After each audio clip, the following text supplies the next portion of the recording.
we're down to our final 10 anglers. Yeah, 10 anglers, and what a showdown this is. I mean, these guys have really mixed it up, and this has been an interesting tournament. These guys have gone out there, and they've been dealing with what's a city lake, a very busy city lake.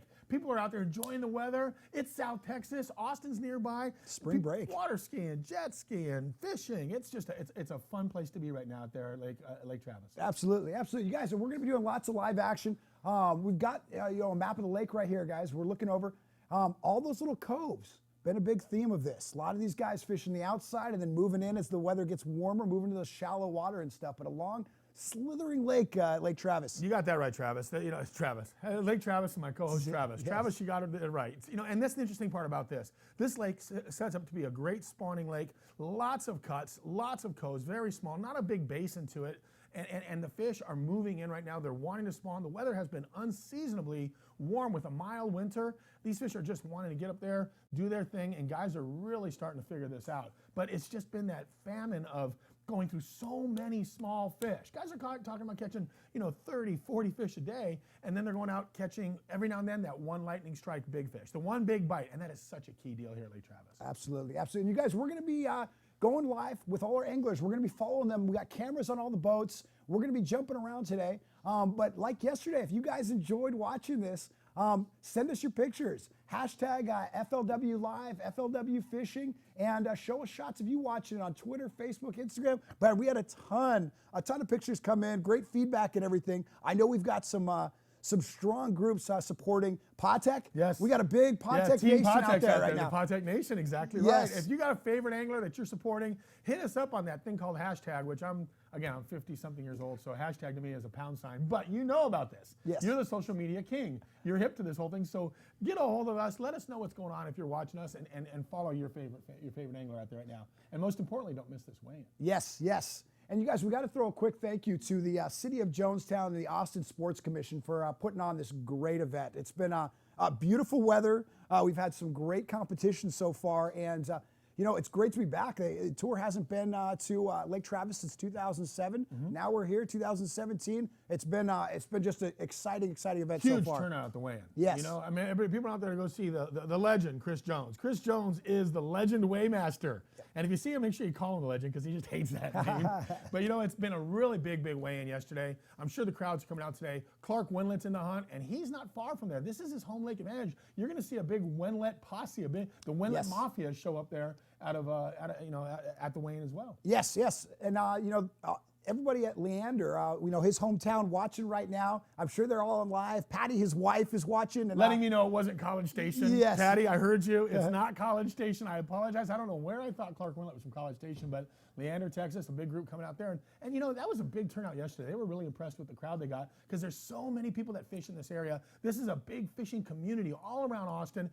And that's the key to this lake right now, is that this lake has had so much pressure with tournaments. You see a lot of guys actually fishing around launch ramps, areas where tournaments go out of, a lot of release fish areas. And guys are also saying, hey man, there's a lot of boat traffic out there. We had guys coming yesterday a little bit late because they didn't assess or allow for the boat traffic. They knew how long it took to get there in the morning, but coming back in the afternoon, man, they were catching wakeboarders, jet skis, other tournament boats out there, fishing people, pontoons, and they said it just got rough and rugged out there trying to get home. And we had a couple late penalties as well. Absolutely, absolutely. So we've got teed up right now some highlights from yesterday. So let's walk through some of these highlights and get people caught up to what we're about to see today. Let's do it. Right now we got Clark. This was his big fish yesterday. Morning was key yesterday. Look at this. You can tell that sun's just getting up, and that is exactly right, Travis. That was his kicker right off the bat in the morning. Coming off of an 8.6 on day 2, that's the way to start a day. And how about Mark Rose? On the swim bait. He said he swim bait. What did you say? Swim bait. Yes, swim bait. Byron's favorite. He said he hadn't thrown a swim bait. He picked it up first cast, caught one, and never caught another one on a swim bait. Look at that. What a way to start the day. Again, this is early morning action, day 3, and these guys were really catching some quality fish early. And here we were, day 2 leader, Patek.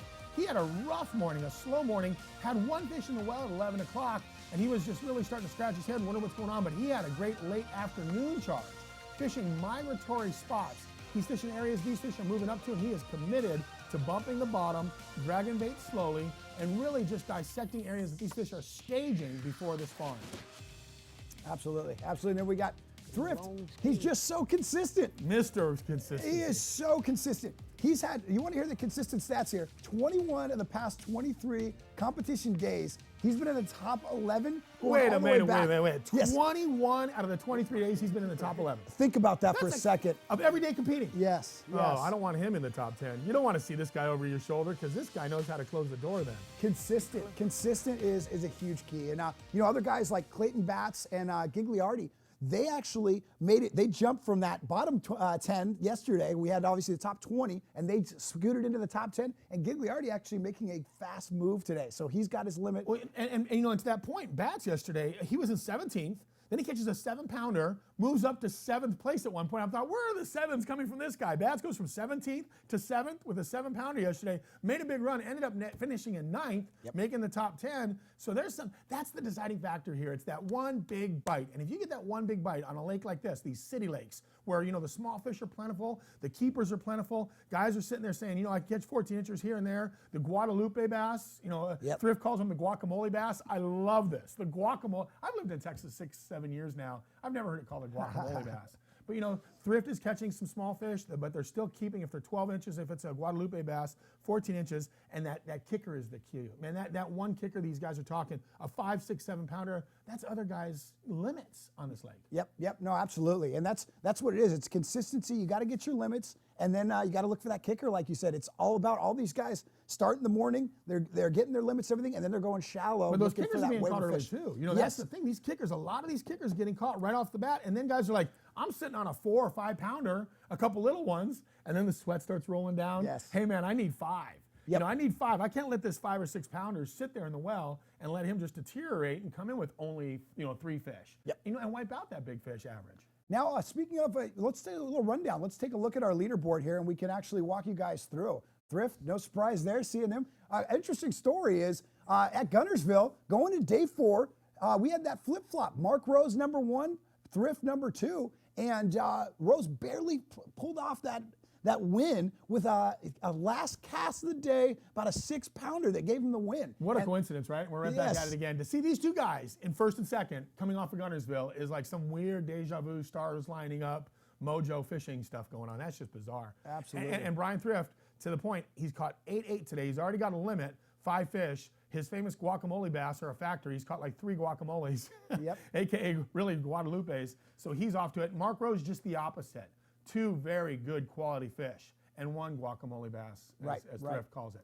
And then Gagliardi still moving up the leaderboard, already 3rd place to start the morning. Did you say he had a couple big ones as well, right? Yes. I mean, he had like a 4, unofficially, this is all unofficial, does he have like a 4 and a 6-pounder already? Yes, that's a great way to start the 2 day. fish for 10 pounds. I mean, look at that statistic. This guy could easily close the door with a couple more big bites. Yep, then we've got our rookie, Dylan Hayes. This is the guy to watch because he's been consistent. He's been putting himself in that position. He's got 13, 14, 12 pounds every day. And if he gets that one kicker, that could be the difference. He could be holding up that trophy come later on this afternoon. That's a dangerous thing when you have a guy that has figured out how to manage 13 to 14 pounds every day on Lake Travis for the last 3 days. That guy, everybody else has been flip-flopping. You'll see these 14, 16, 17-pound bags and a 9-pound bag, like we saw with Brian Thrift catching 24 the first day, 9 the second day. So many of these guys, Clark Winlet catching that 8-pounder the second day, giving him 17 pounds. Big swings between these guys, not Dylan Hayes. And speaking of it, Clark Winlet already on the board with 2 fish for 3.8. Yep. Winlet, he's fun. He's fishing relaxed. He's enjoying his time out there right now. He's got a lot of water to fish. Being a local guy, he knows a lot of spots. He's got a lot of tricks in the bag, so this could be something that we really see him have a great final day here. Now, Clark Ream, he had 21 pounds on day 2. Another one of those guys that had like 6 pounds the first day, 21 pounds the second day. He had a good day yesterday, a steady day yesterday, but any one of these guys today on Sunday with a little bit difference in the weather now, some overcast, some wind blowing, a full-on different day than they had yesterday when it was just calm bluebird skies and flat calm. And that's what you're seeing in the background is what the lake looked like yesterday.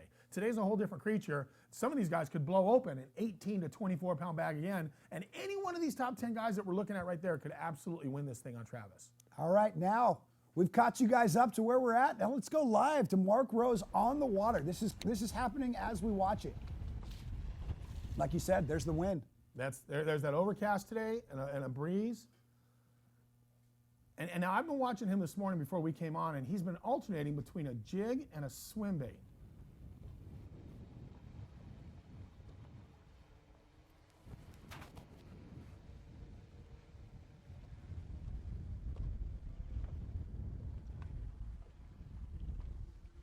He was fishing that launch ramp area yesterday down by the dam. Is that where he's at right now? You know, I think he had 2 good fish there this morning. I think he's kind of committed to the morning bite here, and he probably wants to catch fish before all the boat traffic starts launching there. You know, I think once the boat traffic gets going, he doesn't stick around, or at least he didn't yesterday. You know, maybe he's decided to commit to this time more today, but you know, he's already caught 2 good quality fish off of it, and then a 3rd small little fish they'd like to get rid of today. But you see, I've watched him alternating between dragging this jig around and then firing out something called a swim bait, which I'm still new to, but I guess it's a hot bait that people throw that looks like a fish replica. Is that what we're talking about? Absolutely. Enlighten me on what a swim bait is exactly. Yeah, you love it. There you go. There's that ramp right there. You got to ask yourself, how many tournaments are held out of these ramps? And Mark Rose has said that his boat's sitting at times in 120 foot of water. So he's on a main channel break of Lake Travis. I mean, just a sheer vertical wall out there, somewhere between that ramp and where he sits at times, firing up and working the jig and or the swim bait on a shelf before it drops off into oblivion, you know, into the main river channel and the dam behind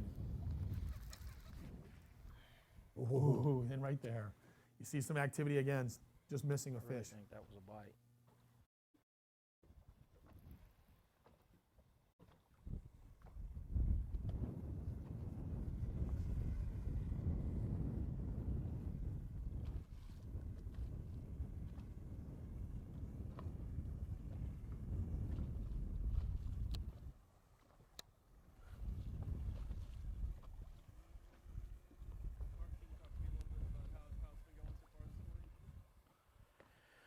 Well, it didn't start out quite as good as yesterday, but got 2 nice ones.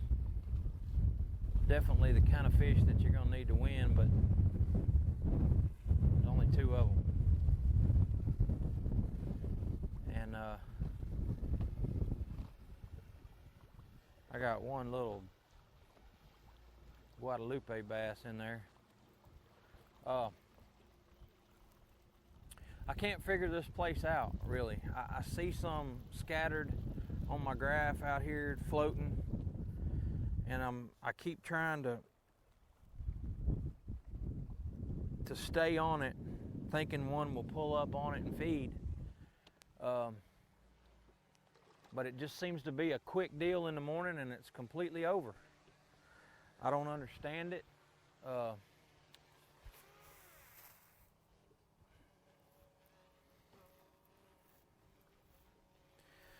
But that's the way this spot is.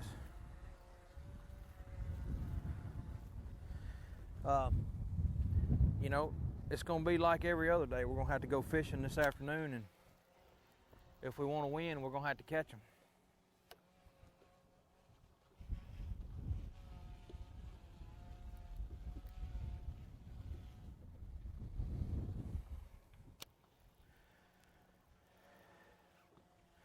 I keep staying on it though because it's got the winning caliber of fish on it.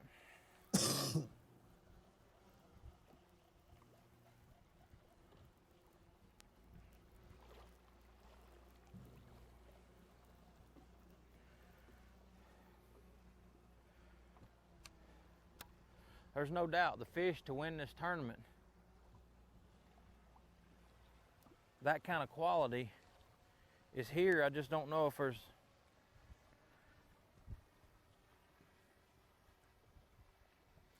how long you stay, and that's the part I can't get.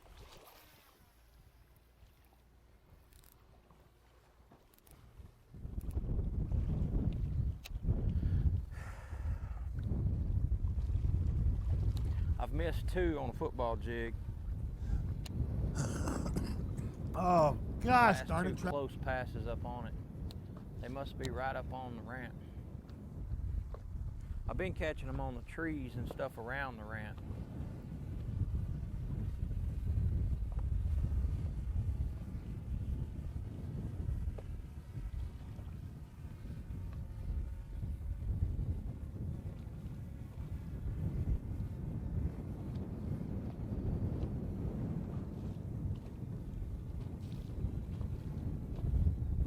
No, we don't want that sun. That sun kills it. It has in the past 2 days.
You know, he's really talking about picking that place apart and the trees out there and going back and forth between that jig and that swim bait. And this is an area he just has confidence in. He's caught so many good quality fish there.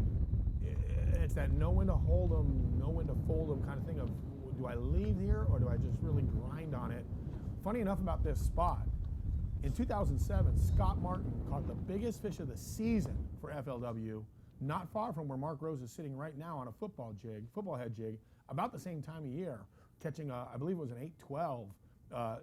You know, this place is a big fish area. Sure, a lot of guys checked it. Mark Rose has a lot of confidence in it now, and you just don't know if he's going to spend the day on this spot or if he's going to pull up his trolling motor and kind of move around and do exactly what he did yesterday, which is try to add to 2 fish or 3 fish right now, you know, and 2 good quality fish.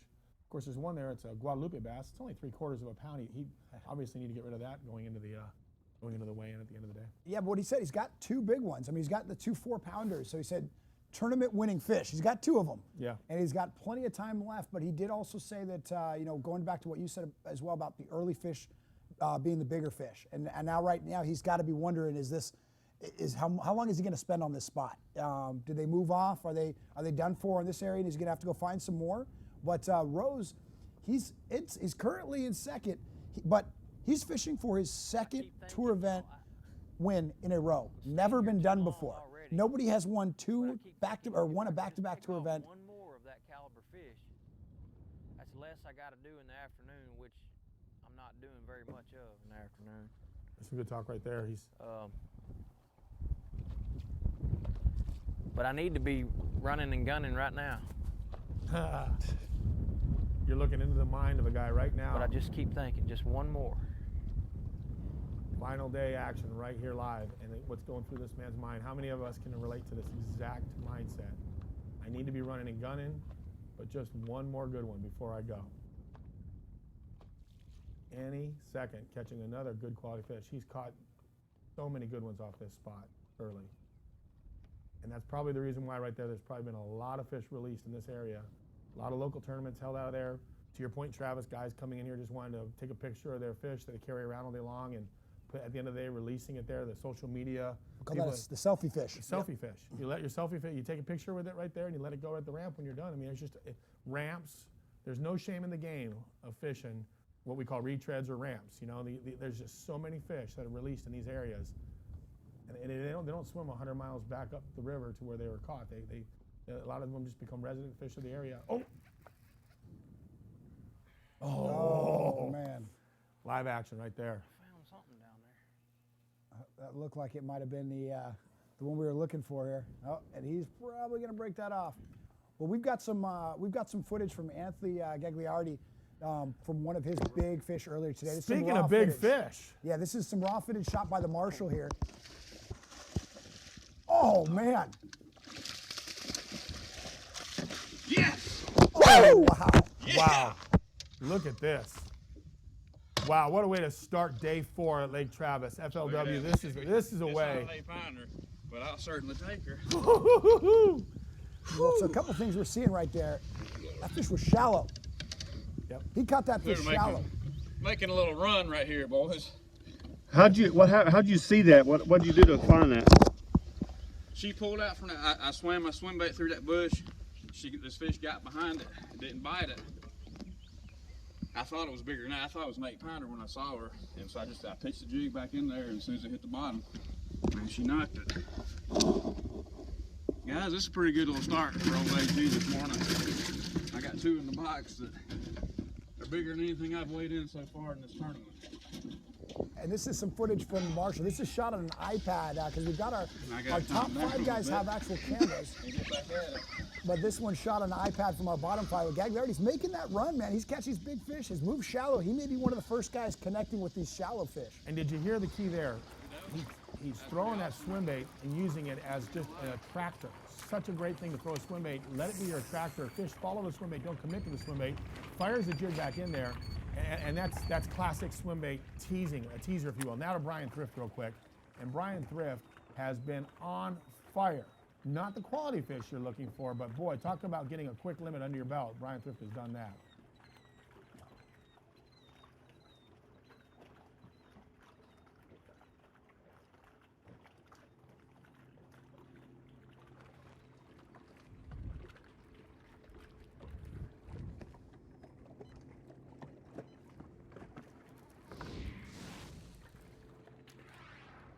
That's where he was supposed to be.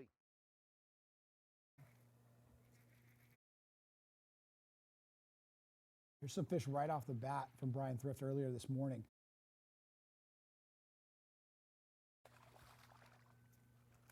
You know, a lot of these fish, this is, let's see if he calls it what it is, but I love the fact that this is really, he catches these largemouth and these Guadalupe bass. He's 14. Oh, He's yeah. 14 inches. If it's a largemouth, put that one in the well, and he fires right back out there and catches a couple of the Guadalupe. Yeah, for one. My entire life. Brian really Thrift hope- catching a mixed bag.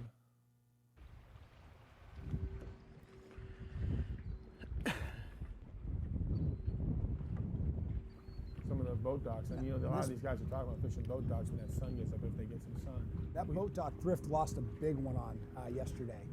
He flipped right in that boat dock, and that was one of his big fish. He said he had 2 big fish on, and he landed one yesterday. The one he lost was in that boat dock right there. So obviously starting the morning right back there, right where he left off. He'd probably like to get his jig back. You know, you throw back in there, you catch about a 6-pounder, and you get the jig hanging out of the side of its mouth. You're like, well, that makes up for yesterday. And you get your bait back as well. It's that cast. He is looking for that fish right now.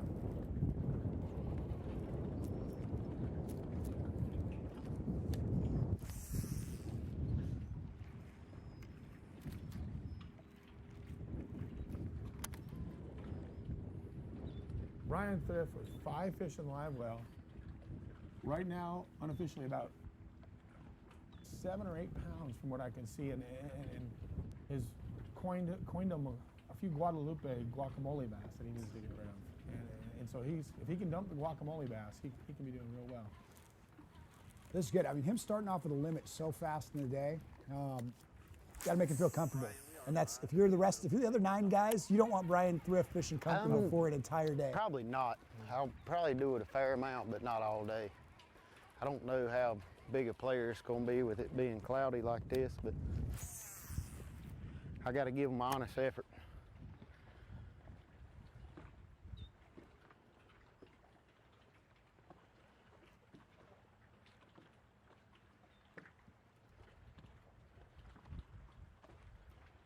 Quick.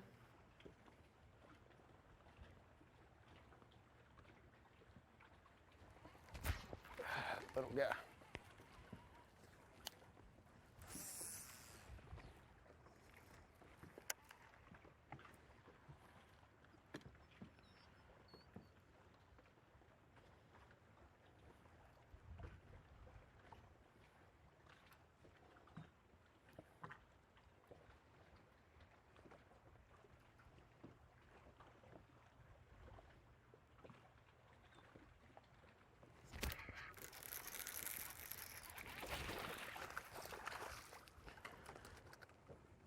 There's another one.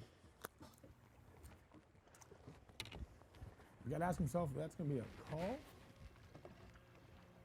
And that's what he's doing. He's got a lot of fish that are about the same size, so he's probably. I think he is. First off, it has to be 14 inches, being a He largemouth. is, he's barely. Oh yeah, 14 and a 16th. Okay, so now, I believe he has a couple.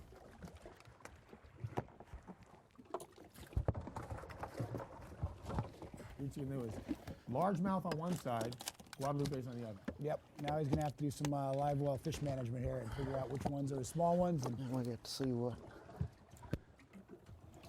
Get some of these little 12 inches out. Look at that little joker there. it's, And this is where a balance beam comes in real handy.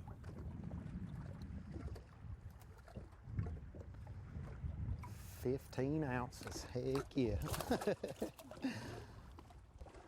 That's so good. Don't even weigh a pound. So he's keeping his largemouth on one side, he's bring his buoys over and get rid of these couple of I these don't think this one's as big as that one is. oh, that is a small fish. That one largemouth. It's gonna be a good call. 12-inch Guadalupes. That one's probably even lighter than the last one.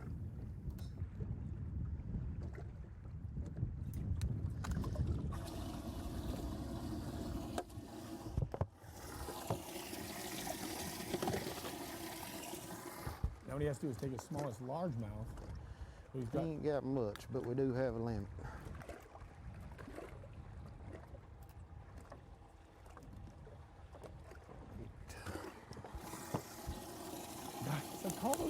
on, dude. I want to hear. I want to hear what's in your mind, you know?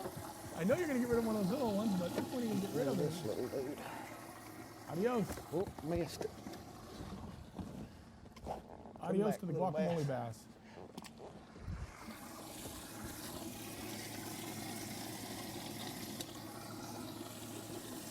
Now he's measuring, and what he's doing right now, and this is a good place to be. It's not even 9 o'clock yet. At least you're playing with fish, getting your weight straight, man.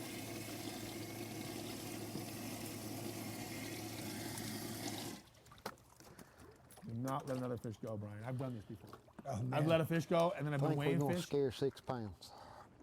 and I've let another one go. And now, all of a sudden, I culled from 6 down to 4 before. Dude, it's a horrible feeling. 1 to 14. Like now you're waiting, right? And you're in the moment, no joke. And then all of a sudden you're like, oh, dude. And you throw it back to your marks. You're like, what did you do? So I called. They go, well, you already called once. Oh my gosh, I went from 6 to 4. I don't know if anybody else watching has done that, but that is the sickest feeling in the world. Let's hope you didn't just jinx Thrift here.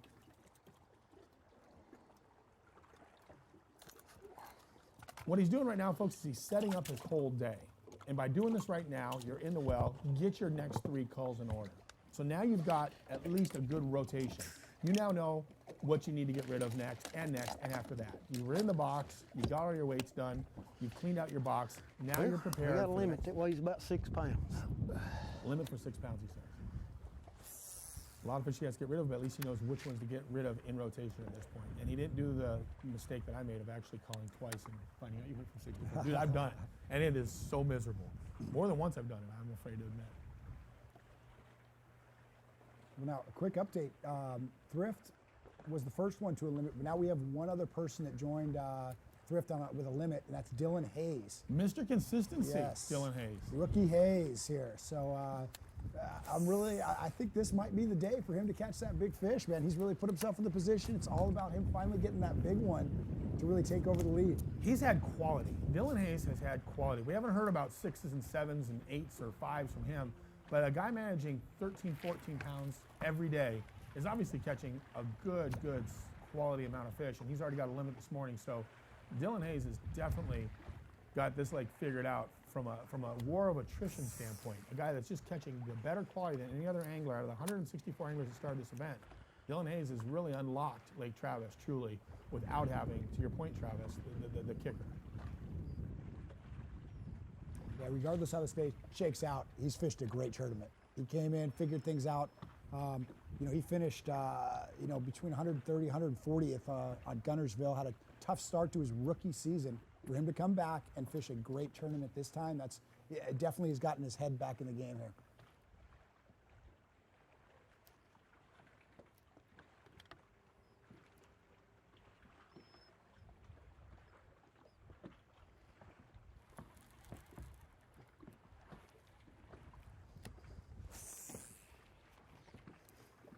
Got to thread it between all those lines coming out and everything. You know, interesting point here between the two guys at the top who we just got done watching at Gunnersville. Brian Thrift is already culling, feeling good. He's got exactly the opposite. I mean, if there's 2 guys diametrically opposed here, Mark Rose is sitting on 2 really good quality fish, just wondering how he could fill out his limit and how fast he could fill out his limit to really keep the integrity of those 2 big fish he's got this morning. Exact What is opposite wrong with you, situation. Jig? I Brian know there's Thrift a little sitting here at the chop limit. on the water, but come on. Talking about that chop on the water and that overcast and firing that dock under there. He's getting a little frustrated trying to skip it under there. The waves are giving him some problems here. You know, Brian Thrift has the limit, feels good about I it. get a Didn't- big like one you to said, bite it. Now that I'm wrapped around 15 cables and got a backlash. And that's not a backlash. That's called a professional override. When you're paying to be in a tournament and you're spending that kind of money, You backlash hit a is wave, bounced up, went over under one cable and over the next one. professional override, I call it. And Right? the backlash Because is you're a to the bottom of the professional. spool, I'm It's pretty an sure. override. He gets overrides, not to be confused with a backlash. Let's see if he's got a big one sitting on that right now. But Brian Thrift is thinking 1 big, 2 big bites. Mark Rose thinking, what do I do to do what Thrift has done already, which is catch keepers and fill out my limit. Now we got the split screen here. We got rookie Dylan Hayes. So this is our 2 limit guys right now. Thrift on the right's got his limit real early, and Dylan Hayes also filled out his limit just a short time ago. And this is the first day we've actually had a chance to watch Dylan Hayes. He has been killing them, but just outside of the radar of live action yesterday and today. So we're finally seeing Dylan Hayes, who has just been ultra consistent on Lake Travis this week.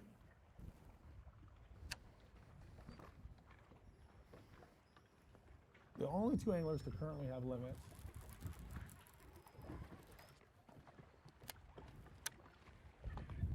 Brian Thrift, of course, starting off the tournament with an incredible 24-pound plus sack the first day. And just, when you come in with 24-12, almost 25 pounds on day 1 on Travis, catching the biggest stringer of the entire tournament. Talking about these 2 sixes. My daddy's calling me. I don't know why he'd be calling me. Oh. He's saying he's watching. He said he's calling to tell you you're on live right now. That's it. Our first solid look at Dylan Hayes. Oh, I thought he was just going to lead us into the glory land of live television when they, hello, Dylan Hayes, and you set the hook. Nice. Nice. All right. This is 904. We had a limit at like 807 or 817. I've caught one right here. Nice. A little bitty fish. But we're pretty much catching one about every cast this morning. Homeboy's on fire. He's on That's probably fire. the smallest one I've caught today. What do you know? He's throwing a Texas-style bait in Texas. It's in Texas. This is not a Carolina rig. This is not a jig. He's going Texas, straight Texas, Texas style. Sorry for the interruption on the great introduction. We love it, Dylan. Live action right here, man. Oh, we have a limit that weighs, I don't know, 9 or 10 pounds, maybe. We have 3 pretty good chunks, all better than 2 pounds, I think. I have 2 smaller ones I like to get rid of. This is just we were way up the river. It's the main lake point out in front of a big spawning bay.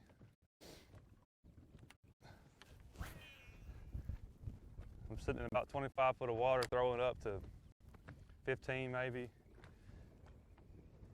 A lot of shad, a lot of trees, and there's a big group of fish sitting right here on this point. This is where I weighed all my fish yesterday except for one fish the day before. I've caught 7 or 8 keepers off it today, cold twice.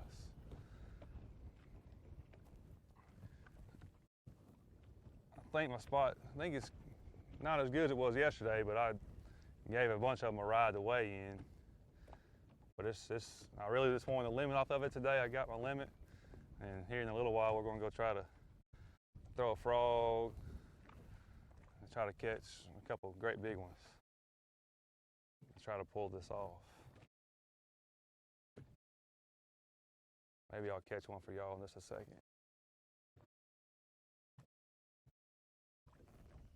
It has slowed down a little bit. I'm getting a bite every cast to every other cast.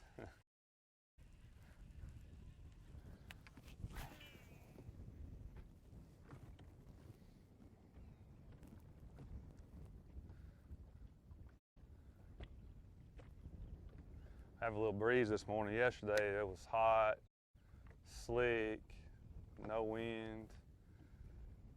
I think it had them grouped up really good. Today it's cloudy and breezy, and they're still biting good. I don't think they're grouped up quite as well.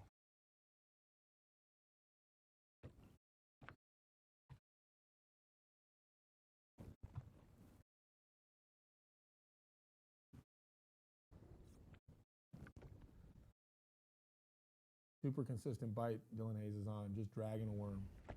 You know, he's talked about how many fish are in this area. He found a migratory point, again, a lot like we saw with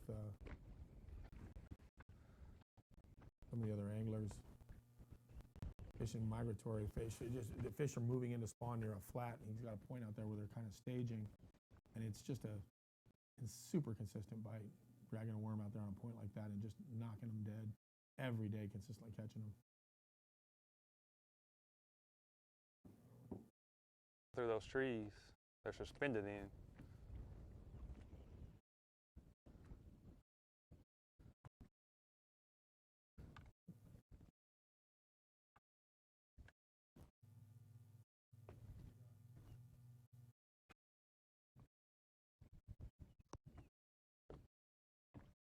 All right, so Byron, we're going Weight to take a doesn't quick. get hung up either very much. We're going to take a quick break here. Take our first break of this live action, but we're going to leave you with that fish catch from Gagliardi from that iPad footage. We've got this great hot fish. I love it. Look at that. Look at that. What a way to start day 4 at Lake Travis FLW. Stop number 2 on the FLW Tour. Yeah, Gagliardi, you got to be loving that. Stick around, guys. We will be right back after the short break. They're making a little run right here, boys. How'd you see that? What'd you do to find that? She pulled out from that. I swam my swim bait through that bush. This fish got behind it, didn't bite it. I thought it was bigger than that. I thought it was an 8-pounder when I saw her. And so I pitched the jig back in there and as soon as it hit the bottom, and she knocked it. Guys, this is a pretty good little start for old AG this morning. I got 2 in the box that are bigger than anything I've weighed in so far in this tournament.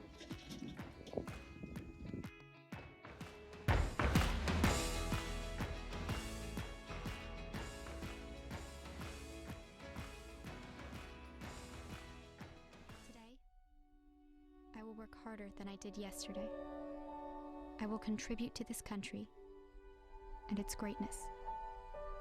I will remember that work isn't everything, but whatever work I do, I will give everything. Here's to the dream you set long ago. You never stopped working hard to get there, and that's why we won't either.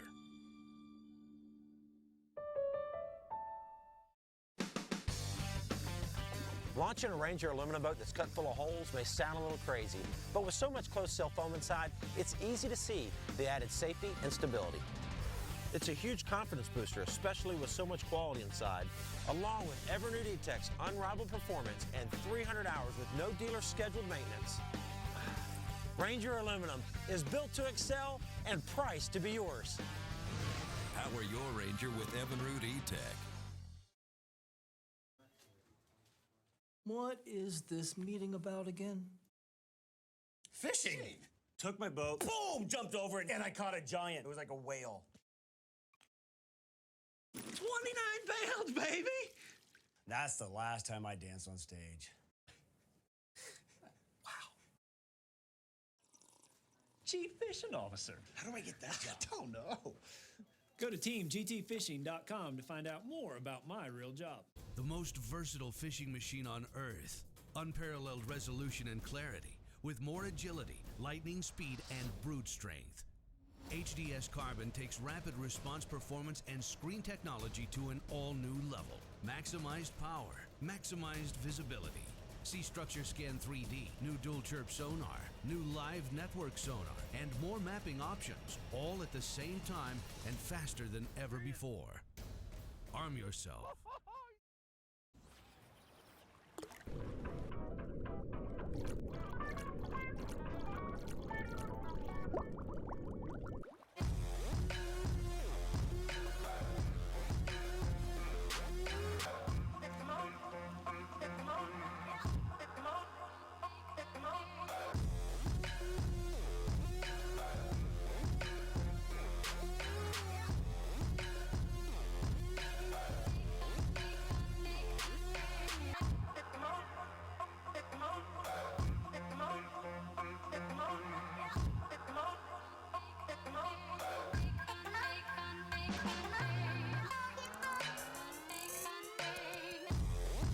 There are easier ways to become a better angler. Join FLW today and take your fishing to the next level. Get the magazine, get on the water. Visit FLWFishing.com/membership to find out more.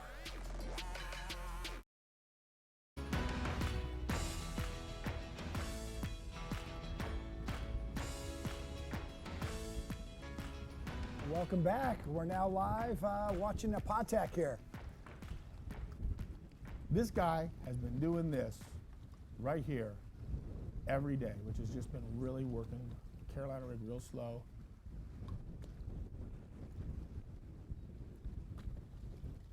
Dragging points near spawning flats and spawning cuts. Really has a milkman of key places he feels the fish are staging before the spawn.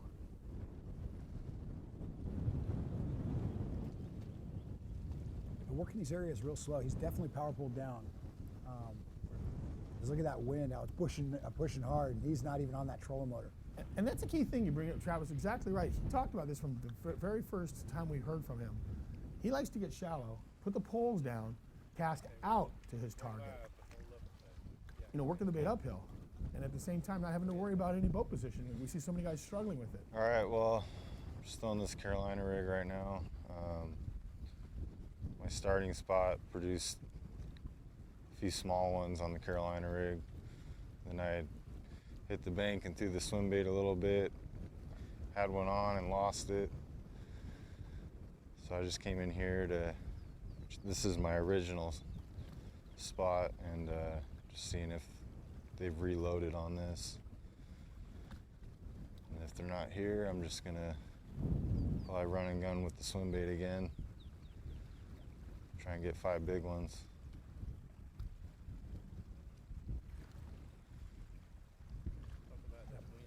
Patek had to start the day with a 5-pound penalty for the wind's blowing pretty strong right now. Should help the swim bait bite. Fish I've seen on the graph, they're up in the water column, so swim bait might be the deal today. But can't help but try this for right now.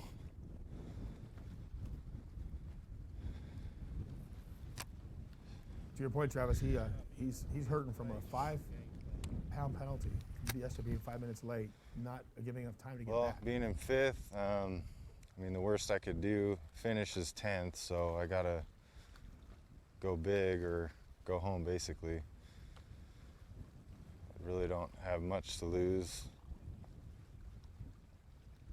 Dropped a few spots yesterday, so I need to catch them today to win this thing. And right there to that point, Travis, he dropped 2 spots. He would have been in 3rd going into today had he have not suffered that penalty of 5 pounds. Water temps up to 64 degrees today, so fish should be moving shallow.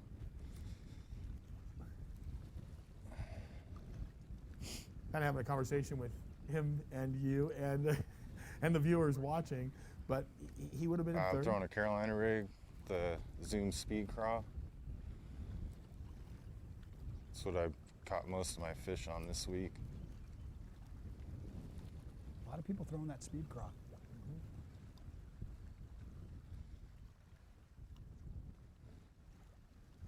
Just fishing a high spot out here. There's a road bed that comes out, and over the top of it, a bunch of trees off to the side, bunch of rock on top. I only caught 1 keeper off this yesterday, but this is where I caught the majority of my fish during the tournament.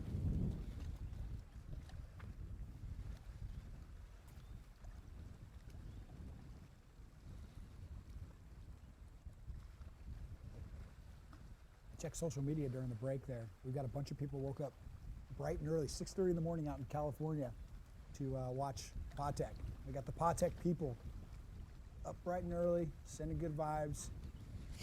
You know, I'm sure a lot of them, their hearts were broken when you make this run day after day after day during the week, practice and everything. You think you get your times down. You know when to pull up the trolling motor, pull up the poles, and run in.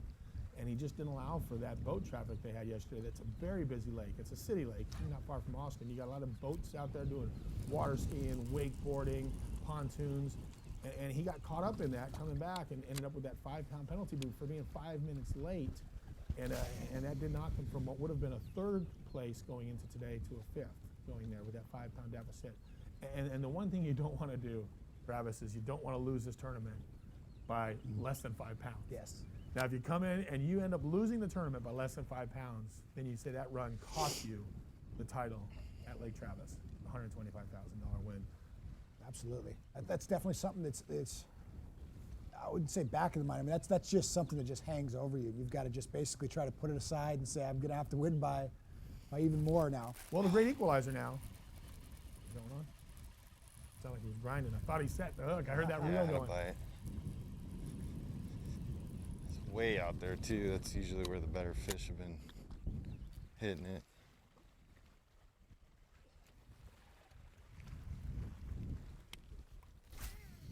Holds down, making long cast out to that rocky hump out there that he talks about with brush all around it, and it's a bare spot on top. In practice, he said he went over it, place lit up like a Christmas tree. And in the graph, he turned around, fired out there, caught like a 2.5 pounder real quick on in one cast, and he never went back. And first day of the tournament, it was game on. And he keeps talking staging area, staging area, staging area. This spot, these fish, you got a cove right behind him right there, and then a cove off to the right that we just saw.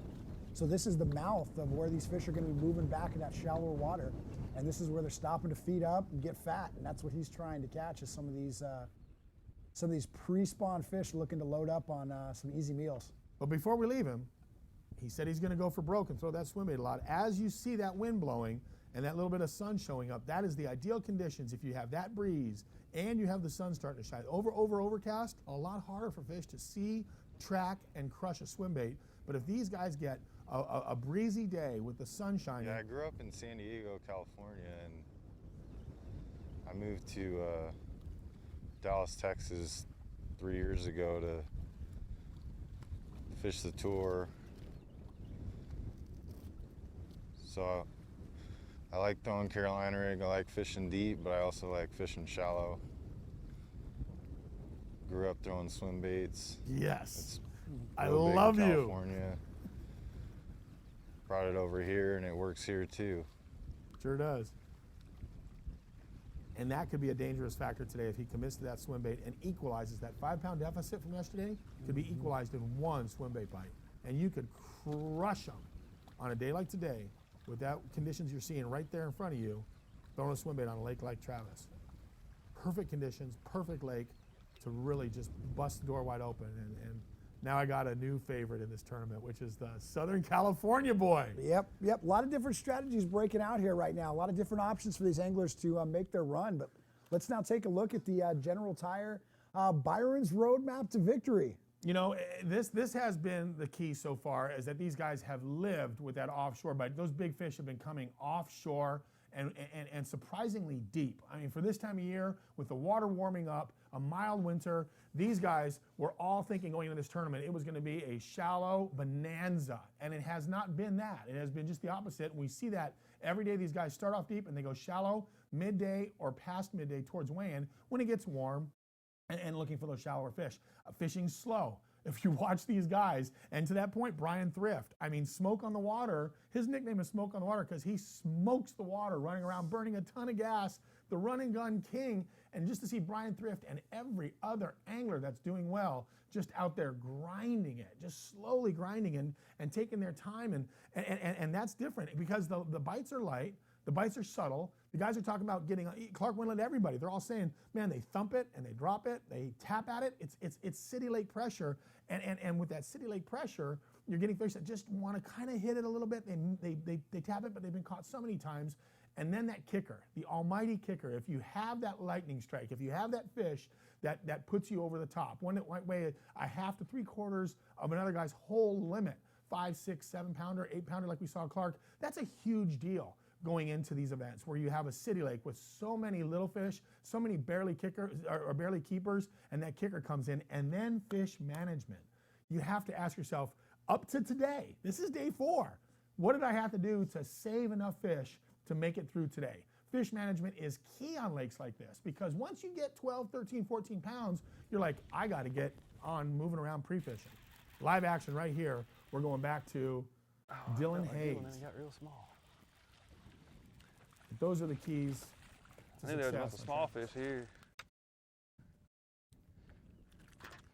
Dang it. That's exactly what I'm talking about right here. Hooking it deep. You don't want to see that. Winlet talking yesterday about how many small fish are in this lake. There is a lot. You're going to weed through no matter what spot. You're going to weed through these little guys to get to these bigger ones. I think he actually stuck his pinky in this thing and said billions.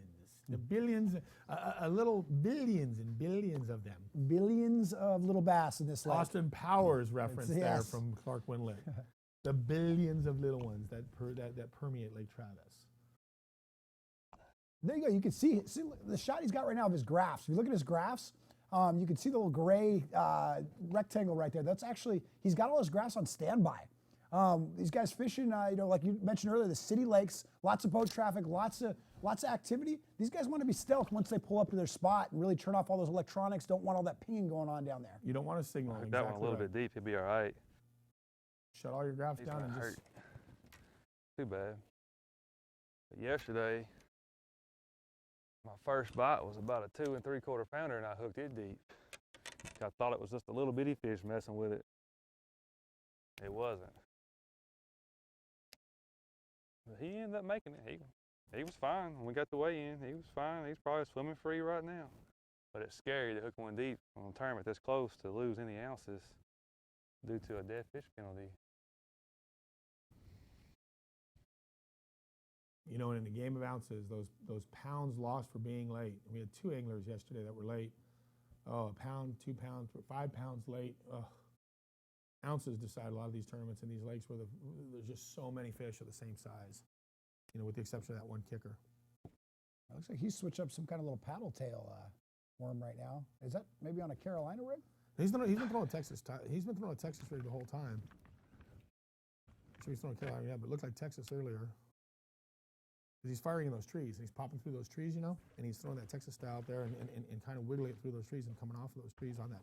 He's way up the river on a shallow, flat point that comes way out near the spawning flat.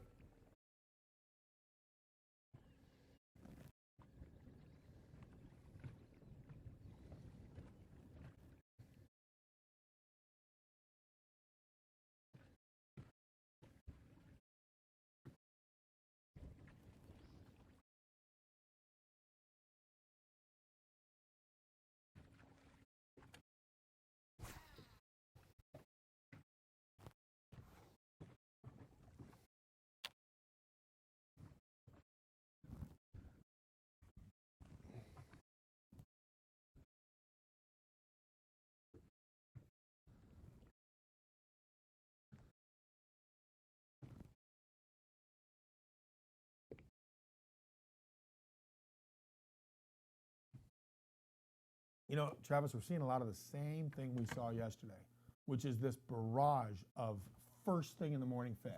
I mean, the leaderboard, unofficial leaderboard, lights up to this point. And then all of a sudden it kind of goes, whoop, and you keep checking back at it. Like I'm sitting here in the studio right now with you looking at that leaderboard. Mark Rose unofficially has not caught a fish since the 2 4-pounders and then that one little one. Try a little bit different angle. I haven't even made a cast over here. The whole school could be sitting right here. You know, and then we are looking at the guys right now. We've got top left, we've got Potek still in the exact spot we left him. Thrift moving around a little bit. First time we've seen someone throwing a reaction bait besides the swimmer right there. You see that? Yep. That is, it's like a novelty to see a guy throwing something like that. Yesterday we saw a buzzbait being thrown by Jeremy That got Lawyer. me excited right there. Oh, I love this 4 action right here. 4 boats. It's a perfect buzzbait day. It's nasty weather, pre-spawn. This could get real interesting with thrift throwing reaction.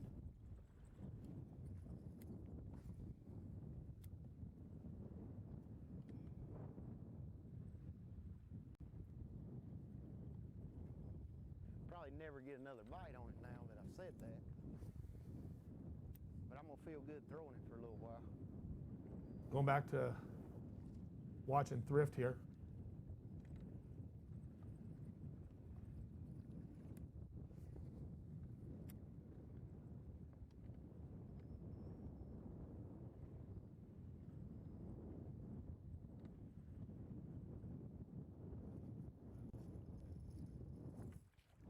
Throwing some top water. You're throwing top water, you're fishing to win.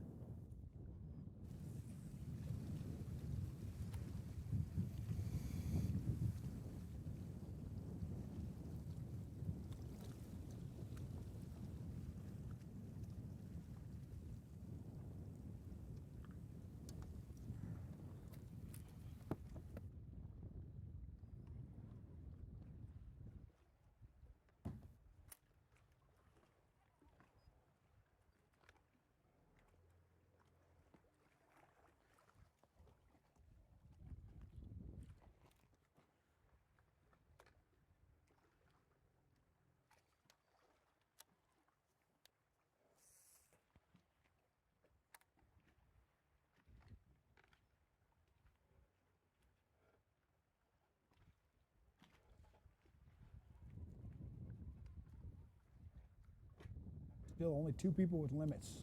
You're looking at one of them right there, Thrift. And then we've also got Dylan Hayes with the limit.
I don't even want to throw a jig anymore. I want to throw a buzzbait. It's not good. This is a recipe for a bad day. I feel like. He hit it, but he didn't grab it.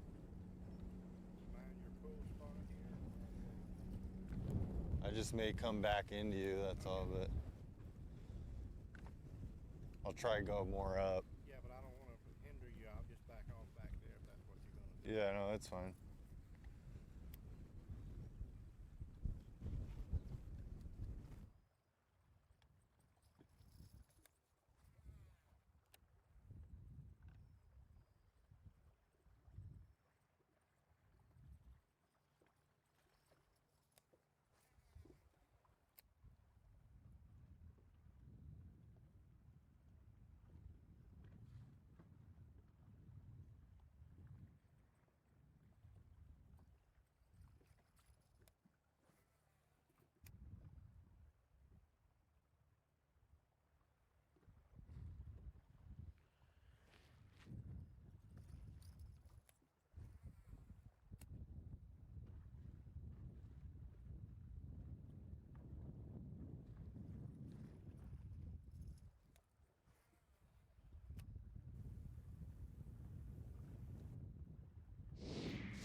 Here's a reaction fish. You know, you're not seeing a lot of that, but this is the first Jeremy Lawyer. Start biting this buzzbait. Woo! Look at that, on a buzzbait. Bad for somebody.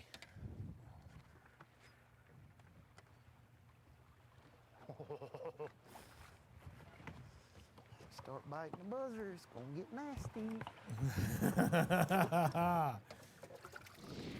Now you're going to be fishing his style. He's right back at it, throwing that buzzbait. This is Thrift. We might be witnessing Thrift getting into his comfort zone here, and that makes him very dangerous. That's when smoke on the water starts to shine. Yes. Once he figures this out, that buzzbait's going to see about 100 miles of Lake Travis today. Yep. And he'll turn and burn, because now we're seeing his style of fishing. He's got a horny toe type frog on the back of it, not just a solid body bait on the back of that buzzbait, not a traditional skirt with a trailer. From what I could tell, it looked like a solid bait on it, and it gives a bigger profile. And we did see Jeremy Lawyer yesterday afternoon. Even though it was calm, once a little bit of a ripple will come up, we saw him pick up a buzzbait as well. And you hear some guys mentioning frogs this afternoon as well, throwing frogs. You know, that upper water column is so warm, and these fish have moved up, and guys are fishing deep, but boy, they also know these fish are gonna get up real shallow, real skinny water, start looking around for beds, and with that water being warm, opportunistic as they are, they'll take a shot at something right there on the surface. Yeah, yeah. You know Thrift is really excited right now. When he got his limit early, so he got to take a little deep breath, you know, and now he just gets to go figure these fish out. Turned up his trolling motor a little bit. Thrift is he's starting to turn and burn. What a fun way to fish with a nice chop on the water. It feels buzzbaity, you know, it just looks and feels, watching this right here, you're just like, oh, those shallow bushes. Talk about it, increasing your strike zone exponentially. You know, now you're throwing a bait that if there's a fish anywhere within 10, 15, 20, 30 foot of that bait, you know, they're able to rush over, identify it, and hammer it. And we have not seen weather like this. We've not seen weather like this. In the second day at least, we were on yesterday live first day, and we were seeing a flat, dead calm, slick, big blue sky kind of day. Ooh. Dangerous looking buzzbait right there. And he won an event at Norman on a buzzbait. So when you got a buzzbait in his hand, he's thinking win right now. And he's just bringing it right through that stuff. He knows those fish are staging around that cover. What? Well, today the conditions have changed more like practice was, and got clouds and wind and kind of warm and humid. So I tied a buzzbait on this morning just on a whim to see if I could catch one on it, and I did. I don't know if it was an accident or not yet. I'm kind of on the fence on it being an accident, but I got to give it a chance, because I know if I can get 5 or 6 bites on it, I got a good chance to catch a big one this time of year.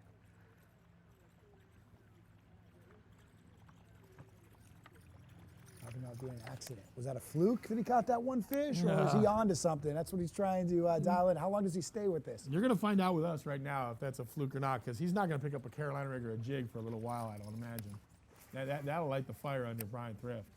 And you know, I got to imagine right now, I don't know if Scott Martin is watching this, but Scott Martin has to be aware of, if you're watching this Team Martin, if Thrift happens to win this tournament, he will tie Scott Martin for the most tour wins of all time. And that would be 6. Currently, Scott Martin holds that by himself, 6 tour wins. Thrift would tie him. You know, and with a guy that's been in the top 11, 21 of the past 23 competition days, that is a guy that is en fuego, as they say down in Texas.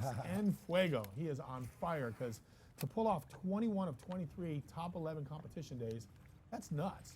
Every day they've had a competition day, you're staying in the top 11? Come on. You don't want this guy in your over your shoulder in your back pocket when you're fishing to win, because this guy is always there making great decisions, great moves, great adjustments, like we're seeing right now on day 4 at Lake Travis. On a whim, he picked up this buzzbait. Let's just see what it produces in the next hour or 2 for him.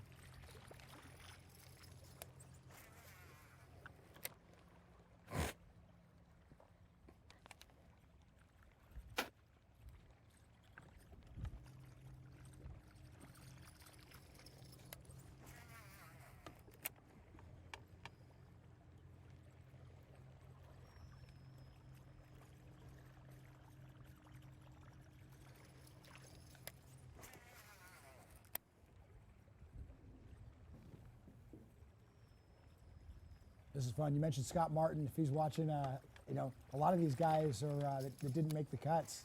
You know, definitely checking out in and on FLW Live to see what these guys were doing. What did they not figure out? Yes, yeah. Exactly. And Scott Martin, one of the most competitive guys I've ever met in my entire life. So I wouldn't be surprised if he's watching right now. If you are, Scott, hashtag us on Instagram, FLW Live. Throw us a little shout out, and He's not going to hashtag us. He's going to text us directly, dude. If Scott Martin's watching, he's texting us right now. Scott is Mr. Social Media, so I think he might have something for us.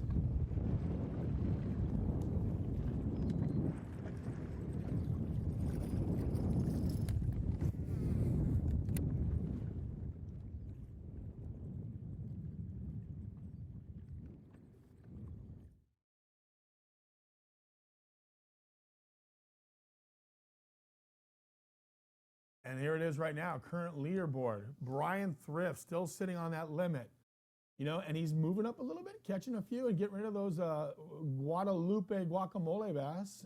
And right behind him is Mark Rose, sitting on 4 good ones, but Travis, come on. Boy, rookie Hayes, Yes. Dylan Hayes. Dylan Hayes. And we have not talked a whole lot about Clark Ream. Had 21 pounds on day 2. And he's just plugging right along, sitting in a good position with a boatload of 2-pounders, 2.5 pounders. So it's a great average for him with 4 fish for 8, almost 9 pounds. And that's a dangerous place to be on Lake Travis when you're looking at 1 or 2 big bites. So Clark Windlet, we'll be coming to him soon. Yes. Once we get, I think we've had a little problems connecting with him out on the water, but we got a camera on his boat. And him being a local, it's a blast getting on the boat with him because he really did a great job walking us through what he was doing yesterday. It was fun getting insight on the different nuances of what he's fishing. And the biggest limit of the day, which is not a limit, it's 10 pounds for 2 fish, Anthony Gagliardi. Yes. You look at the leaderboard, one guy has 2 fish for 10 pounds. Ultra dangerous. Yes. Because all he's doing now is looking at a massive average. When he starts adding to that, some of these guys that got 4 and 5 fish, they're going to go up a pound or 2 unless they catch a big one. Anthony Gagliardi has his big ones. He's got 2 studs already. Now it's a matter of just filling that limit out and seeing what kind of weight we're going to be sitting with him. He catches another big one, it's dangerous for everybody else. Yeah, one of those guys that moved from 15th to 10th yesterday. Started the day, just barely made the cut, but see what happens if you stay alive. Good things can start happening to you. And Clayton Batts moving from 17th to 9th yesterday, had a 7-pounder yesterday, has 3 fish for 5 pounds. Troy Morrow, 2 fish for 3 pounds right now, sitting in 8th. Stephen Patek, our day 2 leader right now, has yet to catch a keeper. Yes. And Jeremy Lawyer, man, I'll tell you what, he was on fire too. And today out there so far with 1 fish for 1.4. Patek though, he's 0 fish. I don't think he's gonna come in with 0 fish in the live well. I think we're gonna see some things out of him today, and especially him talking about that swim bait. Swim bait. I cannot wait to watch the coverage when he picks up the big bait and starts going down banks. Yep. Back to Thrift. Putting some smoke on the water, throwing that reaction bait.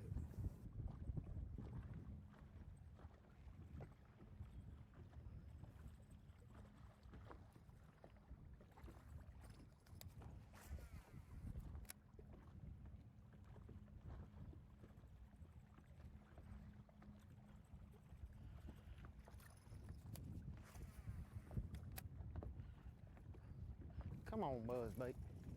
He's talking to it, boys. Hit you in the nuts with a buzzbait.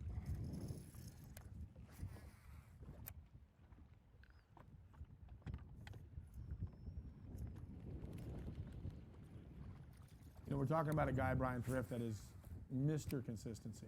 I mean, really just a dangerous guy on the water. And if you want to talk about a crazy average, this guy averages 12 pounds, 13 ounces per day on tour event competition.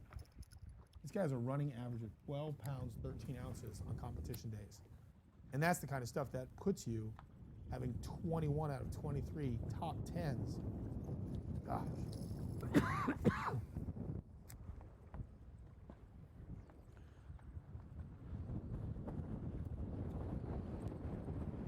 16 consecutive limits on tour. Yeah, let's go. Is that crazy? 16 consecutive limits. That's consistency.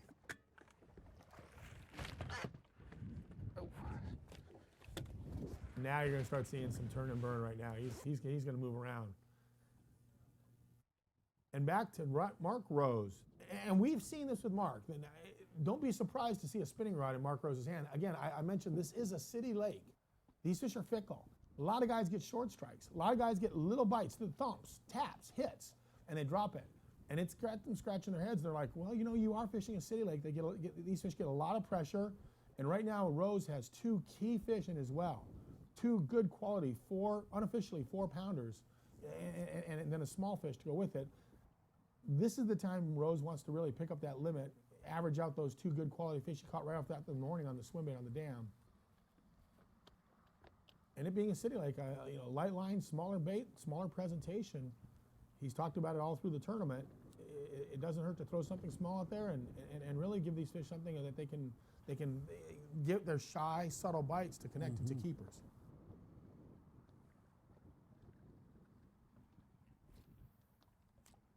Windlet talking yesterday about, you know, that sometimes they just come up and tap it. Sometimes they really just, it's that quick, they bite it, but they're not on. And a lot of times you think of that smaller fish and stuff. Windlet saying at Lake Travis, that's not the case. That could very well be a big fish as well. And so you might be seeing Rose here trying to give a smaller presentation to get these fish just to commit that much more.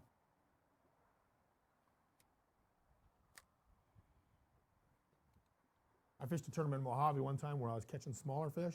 Getting small bites, dunk, dunk, dunk, dunk, dunk, dunk. The smaller I made my bait, the more they'd hit it. And then finally when I got it really small, then all of a sudden I started connecting quality 4 and 5 pound fish. They wanted something about 4 inches. Yeah, wow. They wouldn't hit a 6-inch worm.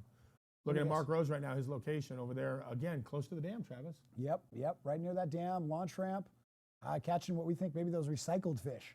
You know, and he's been in this area down here at the lower end. He has made moves every day, but right now he's fishing an area not far from where he put his 2 best fish in the boat this morning, as well as his 2 best fish yesterday.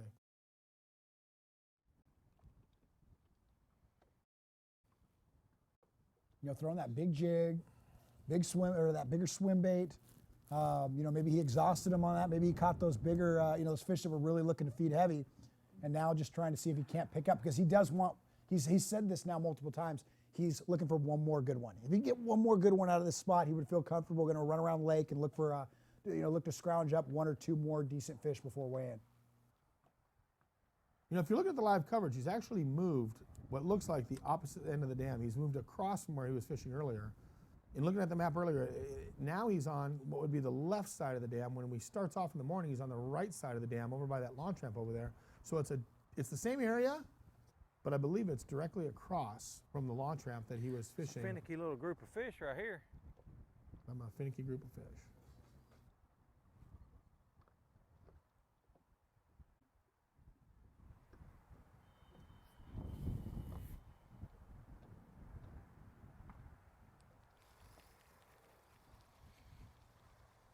They're just gonna have to be finicky. I ain't messing with them no more. Let's go back over here to our ramp.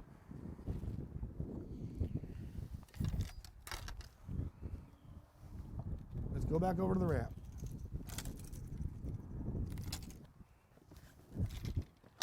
See, he's going to run back across because you see the dam right there. The ramp is on the other side of the main spillway. There it is. Directly across the way over there.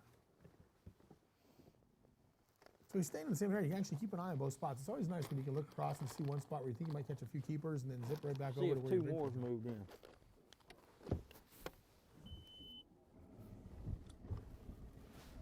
Mark's going to go see if any of the big ones have moved back in. But not moving very far. Get him on pad, shut it down. I just saw the ramp right across the bow of his boat.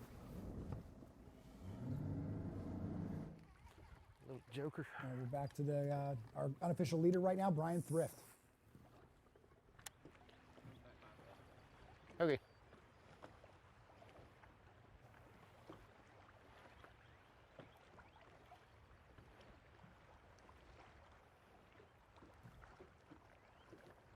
You got a very cool social media text come in? Yeah, I got a cool shot from Tyler's Real Fishing on Instagram. He's actually on the other shore. So you see where Brian Thrift is right now. He's on the opposite side of the lake. He can see Brian Thrift as a little speck in the distance, but he's watching FLW live, so he's able to be on the boat with him while watching him out in the distance. So he sends you a picture of us and an arrow pointed to a speck on the water. He says, pretty cool watching Thrift on my phone, FLW live, and live in person at the same time. Exactly. That was a cool shot, dude. Yes. That was a great screenshot. What was his name? Tyler Henderson at Tyler's Real Fishing on Instagram. Thank you, Tyler Henderson. Neat to see that here in the studio. Fans on the shoreline watching us and watching him at the same time.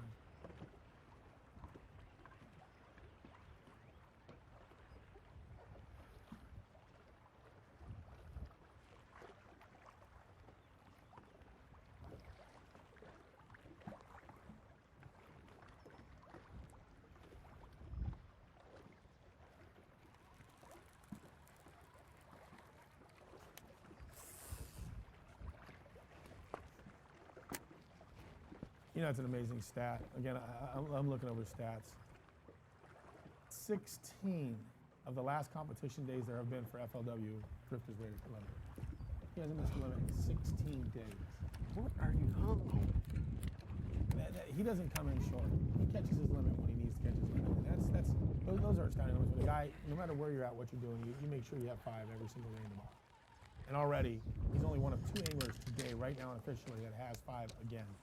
Top 10 guys out of 164. The guy you're looking at right here already, before 9 o'clock this morning, was culling. That's amazing.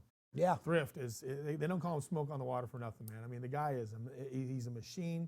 You always talk about how dangerous it is to have him in those top 10, no matter where he's at.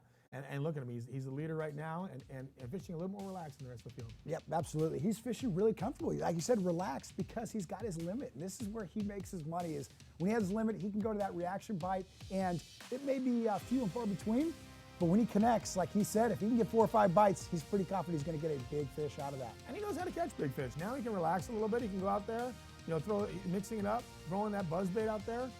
And you know, he gets on a reaction bite. It's going to be a dangerous thing for him. We'll take it to a break and we're coming back, aren't we? Yep, guys. We will take a short break and then we're back with some live action here at Lake Travis. Second stop on tour, day 4. Finding a winner.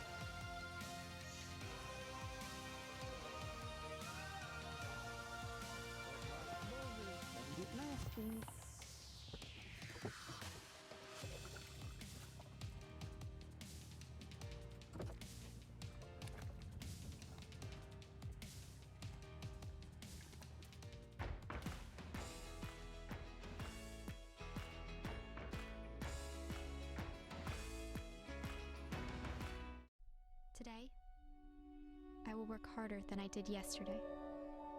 I will contribute to this country and its greatness.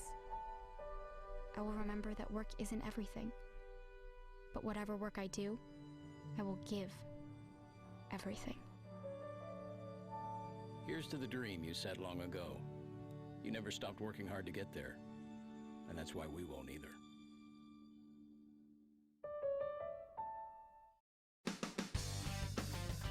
Launching a Ranger aluminum boat that's cut full of holes may sound a little crazy, but with so much closed-sail foam inside, it's easy to see the added safety and stability. It's a huge confidence booster, especially with so much quality inside, along with ever-new E-Tech's unrivaled performance and 300 hours with no dealer scheduled maintenance. Ranger aluminum is built to excel and priced to be yours. Power your Ranger with Evinrude E-Tech. What is this meeting about again? Fishing! Took my boat, boom, jumped over it, and I caught a giant. It was like a whale. 29 pounds, baby! That's the last time I danced on stage. Wow. Chief Fishing Officer. How do I get that job? I don't know. Go to teamgtfishing.com to find out more about my real job. The most versatile fishing machine on Earth. Unparalleled resolution and clarity, with more agility, lightning speed, and brute strength. HDS Carbon takes rapid response performance and screen technology to an all-new level. Maximized power, maximized visibility.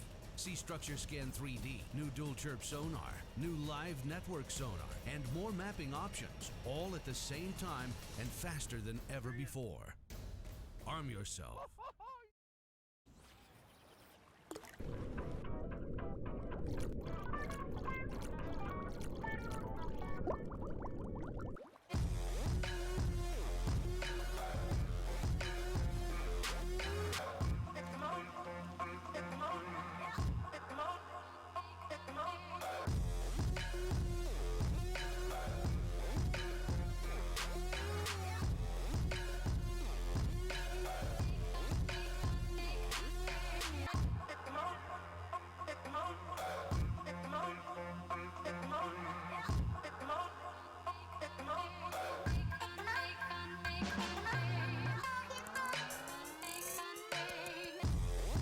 There are easier ways to become a better angler.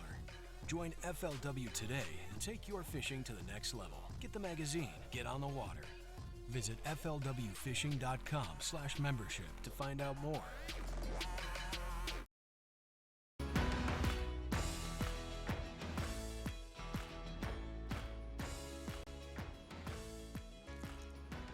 And we are back. Lake Travis, final day, the second stop in the FLW Tour.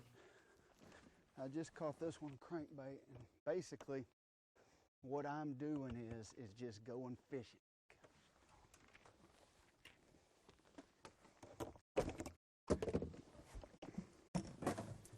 That's my fourth fish right there, and I'm just covering water. I'm fishing places I hadn't fished all week. I'm fishing places I've never fished. And it doesn't really matter. You know, Lake Travis is kind of an interesting lake in that it's a lake you can catch a bass anywhere on. Any bank, any stretch, everywhere there's bass and there's fish.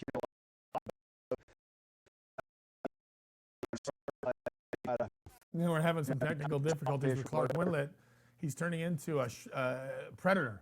See a little predator action there where he gets all pixelated like that? I mean, we got Predator Clark Wendlandt on Lake Travis right now, and that is kind of the handicap of doing live and these guys bouncing around. Clark Wendlandt has been all over the lake. He is going to places, he said, new places, but he hasn't even fished either ever before, or at least in this tournament. He's just kind of decided to go junk fishing. So they caught his last fish on a crankbait just now. What we caught from there is he's on his crankbait bite. He's going to move around, fish the conditions. And I just caught two quick keepers. We'll see. He has transformed back from Predator into Clark Wendlandt.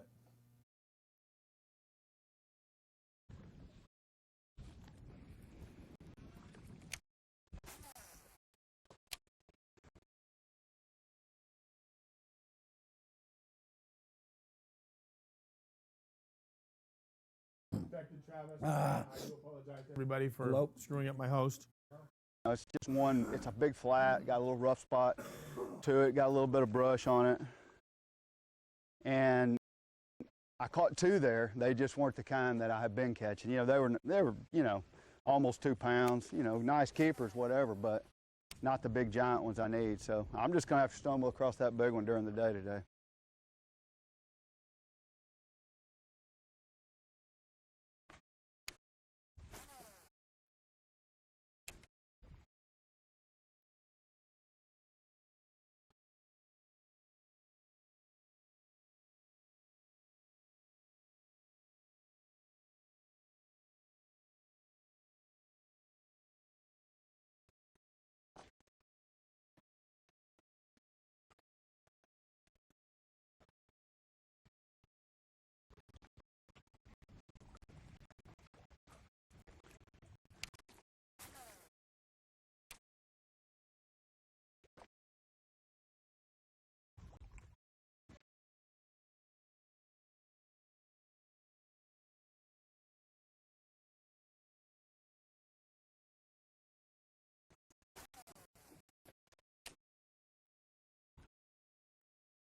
Right here one we of the have big headaches right now cranking this lake is it's a great cranking lake. There's lots of stuff, you know, if you could hit bushes and hit, you know, hit rocks, and you can do really well, but it's got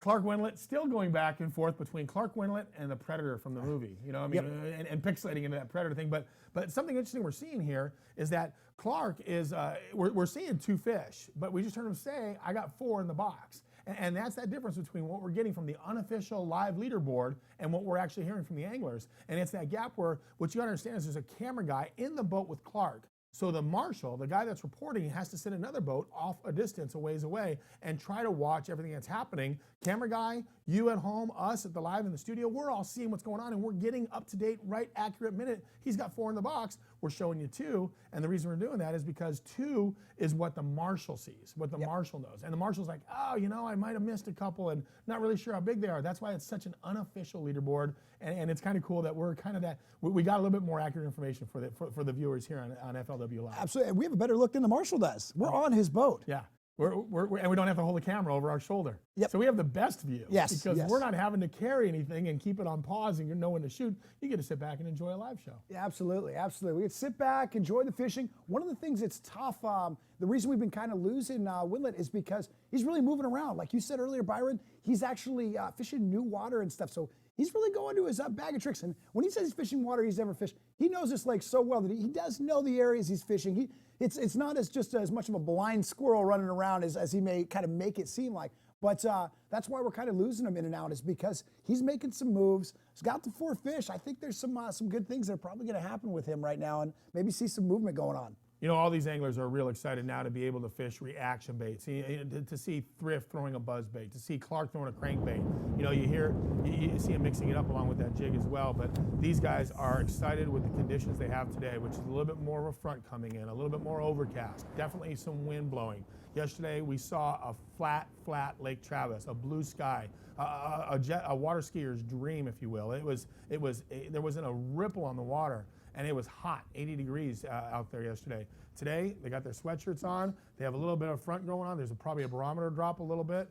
And these fish should get a little bit more fired up. And there should be a lot more opportunities for those kickers to show themselves on day 4 here at Lake Travis. Now back to Thrift. We're going to be going live. We're live 8:30 to 12:30. But then anyone who's watching this or in the area of Lake Travis, check out Jones Brother Park. They are doing the live FLW Expo starting at 12 o'clock.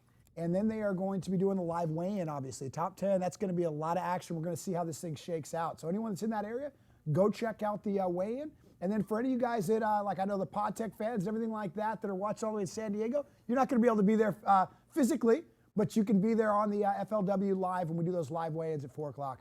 Hey, Jonestown Park is where the weigh-in's at.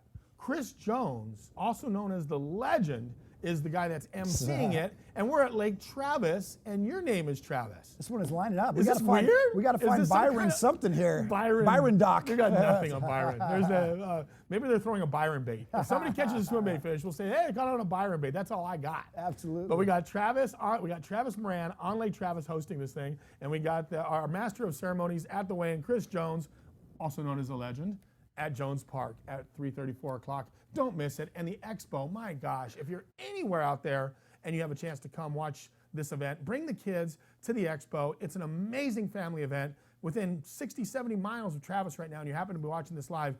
Get in your car with your family and go down and see an incredible weigh-in, and more importantly, or even better, this expo for the kids. They will have a ball at the expo, and it really fires kids up for the future of fishing. Gets these kids excited, makes them want to go fishing. Mom, Dad, please take me fishing. I just got done watching a pro fishing tournament, and maybe your son will be the next Brian Thrift. Maybe your daughter will be the next Brian Thrift, because that is the future of our sport. Back to Brian Thrift, loving the fact that he gets to throw a reaction bait today. Well, you know what's so great about watching this stuff live is that it's absolutely amazing how, even though these anglers have no idea what each other are doing, that they all react about the same times and make these switches about the same times and do relatively similar things. Yesterday, everybody started deep offshore. Late afternoon, or about 11 o'clock, they all started moving up shallow with that sun. All of them started flipping up shallow. Yep. Today, they started out a little deeper. Now some guys throwing reaction a little bit shallower and stuff. And we really, it's funny, these top guys really look and analyze the water very similar. Thrift going with his confidence bait of a buzz bait right now, and Winlet doing his crankbait thing. And that's an important point, Travis. You make a great point there.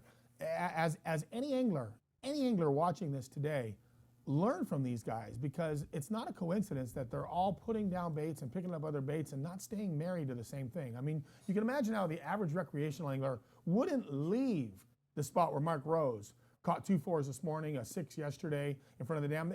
They'd put marker buoys out and camp there all day long. But you see these pros, these top guys, making these moves and adjustments, and that's what makes them the best of the best of the best, is that they're willing to put the stuff behind them quickly. They change up so much faster than the average recreational angler who's going to live on a spot after catching a couple 4s in the morning.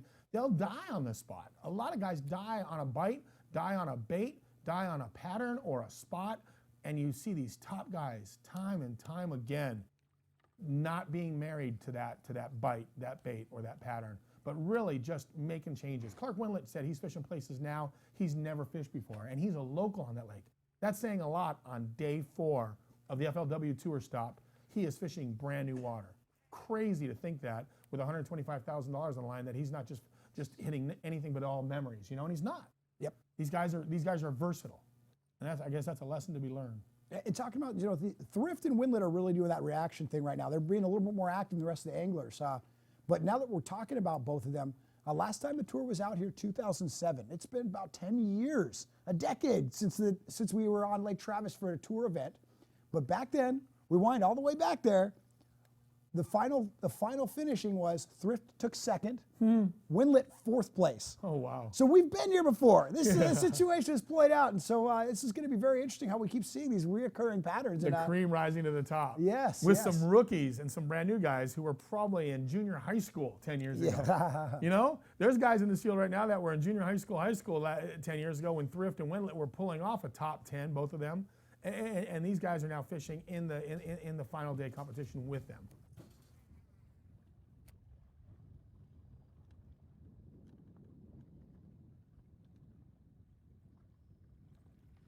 Get out of here, Brent.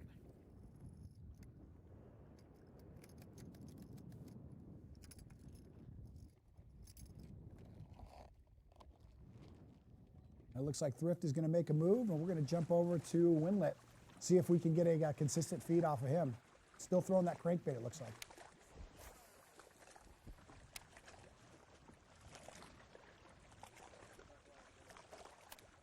Winlet being one of our talkative anglers, he's really been giving us some nice little golden nuggets of information while you've If been he out there. knows he's live, he opens right up. Yep. If he knows he's live, he becomes textbook. It's like watching a Bass University with him. He even commented, gave a when shout. you're fishing kind of bluffy looking, you know, these are pretty bluffy looking rocks, but what there is right here is there's a lot of little ledges, little small ledges, and so, you know, as I go down the bank and kind of pick my cast, I'm looking at my depth finder, I'm looking at the slope of the rock, and I'm trying to get my bait, you know, I'm trying to hit my cast in that spot that, you know, that I think I've got the best chance. Here right now, it's about 7 or 8 feet deep. And, you know, sometimes it might be 15 feet where the boat's sitting. That's a tree. Sometimes it might be, you know, only 7 or 8 feet, and I'll just kind of make my cast on that, but it's kind of all about angles. You want to get as close to the rock as you can get without hitting it. If you hit it, you're going to get slimed up, and so it just, I mean, every cast kind of matters exactly where you make it.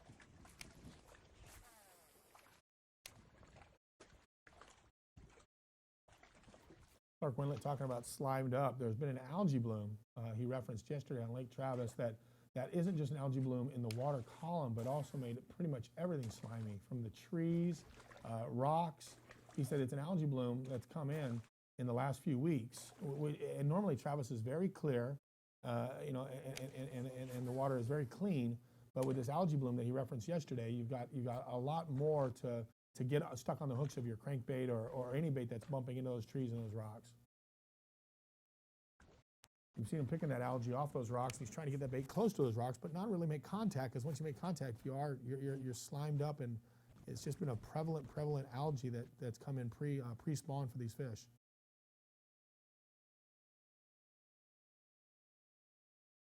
Looks like he might be freezing up on Winlet. But just a great angle at how he's fishing this as well.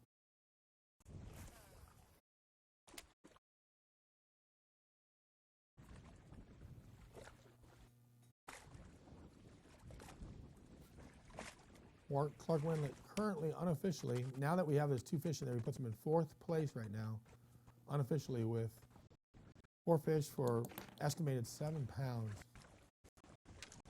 Yesterday, noteworthy that on day 2 he caught an 8.6, so he had 1 fish that weighed more than the 4 fish by far that he had now, and again, that goes to the point that these Lake Travis kickers, live action, and again, to your point, guys are starting to fish a little bit shallower. What's he got going on right now? Is he throwing a little top water? Is that a walk? Oh, is that a walking? We saw him earlier. I saw him on one of the preview cameras, actually. I was hoping you go to him, because what you watch it, you're like, hey, this guy, you were mentioning guys going shallow, and I'm like, he's even going shallow. Even Hayes, Dylan Hayes, rookie Hayes.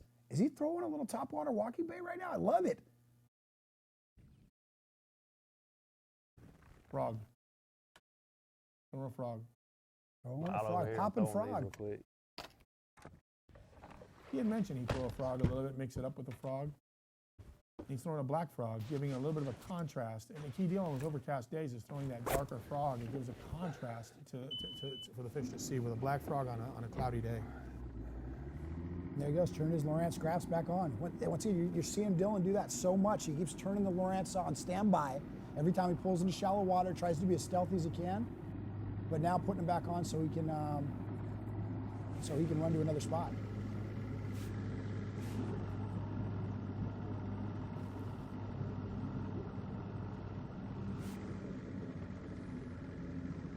What do you think's going through his mind right now?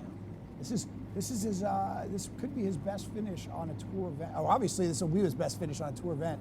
What do you think the pressure's going through his mind? You remember back your rookie year? Yeah, I remember that. First top 10? Big.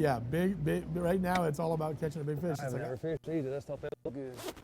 I got a shot at these guys. You know, the people that he's probably read about, and heck, I was fishing against guys that signed my hat, and I got autographs from them. And next thing you know, I'm having to get competing with them and getting autographs from them. It was a dream come true as a young angler.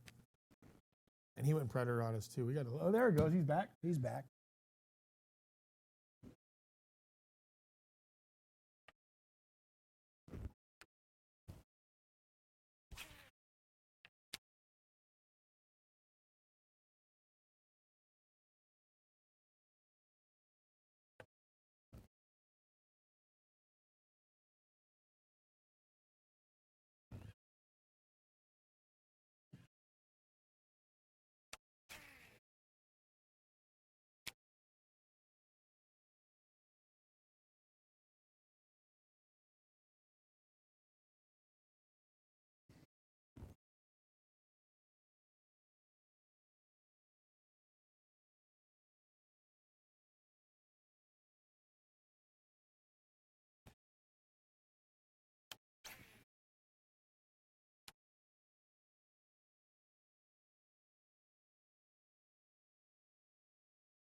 This is exciting stuff right here, watching Dylan actually working that frog so slowly through all that brush, looking for a big bite, shallow. Somewhere in there, Big Mama just sitting there waiting. You hope, you know. A little deeper than I like. These are like an 8 foot or something. We haven't had very many bites in it, but we've had a couple real big bites. Oh, and you just wish, you know, buzzbait, frog, you know, overcast, a little bit of chop on the water.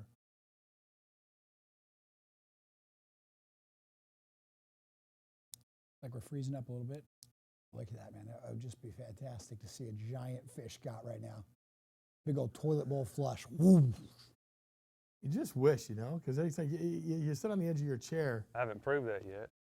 Any angler out there right now has to just be thinking, this is exciting just to see that live at Lake Travis right now. This guy could get smoked on that dark frog.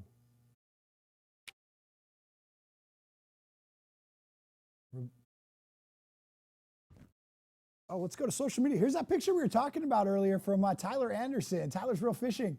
Look at this. Brian Thrift. He's watching live. He's watching live on his phone, but Brian Thrift is off in the distance. It looks like a couple miles away fishing a point there. So very cool. He's getting to see both angles of this event. Let's go. Haven't seen this one. Dana watching. It looks like Mark Rose. So she looks like she's out on the water there. Very cool. Patek. This is the Patek Nation. Patek people here. Lori supporting him. I think she might be out in Southern California. All the Southern California people got up real early this morning. She said it because it's like you're there. Support. We got a better seat for you here than you would have in an observer boat. You don't have to launch a boat. You don't have to try to follow these guys around. Yep. There you go. Here's a Twitter post. Love the new format. I knew last year when Byron Velvick was live at the Forest Wood Cup that FLW was going to be a live hit. There we go. Chris King, thanks. That's my brother, Chris. He's my brother-in-law. I'm gonna have to pretend as though I know that guy. Yeah, Nice. I love you, Chris. It's nice. Yeah, nice. see you at Christmas time. Extra special thing under the tree for you for giving that one out and making everybody think that it was another. There you go. What are you gonna say? I'd say it's my mom posing as Chris King. You know. Nice. Yes. Thanks, Mom. Back live to Mark Rose, sitting on the spot that has done him so well in the past days. And what a starting spot for him. You know, Mark Rose it's hard to leave a place where you catch a couple fours this morning and a 6 yesterday. And, you know, this has been his big fish factory in front of this ramp. And the wind's blowing in on it, which you would think would just scream, fish me, fish me. I have more to give you, Mr. Rose. It's a big fish spot. And gosh, it's got a history of producing big fish. Like I said, Scott Martin, 2007, biggest fish of the entire FLW season. 812 coming off of a football jig, not far from where Rose is sitting at this very moment. And he is, these guys all look like they're ready to set, dude. That's the coolest part. Don't you just feel like you should grab the net and get ready? Like I'm in the boat with him and I'm his co-angler right now and I'm ready to grab the net as I see him get bowed up like that. I'm gonna put my rod down, everybody, and I'm gonna grab the net and help this guy out. Look how close we are. I feel like we're gonna be able to see a bite. I feel like I reach out and touch the rod tip right now and fake him out like he's got a bite. That would make him happy. He'd really enjoy that one. That would be a no, you did not. Oh, Rose, come on, buddy. Let's go game time on it right now. And here's the difference. I mean, there you see in the background, that could easily be a marshal back there, his marshal, and that's where we're getting some of that reporting that we're talking about. The marshals have to stay a fair distance away and still report on what the anglers have, and that is a handicap in a way. We're getting information to them about what's being caught and the size being caught. They're inputting the information in the unofficial leaderboard, but at the same time, they do have to stay far enough away to give these anglers the room they need to do what they're trying to do, which is win these events.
Little one.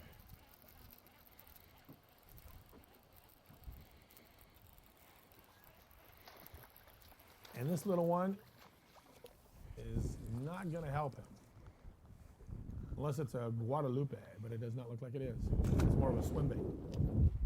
That is a swim Well, bait. that lets me know you can catch some out here in random no man's land.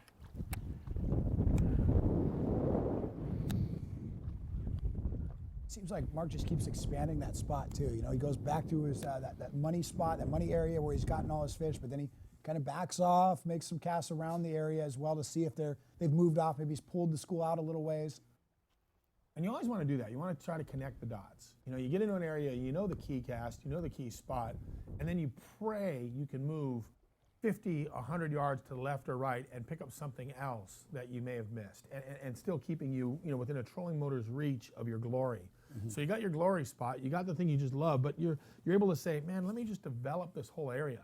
Let me stumble across another little incongruity, a little something to the left, to the right, behind me, in front of me, whatever the case might be, that allows me to have confidence in my best area and expand it. I call that connecting those dots, where one area becomes multiple target area. Such a comfort level when you can pick keepers up, knowing that your 4s and your 6s are just that close to where you're fishing. They're having to run down the lake like a wild man, just having to pick up your limit elsewhere.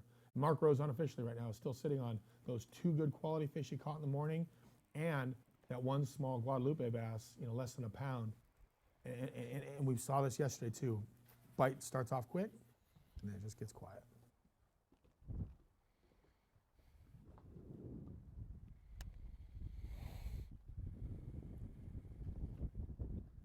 Now, it looks like, looking at the unofficial leaderboard, we have 2 more limits that have been filled out.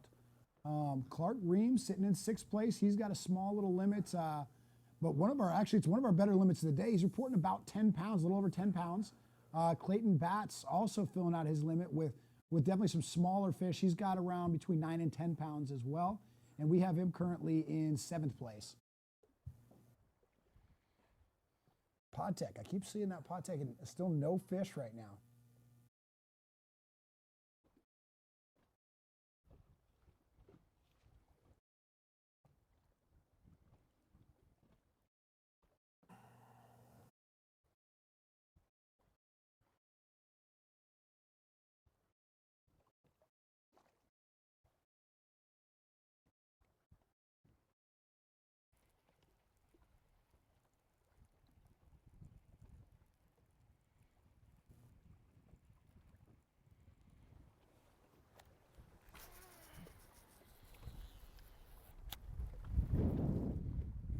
Getting a different shot of that launch ramp that Mark Rose is fishing right there, and those no-wake buoys completely encircling that ramp.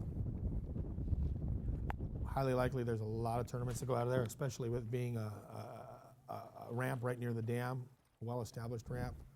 Probably one of those places where, like we talked about, the retreads, a lot of fish released. It's a very, very popular area to probably fish, just because of the sheer numbers of fish that are dragged in there from all over Lake Travis. Yep. And on a split screen right now, check out Brian Thrift happily turning and burning. I want a reaction tape. We've got our top 2 anglers here, Thrift on the right, Rose on the left. And what you brought up earlier, because things haven't really changed too much, kind of have opposite situations. Thrift has a lot of 2-pounders in the boat. His average is about 2 pounders in there. And then, but he's got his full limit, where Rose has only got 3 fish, but 2 of them are great fish, right around that 4-pound range, and then he's got that 1 tiny one. So these guys they're coming from different angles on how they're filling out their limit here. Wait a minute, are we at Gunnersville? Wait, wait a minute, I'm having a flashback here. What's going on? Mark Rose, Brian Thrift, 1st and 2nd. There's 164 guys in this tournament, and we are looking at the exact same 2 guys that we were 2 weeks ago. Yep, these guys are definitely hot right now. That's bizarro land, isn't it? I mean, that's strange because, and they talk about one motivating the other and all that other stuff. That is just bizarre, because these guys are thinking about the whole field, doing well on the lake, pretty much beating the fish, not each other. I mean, it's like, these guys are chasing me. I just want to have a great day on the lake.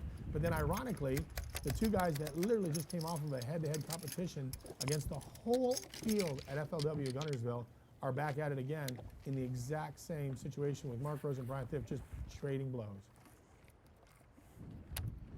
Got to be a few fish scattered down this old rocky bank, same bank as that.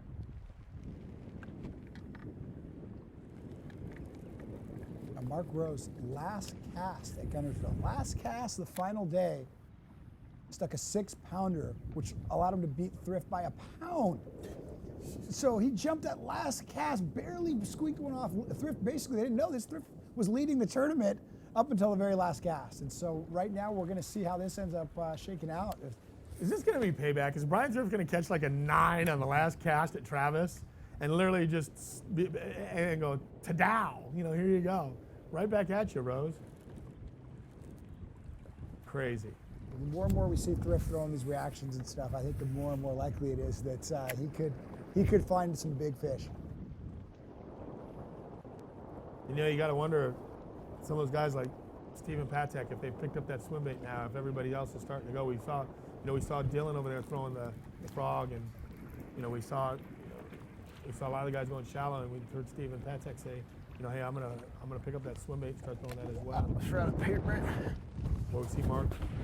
I'm just gonna idle. You can stay right there if you want. And there we go. Patek. Right back at it. Here we go now. Oh, look, he looks like he's winding. He's throwing that swim bait, Yep. folks. Let's see that bait. I want to see the swim bait.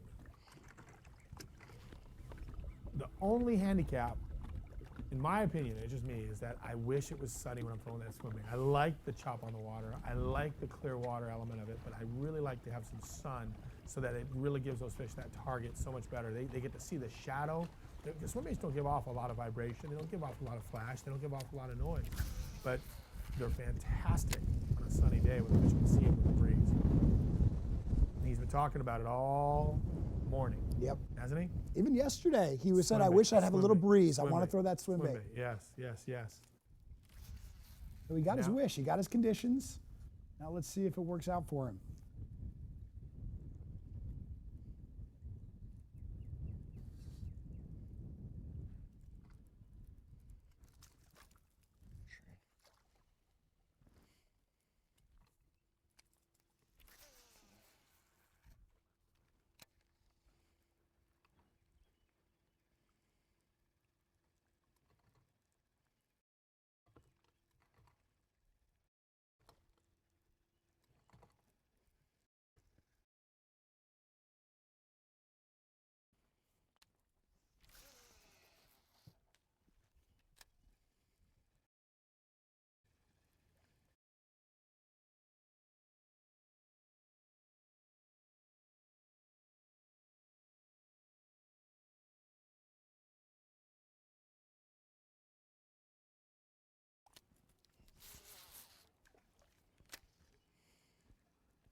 Patek's starting to burn banks.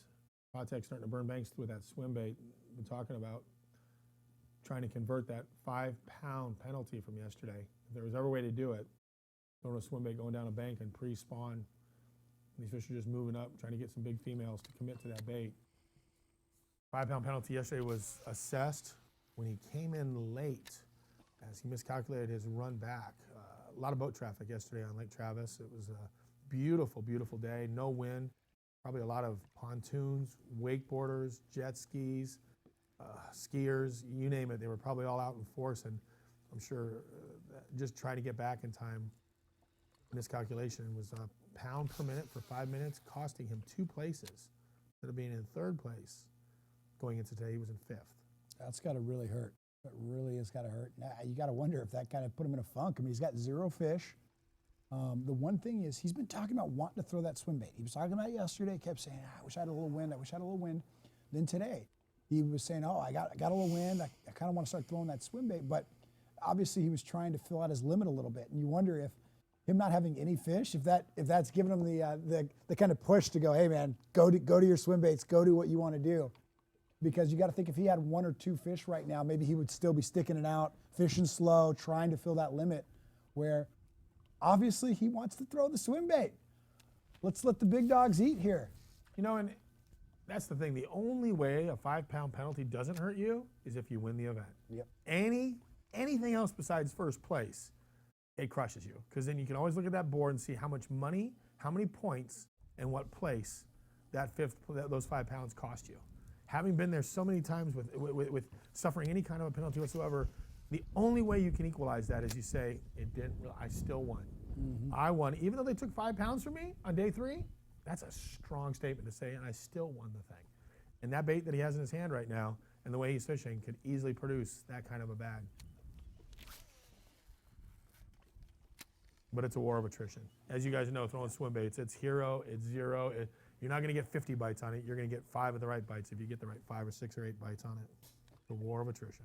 And another thing to note with his deduction he got, his penalty he got, you know, that's no one's fault but his own. You know, and you notice the two guys, Hayes and Potek, some of our younger, fresher anglers in this top 10 field. The other guys, you know, you got to know Thrift, Rose. These guys have been there. They know that things can happen. Your boat breaks down. You hit rough water. You got to get enough time to get back. And I can pretty much guarantee that Potek will never make that mistake again. I don't know about that. I was at a tournament a couple of years ago, and Clun did it. You know, the last thing you ever expect is Rick Clun. Clun, huh? Rick Clun, and he had wrote down the wrong weigh-in time, so he came in 15 minutes late. And what he had done was he swore to himself he had like a 2:45 weigh-in. It was a 2:30 weigh-in. Just a mental glitch. Yep. I'm like, Rick Clun, are you kidding me? One of the most mental guys. But we've all been there to that point.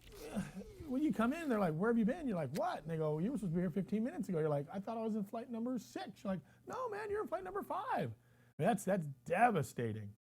So I'm sure that's a painful one. To your point, that is a painful one because it's an execution thing.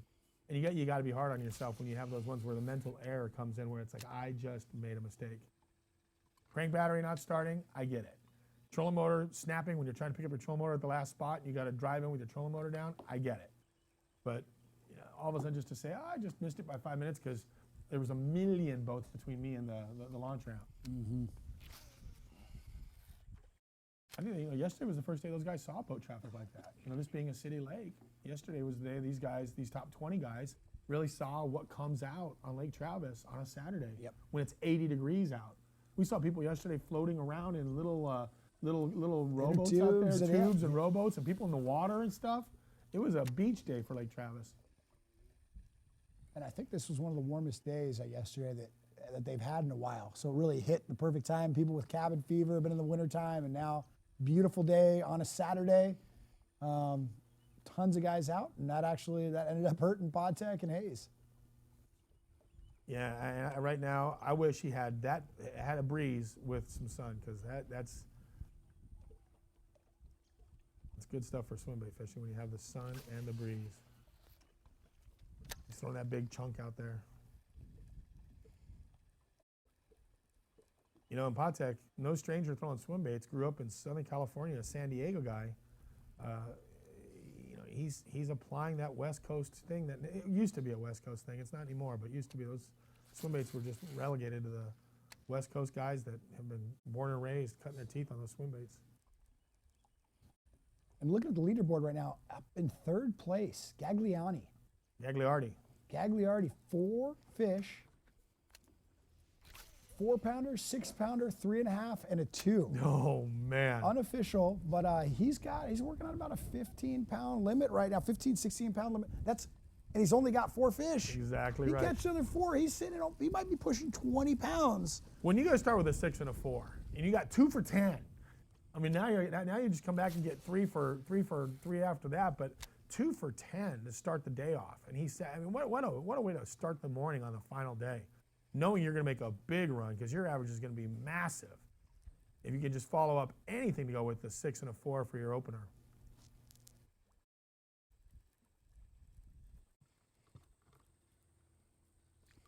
Brian Thrift needing a quality bite.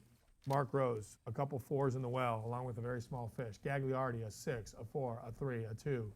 I mean, look at, just to your point, Travis, Brian Thrift right now is got his limit by 9 o'clock, culled a few.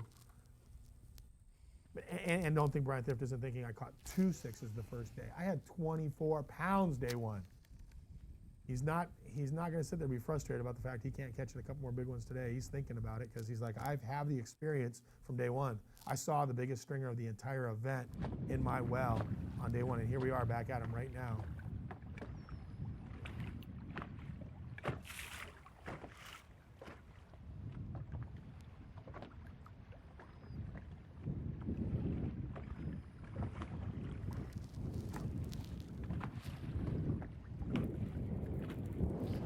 Okay.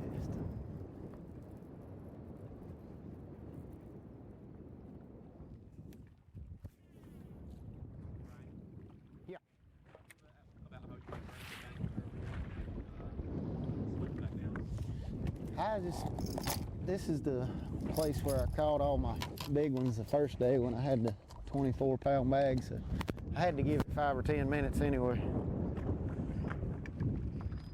We're about to go back to burning the bank.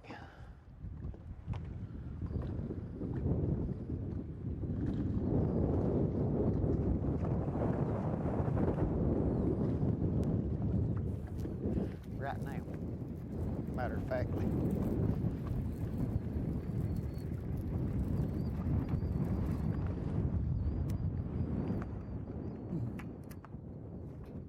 Griff said he was going to give it 5 or 10 minutes and said, I'm out of here. I'm going back to burning banks.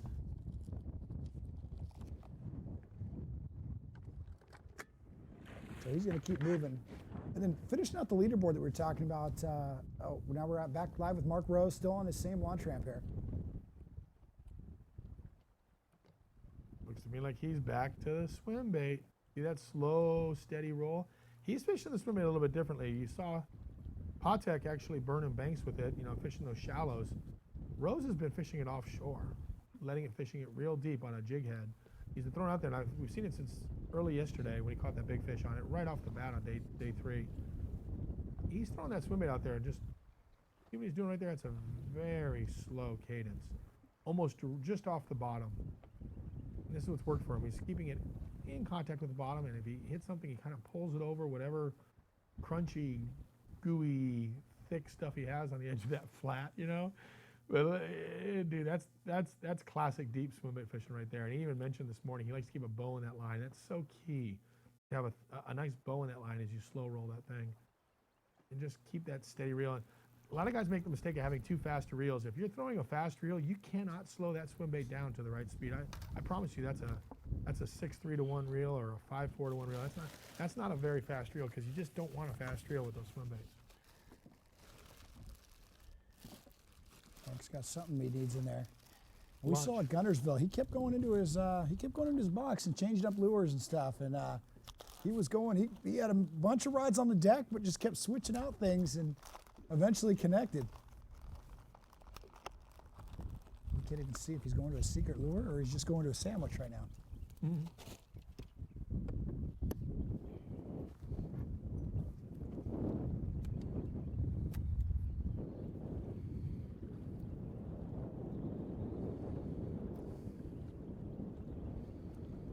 So in 10th place right now, Jeremy Lawyer. Only 1 fish. He was fishing the docks and everything, which was really working, but it really dropped out from underneath him yesterday.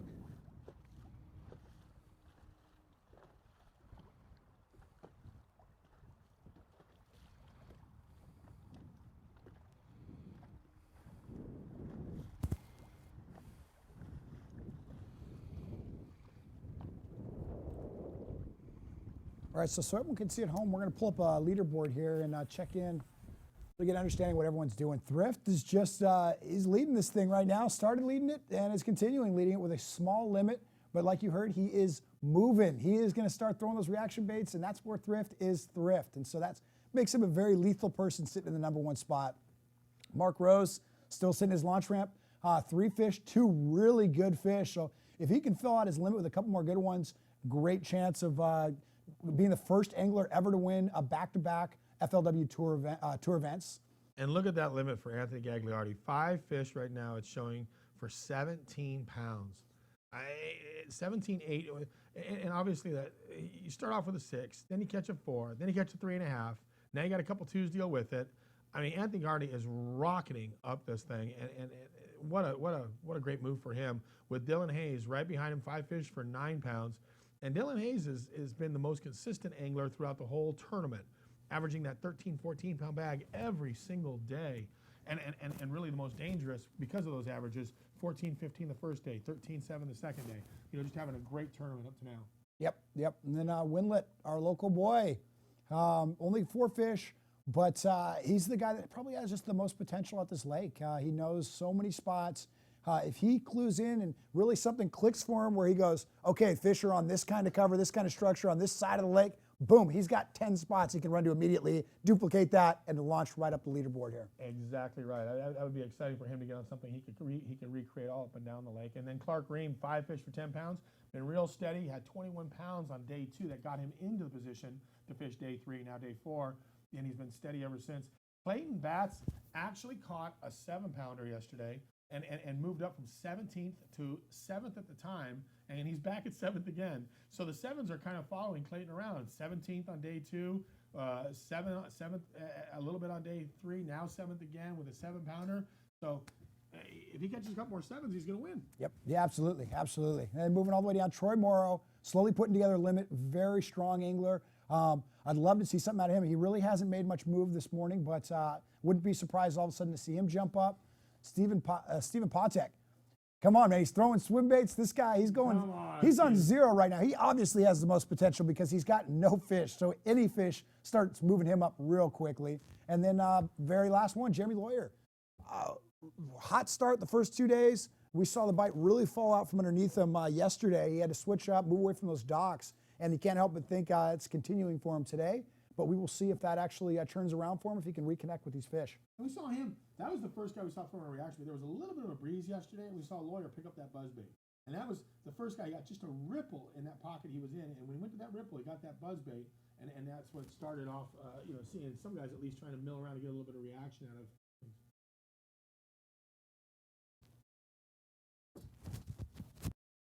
But our 10, and just like we saw yesterday, there's a lot of times you're going to see this midday movement. These guys are going to adjust what they're doing. And yesterday, a lot of guys started deep. Pretty much all the guys in our top 20 started deep. Then about 11 o'clock, you saw all of them move shallow. It was sunny. They were trying to catch those fish moving up, getting ready to spawn. Today, a lot of guys starting out deep once again. But now you're seeing a lot of them move up shallow, throwing those reaction baits. Thrift being one of those guys, Winlet being one of those guys, and now Potek being one of those guys, where that adjustment, he's got 0 fish fishing deeper. His spots that have worked out for him the first 3 days. Now he's going to adjust because it looks like he has milked those spots, man. It looks like those fish maybe moved or he caught them all. But whatever it is, they're not cooperating with him with 0 fish, and so he's moving to his California style, throwing swim baits. But look at that leaderboard. I want to hear hashtag FLW Live. Throw a shout out to your favorite. Yes. Talk to us. Tell us who you're rooting for now, because we have some big teams. We have the Winlet Mafia coming out of Leander, Texas. We got the Potek group coming out of Diego, right? San Diego, South Coast, Southern California, and also where he's from now, Sheridan. Well, you guys, FLW Live, that's the hashtag, FLW Live, Facebook, Twitter, Instagram, whatever you guys want. Throw it up there. We're taking a look at that. It's a lot of fun seeing everybody joining in and enjoying this live look. I mean, we are sitting shotgun right now with Mark Rose.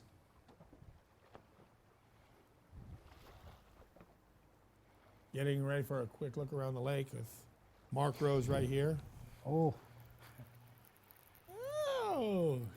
on point. He may be a 5-pounder, but I'm leaving him. Leaving him alone. Maybe a 5-pounder, but I'm leaving. You love that from Mark Rose. Did you hear that? Maybe a 5-pounder, but I'm moving. Mark Rose getting ready to move. A lot of guys getting ready to move. Here we got Clark Winlet, the local favorite, has more time on this lake than anybody, doing what he does best, putting Travis Bass in the boat. Absolutely. Absolutely. We'll be back with more of the final day action here at Lake Travis for the second stop on the FLW Tour.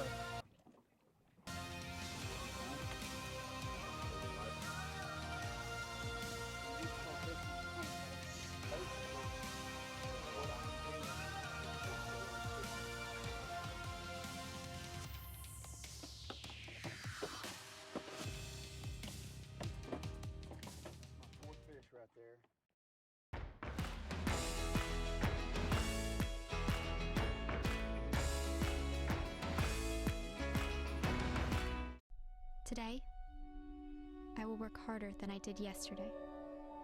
I will contribute to this country and its greatness. I will remember that work isn't everything, but whatever work I do, I will give everything. Here's to the dream you set long ago. You never stopped working hard to get there, and that's why we won't either.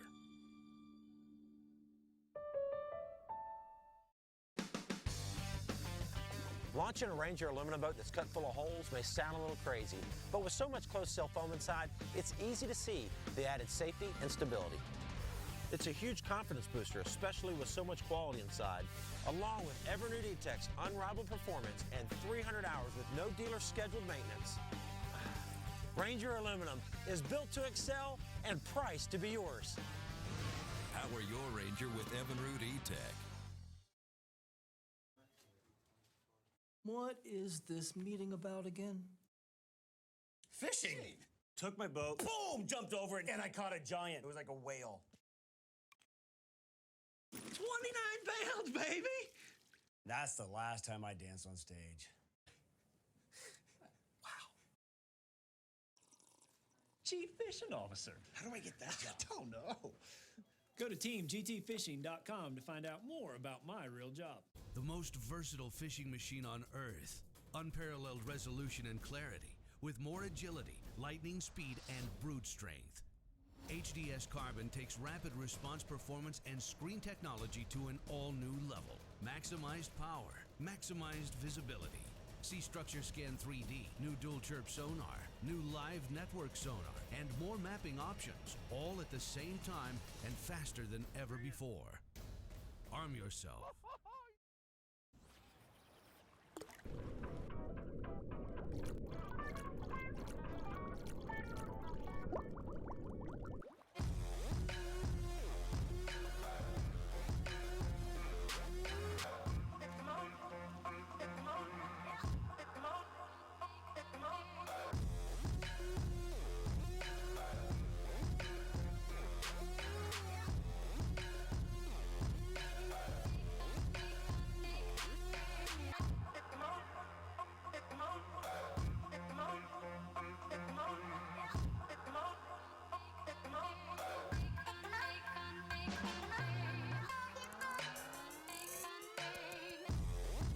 There are easier ways to become a better angler. Join FLW today and take your fishing to the next level. Get the magazine, get on the water. Visit FLWfishing.com/membership to find out more.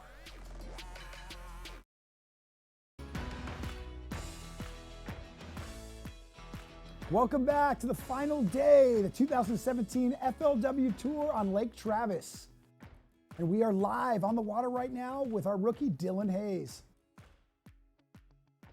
Dylan Hayes, the most consistent angler of the 164 that started this event, catching the best average each day. I have a limit in the boat. I had a couple of big bites on this little flooded grassy island in practice on a frog. Under these same windy, cloudy conditions, so I'm trying to duplicate that. I had a couple of 3-pound bites second day of the tournament that didn't get it. So I'm looking, that's why I need a couple of 3-pounders to really help my bag out.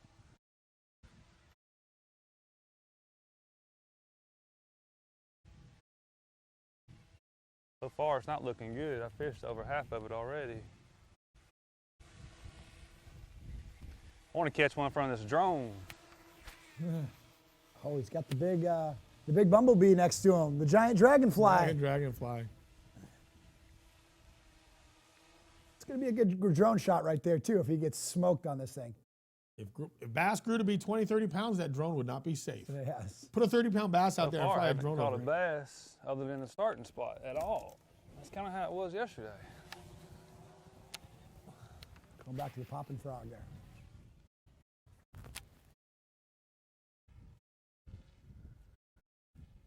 We shook one off about 5 pounds here.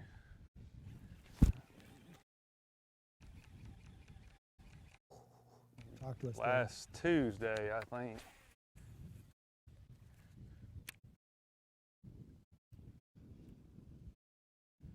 Talking about fish management there, shaking fish off in practice, getting those big bites and not setting a hook on them and just letting them eat the bait and show themselves and let it go. And fish management is so important on a lake like Travis, where there's just not a lot of fives to be caught. It's not a Gunnersville. This is not a 5-pound factory. There's big fish in lake. They're very wary, and it's a bar of gold on Lake Travis to have a 5-pounder. So to that point right there, practice, guys are shaking fish off, looking at fish, doing anything they can not to catch, stick, and hurt a big bite.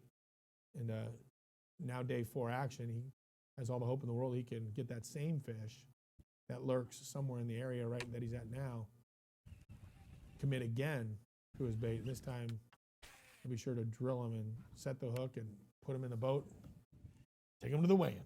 Yes. He's got some confidence. You were saying he got a lot of big fish here. Caught a limited fish real early this morning.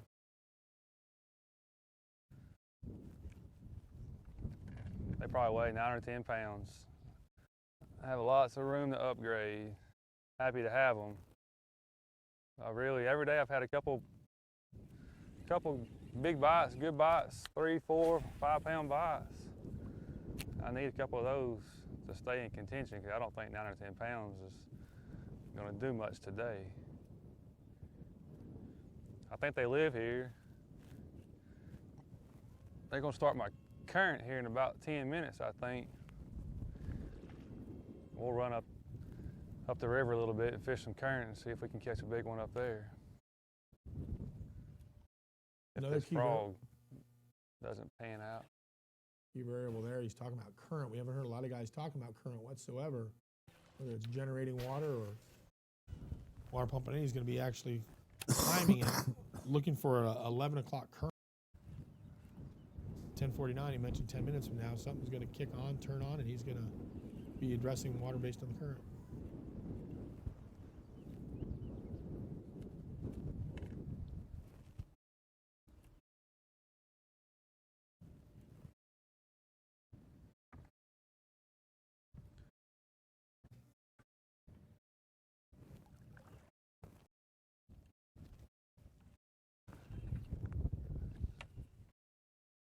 Dylan Hayes has done a great job this tournament. Went over a big old limb. Getting quality fish, quality sacks each day. My 5 pound bite was right around here. Oh, that's exciting. Today would be a good day to catch her. Especially live. I'm talking to him, but boy, it'd be a good day right now for all of us at 10:50 to see. A little bit windy.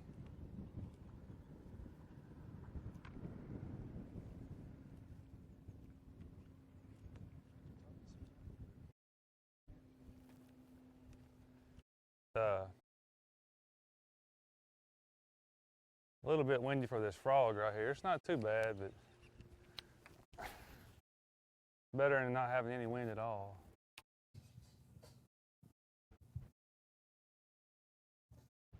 Keep an eye on that frog out there. You can see those marshals or observers on the other side.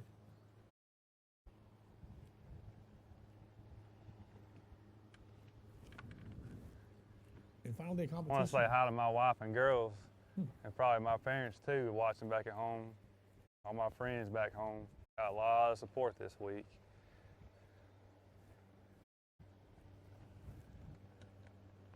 Hey, if anybody's out there for Dylan Hayes, hit us back at #FLWLive.com. FLW Yes. Live. Yes, throw some positive energy for your boy Dylan right now. If there was a place on the lake I thought I could catch one on a frog, it'd be right here, so I hope I catch one for everybody. Come on with it. We're cheering for you, Dylan. Yep, Dylan, we're here. We're here ready. We're ready, man. We are not going anywhere. You say you shook off a 5 there in practice on Tuesday. You're hitting it right now at 10:51 live on day number 4, FLW Tour, stop number 2 at Travis Lake.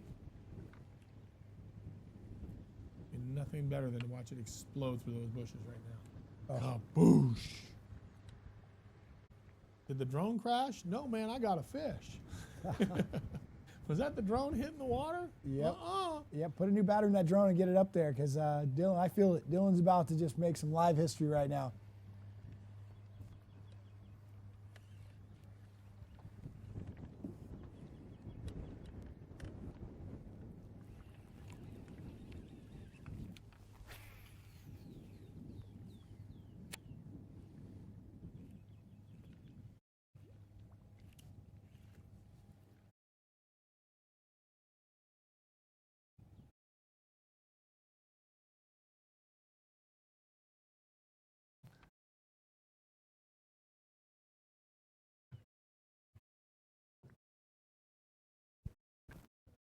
I've been throwing it about an hour, I haven't had a bite, so it's not a very good sign.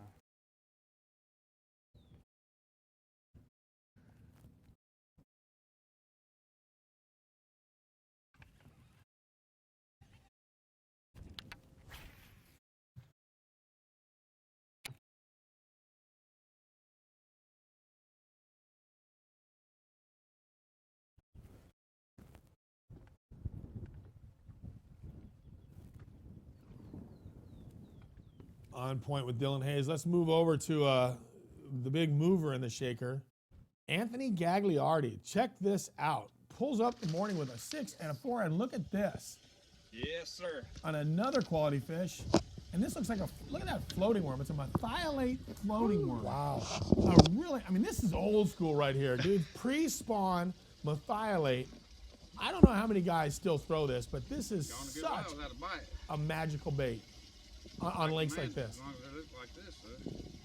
Now, this is a little bit more raw footage, guys. It's harder for us to hear him. This is coming from an iPad. This is one of our marshals because our cameras are on the top 5 anglers. And Gagliardi did not start the day.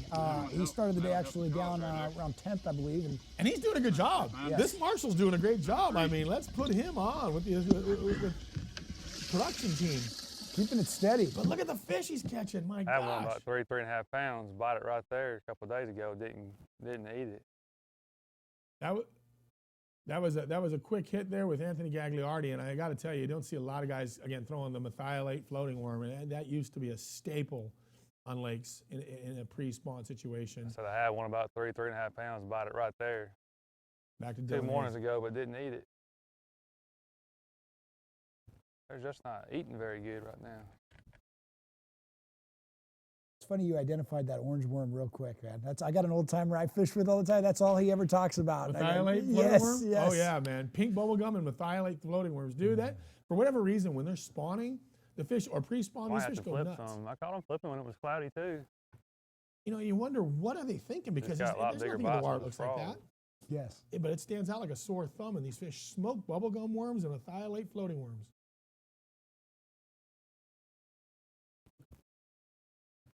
Sun's trying to come out now. That can only make the bite better if that sun pops out on a windy day like this for these guys and they get a little bit of a break in those clouds. That could really loosen these fish up even more with a little bit of sun popping out. Get these fish to get frisky. Oh, and we are live right now. Rose is just going for the net. Let's see. Oh, wow, this is a good fish. Woo. That's a big move for Mark Rose right there. It has been a long morning for him. Look at that. The jig fell out of his mouth. Strike King, shake him, football head. Scott Martin is flipping out right now. That football Strike head. King football jig right there has won me some money this week. I don't know how much, but about $1.25 right now the way things are going. Wow, let's get a good look. Jeez. 3.5 pounder. Oh my gosh, that's 2 4s, a little Guadalupe 3/4 pounder, and now that. Ryan Thrift, watch out. Rose is really putting together some solid fish. Rose is taking you to the bank right now. Unbelievable.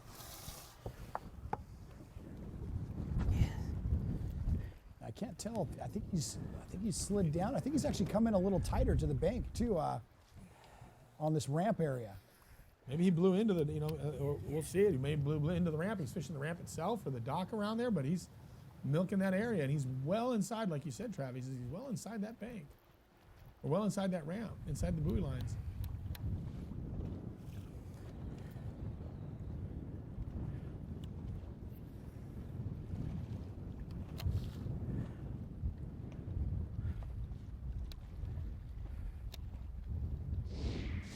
Keyfish looking back at that moment right now, just a few minutes ago. That's a solid hook set right there. What you want to see. And look how close, you're right, look how close to the bank this guy is. Oh yeah. And now he's thinking net. Here we go. Nice. Yeah. You hear that sigh of relief. Look, he knows. He is one step closer to that 125 paycheck. You saw the Look at this jig fall out of the mouth. It jumped at the front of the boat. Great Look at net that. action. Jig fell out of his mouth. Great net action. from Strike Mark King, Rose. shake 'em, football head. That's strike. You know, with that wind blowing in, Travis, those fish that he was keying on may have pushed right up to the bank. You know, now he's possibly fishing closer. Same exact stuff he was fishing when his boat used to sit in 120 foot he was talking about in the mornings. Now he seems to be up on top of whatever that target area is that he's fishing by that ramp. And with that wind blowing in, that could be key. Yeah. Look, he's fishing a lot shallower now. Yeah, as his cameraman starts to pan out, we kind of see how shallow he is. Look at that, here's a good shot. So he's been fishing way outside of this. There's the launch ramp.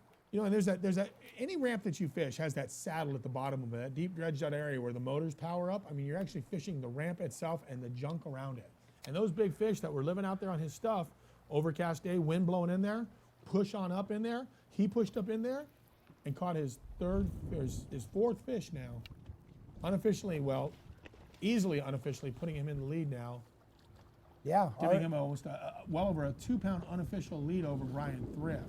So right now, as per the leaderboard unofficially, he's got about 12.5 pounds, and it gives him a 2-pound lead over Brian Thrift, who also has a limit. So he still has one more fish to put in the well. Wow, this is huge. And really, he's got 3 great fish, and then he's got that Guadalupe that's only 3/4 of a pound. I mean, that's not much, so he's got room. He gets 2 decent fish. He moves way up, and here we go. With only 4 fish and that one small fish, he is our unofficial leader. So he's got room to really put this thing away if he sticks some good fish right here. Then Thrift is second place. Haven't seen any upgrades from him in a while, but once again, he's running around, staying active, so I think that will change eventually. Anthony Gagliardi showing us some old school floating worm methylate. There's a mouthful. Methylate floating worm. Say that 3 times, 5 times fast. 17.8 with a 6 and a 4. Clark Winlet, the hometown favorite, local boy that's fished this lake more than probably everybody else combined as far as times on the water. 5 fish for 9.8. Dylan Hayes. Dylan Hayes, our man to watch. He's the guy that's been Mr. Consistent, and he's just been waiting to slug that big bass. We saw him throwing that frog. It could happen any moment because he's definitely fishing those spots that he's not only knows there's big fish, he's gotten bit and pre-fish on those spots, so he knows they're there. Clark Ream, you know, he calls himself the journeyman, always out there grinding away, having a great second day with 21 pounds, got him into this hunt, and 5 fish for 10 pounds. He's got to feel good about his consistency. A box full of 2-pounder, 2.5-pounders right now. And Clayton Batts, currently in 7th. Mr. 7, we're going to call him. We got to put a 7 on his jersey. 7-pounder yesterday, 17th going into it. Now at 7th place again, and racked a lot. Back to Rose, Mark Rose, live at that ramp. Well, live frozen. Frozen at the ramp, yes. Frozen at the ramp. But you can see, you can't really see that well, but he's definitely close. This is really interesting. He moved close, and then I was able to get bit relatively quickly. Oh, Thrift, if you need a big one, you need it now, my friend. Yes. Ryan Thrift, you have a limit of 2s and 1.5s and 2s and 2.5s, but Mark Rose has caught some good quality fish and put Ryan Thrift down into 2nd place. If there's any payback, Brian Thrift will catch a big one on the last cast of the day and beat Mark Rose, and then Guntersville will be redemption, and it'll be the craziest story of the two Titans battling it out if Thrift manages to beat Mark Rose. And that's, I don't want to even discount Anthony Gagliardi, Clark Winlet, Dylan Hayes, Ream, Clayton Batts. I mean, they're all there. The lake's going to turn on. It's going to be another fun afternoon to watch these guys. And the sun's popping out. We're getting a little bit of sun. Now, with this longer season we have 7 tournaments on the tour this year. Thrift and Rose both having a great start to this season, and 2 tough tournaments. Guntersville, very finicky, very hard to get limits. Then we go to Travis, same story. So these 2 lakes really shook up the entire 165 field, and but Thrift and Rose seem to be able. They're not breezing through this by any means, but they've been able to scrap their way to the top and get some valuable points towards Angler of the Year, and then also making that Forest Wood Cup at Lake Murray later on this year. And there's other guys like Dylan Hayes who finished, had a horrible Gunnersville event and is probably real thankful for the fact that there's an extra event in the season and that they can go out and throw one event away and still have a good average of 6 versus 7. So, and probably everybody's happy to have that extra event for the season. And here we are on a split as they're switching first to second, second to first, first to second. Mark Rose, the key here is what you see on the bottom left of that screen, or bottom right of that screen. Fish in the live well, Mark Rose 4. And Brian Thrift has 5. Mark Rose is catching very good quality fish. He has one Guadalupe 12-inch fish in that mix, and unofficially a 4, a 4, and one about 3.5. So possibly 16. Well, right now 12 pounds for 3 at least. Possibly more than 12 pounds, because again, unofficially, a lot of these guys like to sandbag, if you will. Yes. There is a key here. Nobody wants to come in and say to the camera guy and to us and to everybody else that they got more weight than they do. Oh, it's about 15 pounds, and then they come in and weigh 12. That's a tough dinner. You go with your friends at night, and everybody says, hey, big eye. Were you big eyeing? I mean, you don't want to go out to dinner and be the guy saying, well, it looked like 15 to me, but the scale only read 12. So all these guys like to come up a little bit short, say, well, that's only a 3 when it's really a 4. Well, that's only a 2 when it's really a 3. Yeah, that's the key right now, is to wonder what the real official is, because we're getting some weights. Now one.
I think. Not real sure.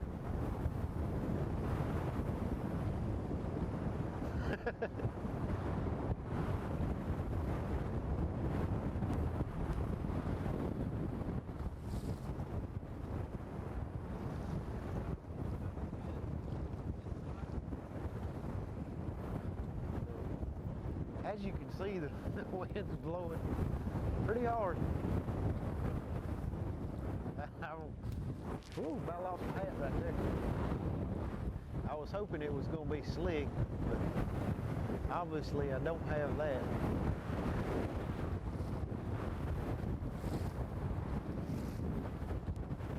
Pretty good breeze blowing though.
let's go somewhere else.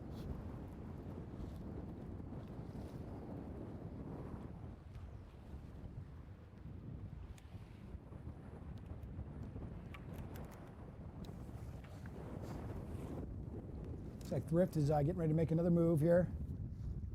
No surprise out of that, though. Thrift loves to move around. You know, this is some exciting stuff for Mark Rose, because Mark Rose, if he wins this event, it is going to be the first back-to-back win in FLW history. The first time a guy went to an event, won, came back, and won another one. And for Mark Rose, this will be his first win off of the Tennessee River. This is actually the Colorado River, not the Colorado River you and I are used to fishing, but another Colorado River. Texas has a Colorado River, and this river, this lake right here, is a dammed up Colorado River. So off the Tennessee River, first win for Mark Rose if he can pull it off today. Very cool. We got Winlet currently in 4th place on the live screen here. Look at that water, dude. Is that pretty where he's at? That makes anybody watching this, you gotta want to go fishing, because flipping that. That's that. Winlet, you're live, baby. Let's talk.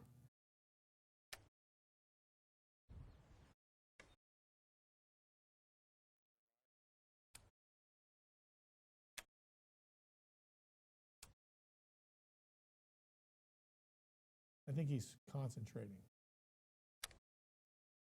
And Clark is not shy to talk to him. Oh. You know, we've been working, and you know, when you're just like, we hear it all the time, say going fishing, you've got to figure out something. Something's got to clue you in. And you know, I caught a nice one on a, you know, kind of outside on a crankbait, but then I got a couple bites in the back of a creek, and so I actually caught one in the very back of a little pocket that you know, was around some stuff that I've never even seen here before. It's like green, I don't know what it was, but it looked like reeds. But that fish was on a bed. I went up there afterwards, I could see the bed there. And so, you know, I know they're spawning. I don't have time to go find a bunch of fish on the bed or anything, but basically now I've caught several more just targeting, you know, I'm basically fishing, I'm kind of not worrying about anything I've done the whole tournament. I'm just fishing, you know, shallow, where they're gonna spawn. And I like the pockets that have less cover in it. This one's got a lot of cover, but I just thought I'd try one that had cover and see if I could get it right. All I need is a couple big ones now.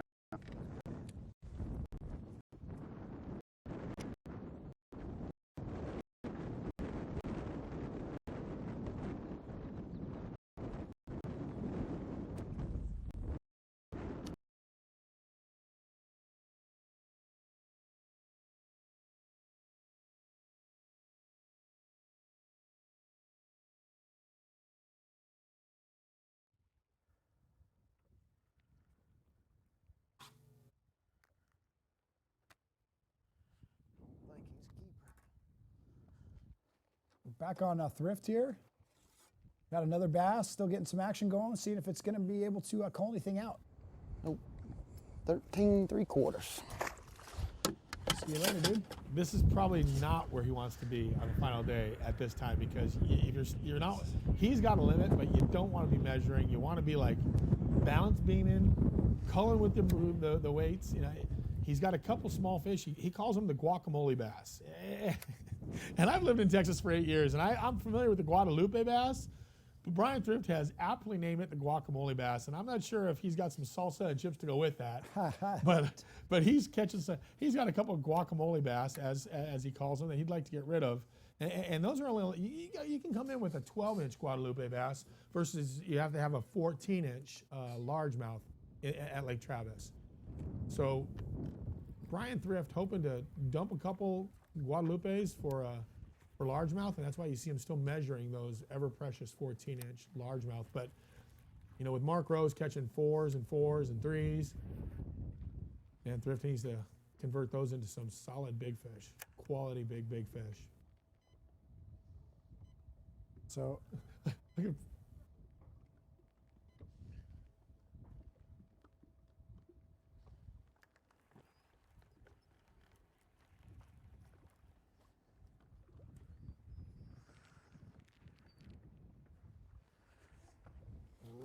got tore up. I love seeing all the rods that Thrift always has on his deck, man. He's got rods for every situation he's gonna go. You might just pick one up for 1 or 2 casts if that's what he needs for a certain spot or angle. Did you hear what Chris Jones, the legend, said yesterday at the weigh-in? He said Brian Thrift is OCD. He goes, if you look at his rods, every 2 inches, he keeps them spaced 2 inches apart. I mean, look how pretty the deck of this boat is. If anybody's ever seen some of these guys' boats, it's like a mosh pit of rods. They're all tangled together. They're on top of each other. Look at the uniformity of those rods. I mean, right now he's got a couple out of place on the off to his left or right. I can't tell depending on which way you're looking at it on the camera. But that is a pretty picture of how clean he keeps his office. And Chris Jones was talking to him about it. He said, hey, you know, you are OCD. I've looked at your rods and they are perfectly formation, perfect order, and it is something to see. It really is impressive. Other guys, they just kick them into a pile. I'm one of those other guys, by the way.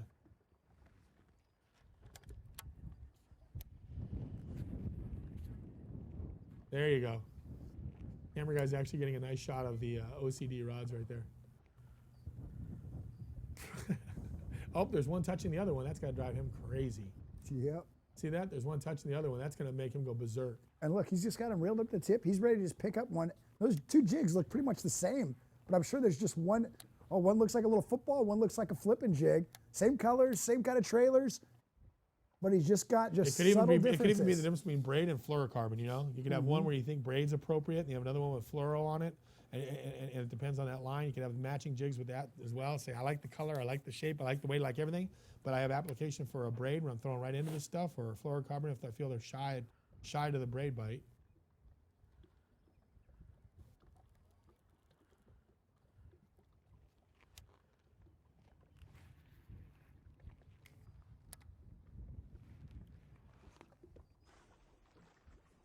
And we're going back to what I'm going to call Clark Wendlandt the Predator.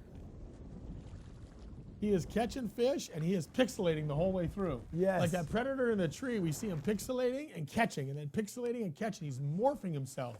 If he wins this tournament, AKA the Predator.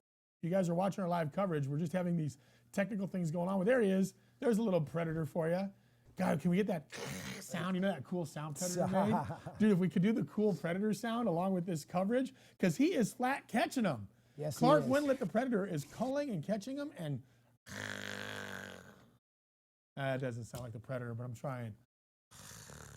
All right, guys, let's go over to our social media now. We've got a lot of people watching and a lot of people updating us. Voodoo Bassin, watching it on his iPad right now. Got Mark Rose in that shot. Perfect Sunday is correct, by the way. Hashtag Perfect Sunday. Nice. True game changer. Yes. Fishing with Smithson. This is awesome. It's a look. We talk about you only see the results when you watch the live weigh, and you're just seeing how the day panned out. But this you actually get to see the decisions and everything that goes along with it. Hot mess of an angler. Well, anything but hot mess. Mark Rose has a fan following and hot mess angler. Hashtag Canadian. Mark Rose all the way. I'm feeling it. Travis, we got another Travis at Travis. Loving the live coverage. Great work, FLW. Wouldn't it be cool to see Mark Rose repeat? Awesome, yes. Says Stevie D. And that hashtag FLW Live, guys, if you want to put your stuff up, make sure you're using that hashtag. James Thomas Pinch, local supporter for the Leander Boy. Another one for Wendlandt there. The Wendlandt Mafia showing up. Rodney Marks. Go get them, Ant-Man, Level Performance Rods. That's hashtag FLW Live. Steve, watching you guys on FLW Live. Great show. Pulling for my hometown boy, Clark Ream. Clark Ream, yeah, he's making some moves here. He's got his limit. We'll see what he ends up with. Oh, there's a forecast. Matt Tubbs is thinking Mark Rose is looking like a beast. He's going to repeat. Matt Tubbs has got his money on him. Oh, we got homework? We do have homework in live?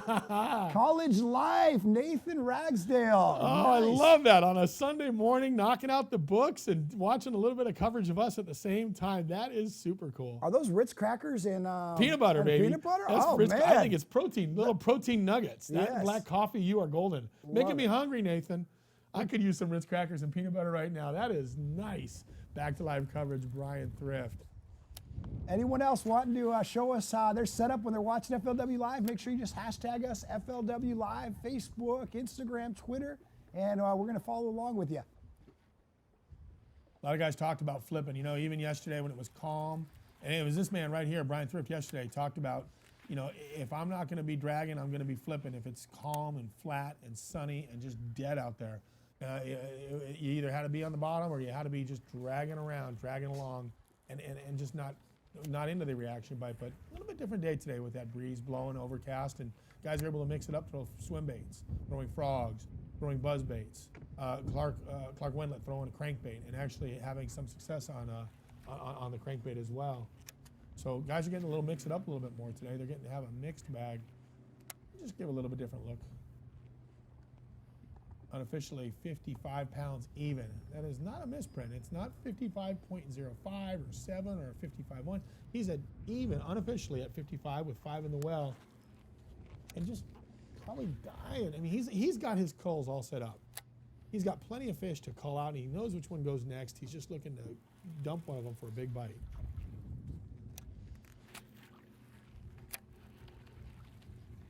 It just looks like such good water right now. And we talked about it a lot yesterday. We haven't really mentioned it today, though. Lake Travis, really low for a few years. It was really, really, really low, 50, 60 feet down. And a lot of these brush piles and trees that you're seeing, they grew up. They wasn't underwater, so they grew up. They had a lot of life, plant life and stuff. Then when this water went up to near full again, it put all that new brush and trees and things underwater again, and that's what these guys have been fishing and targeting. And what Wendlandt had talked about is it's given this relatively small lake for a tour event a lot of fishable water because there's so much cover and structure down there. Yeah, to your point, Travis, even saying spread out, I mean, he said these guys feel like these fish are really spread out because of all this new foliage, under the water, trees growing in 15, 16, 17 foot of water, big trees. I mean, the place exploded while it was low, and really it's like a new lake with the flooding of this of all this foliage. And so it really does hamper the anglers, and you can see that right now with what Brian Thrift is fishing. There's targets everywhere. I mean, he's rich with targets, and that's where these buzz baits and these frogs, I mean, something to pull them out from the different angles they might be in between those two trees, on that flat, maybe the tree to the left, tree to the right. You got to cover a lot, and you got to hit a lot of targets. It's that needle in a haystack, if you will.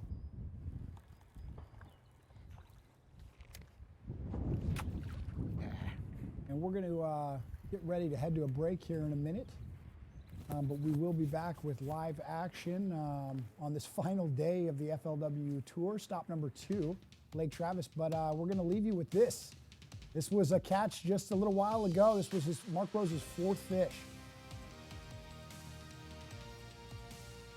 Whoa! That jump right there, yes. Jumps and jigs do not go well together.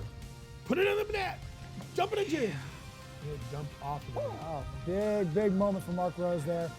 And we will go back to live action right after a quick break, guys. Look at that. Jig fell out of his mouth. Strike King, shake him, football head.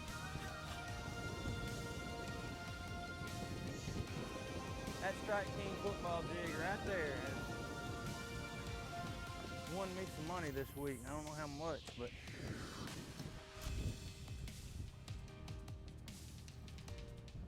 $3.5 pounder.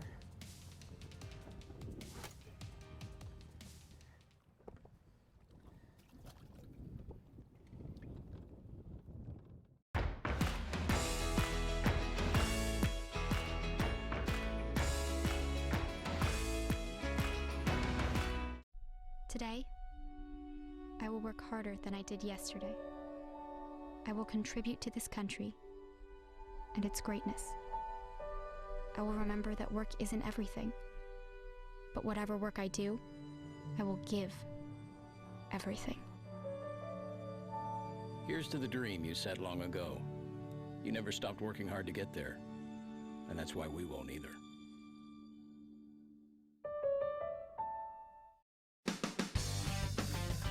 Launching a Ranger aluminum boat that's cut full of holes may sound a little crazy, but with so much closed-cell foam inside, it's easy to see the added safety and stability.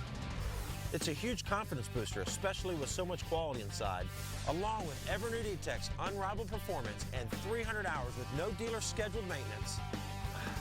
Ranger aluminum is built to excel and priced to be yours. Power your Ranger with Evinrude E-Tech. What is this meeting about again? Fishing. Took my boat, boom, jumped over it, and I caught a giant. It was like a whale. 29 pounds, baby! That's the last time I danced on stage. Chief Fishing Officer. How do I get that job? I don't know. Go to teamgtfishing.com to find out more about my real job. The most versatile fishing machine on Earth. Unparalleled resolution and clarity, with more agility, lightning speed, and brute strength. HDS Carbon takes rapid response performance and screen technology to an all-new level. Maximized power, maximized visibility. See Structure Scan 3D, new dual chirp sonar, new live network sonar, and more mapping options, all at the same time and faster than ever before. Arm yourself.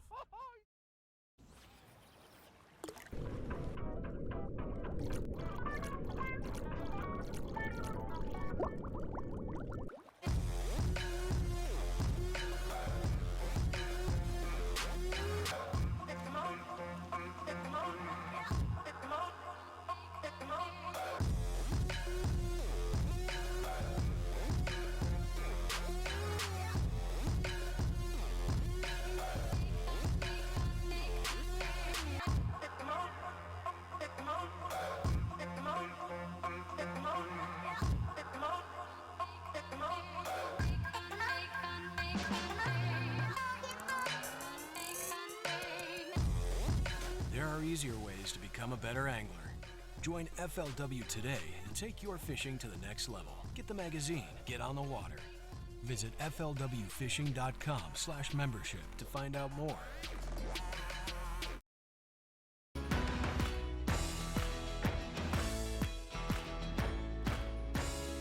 Welcome back, guys. We are back with live action here on the final day of the FLW Tour, stop number 2 at Lake Travis. And with our man on fire here, Mark Rose, looking to be the first angler to ever win back-to-back tour wins. And look, he's fishing some different stuff, Byron. He's moved. He has gone away from his launch ramp. Yeah, now he's thinking number 5 now. We saw this at Gunnersville, boy. He starts adjusting that hat and checking his collar and doing he's got all those nervous ticks of a guy that knows he's on the edge of a victory. And it was fun to watch him just last week at Gunnersville, 2 weeks ago at Gunnersville, with that same disposition of, man, I am right there. Look at the chewing of the gum and just the nervousness of knowing, give me another keeper with the 2 studs I caught in the morning, the big one I just put in the well a short while ago, got a little Guadalupe bass I'd sure like to get rid of, but when he puts number 5 in the well, ooh, sure he'll be thinking about that Guadalupe next, but at the same time he'll be like, I've closed the door on the average at least. I've actually got a great average to win this thing. I'm going to make the other guys earn it if they're going to beat me. Yep. And he's going. He's looking for that final fish, and then maybe upgrade, like you said, the Guadalupe. But we've got 1 more hour of live coverage, so we're going to be staying with these anglers for another hour, going until 12:30. But once we leave these anglers, they've got another 3 hours to fish. So there's a lot of things that can transpire while we leave them live, and then wait for them to come back in to check in and weigh in at the FLWfishing.com live coverage of the weigh-in. Dude, look at Mark Rose. This dude's a ball of nerves right now. I mean, look at that. Look at this guy. He is chomping that gum. He is firing off. I'm just waiting for that hook set right now.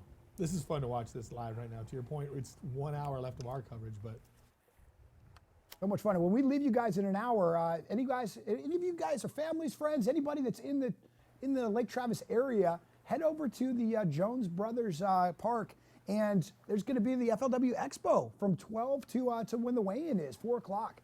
So, and then obviously you guys that are watching at home that can't make that, make sure you tune in at 4 o'clock on FLWfishing.com and watch the live weigh-in. Yeah, Travis, they had a big weigh-in yesterday. They had a big turnout. A lot of families came out to enjoy the fun zone, the fun area with all the kids and all the casting stuff they have and all the fun events for the kids to fire them up and get them excited about fishing and learn a little bit about professional fishing. And it was a great turnout yesterday. You know, you got Austin nearby, you got all those other towns in the area, you know, major city of Austin, and San Antonio is not but an hour and 15 minutes away. So if anybody's out there watching this, they want to have a great Sunday afternoon, getting in touch with nature, showing the kids a little bit about fishing, letting them feel the excitement. There's a lot more to do than just watching these 10 pros weigh their fish. There's a whole expo out there, a fun expo for the kids to enjoy the outdoors and be on the shore of Lake Travis. Now, a guy that's really been on the move today, Anthony Gagliardi. Some great fish, starting with that big fish, about 6 pounds, first thing in the morning.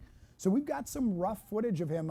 We didn't have a camera on his boat, so a guy's been fishing. His marshal's been actually filming it on a iPad. It's a little rough, but here's that big fish first thing in the morning. I mean, that fish is hot. Oh my gosh! Look at this! Look at this! Oh, my! What a way to start the day. Gagliardi serving notice. Day 4 at Lake Travis. It's not an 8-pounder. Oh, welcome to day 4, gentlemen. Not an 8-pounder, but that one's gonna work just the same. This fish moves him up Right here, boys. really high. How'd you see that? What'd you do to find that? She pulled out from that. I swam my swim bait through that bush.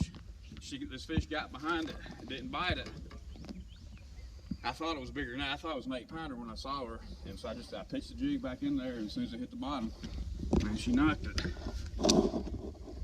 Guys, this is a pretty good little start for old AG this morning. Great tip there, guys. They're bigger than anything I've weighed in so far in this tournament. Using that swim bait as a teasing bait, letting the fish come out, follow it. Calm down a little bit. And get back at it. And following it up with a jig. Great lesson learned there about swim bait fishing and throwing other baits to back it up. And another fish, Gagliardi here, around a boat dock. Another good quality fish.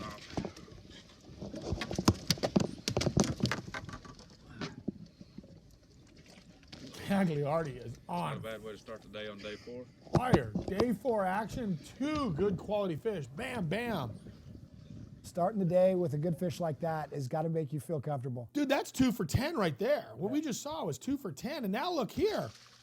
Look at another one. Going with the floating methylate. Methylate, I love that name, man. It looks like a neon orange worm to me. They really tried to spice that one up. Oh, methylate worm, bubblegum and methylate. Look at this thing. That is old school right there, pre-spawn, fishing a methylate floating worm through these flaps. Again, this is all coverage from a very, very good Marshall with his iPad. Yes, yes, this is the stable Marshall. Here's some more footage.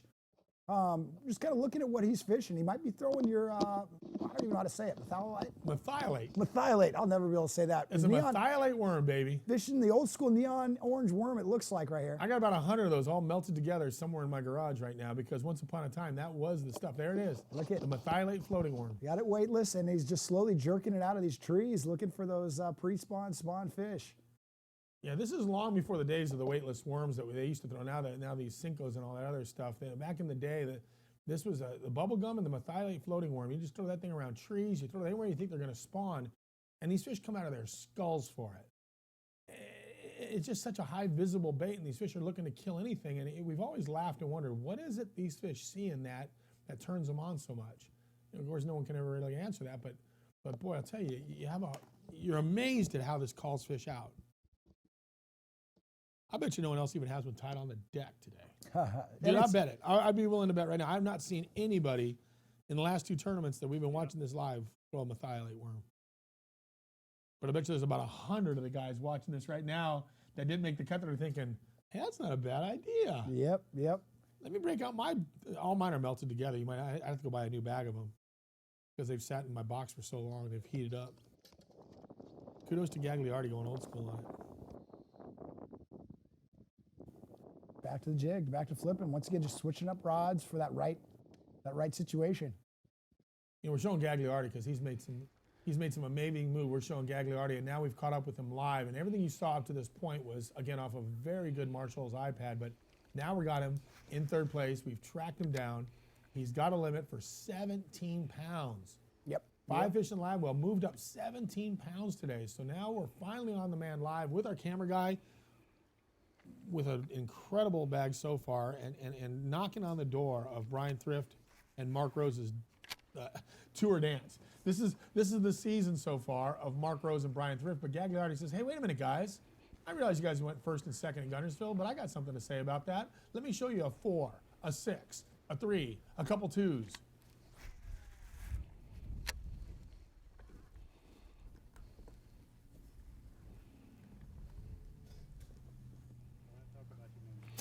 Man,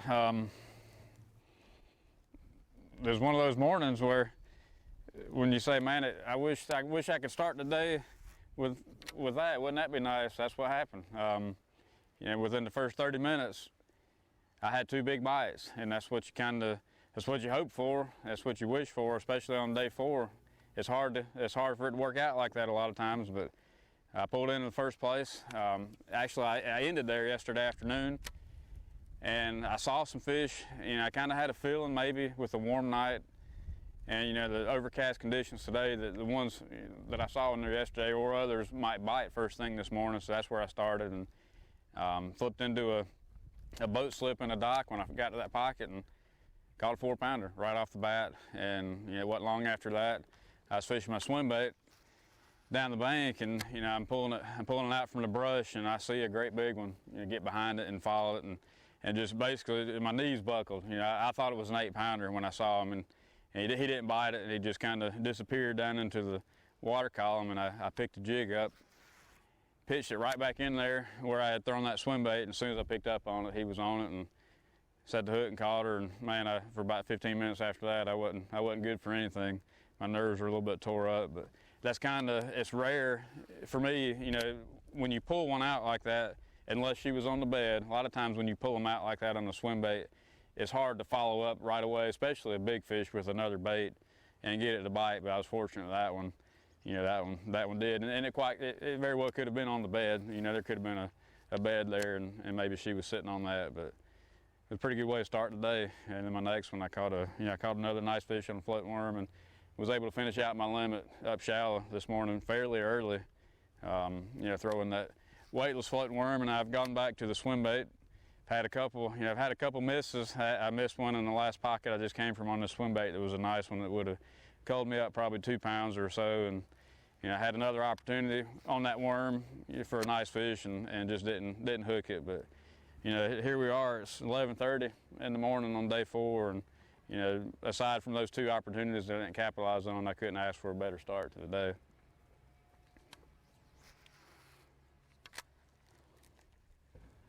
What a great breakdown of a wonderful day Anthony Gagliardi has been having. I mean, it's a dream come true kind of day for a 4th day. I need one of those great big ones, like a 7 or 8, latch onto this thing, and then we'll do something. And he's exactly right. It's almost as if he knows what that leaderboard has in front of him. He is not out of this by any means, and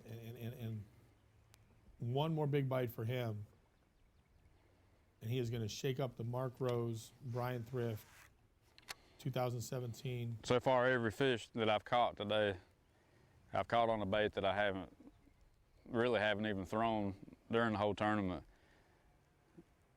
And that's kind of a byproduct, I guess, of being in 10th place, you know, having nothing to lose, wanting to try for a big bag, and you know, the fact that yesterday afternoon that I kind of got clued in on some of these fish being up here and looking like they might be a little bit aggressive. So that's just kind of what led me to change it up, you know, completely, and fish shallow and throw a big swim bait and a jig, trying to catch a big fish. And so far so good. We'll see if we can't add to what we've done so far, but I feel really good about where I am.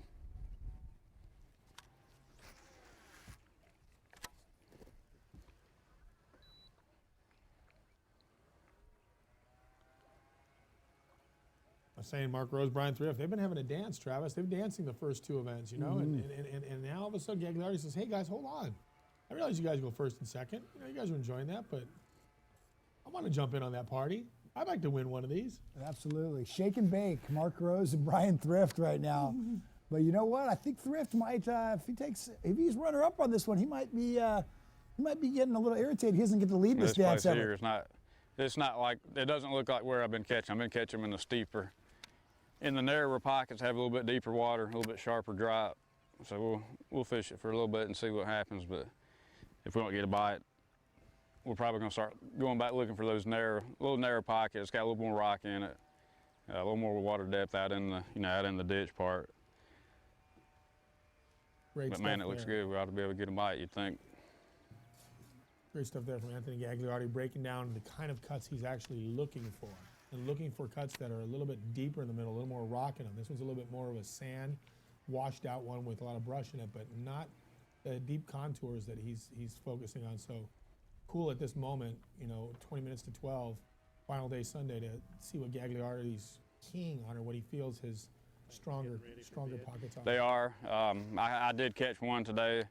I know he was on the bed. I didn't see it, but I missed it. Actually, I missed the female twice, like a 3.5, 4 pounder, and I threw it back in there a third time and caught the buck. It was just a little non-keeper buck. And after that happened, I eased in there just to look, and sure enough, you could see the bed. So those fish were definitely on the bed. And I'd heard some guys saying we're seeing a few here and there. I think all that the cold weather we had, back when things started, just kind of put a halt on those fish moving up and starting the spawning process. And now we've had enough consistent weather since then, warm night or two, and it's right. I mean, it's ready. Those fish are ready to come up here and start spawning. Barring some kind of another cold weather system that comes through that next full moon here, is going to be wide open.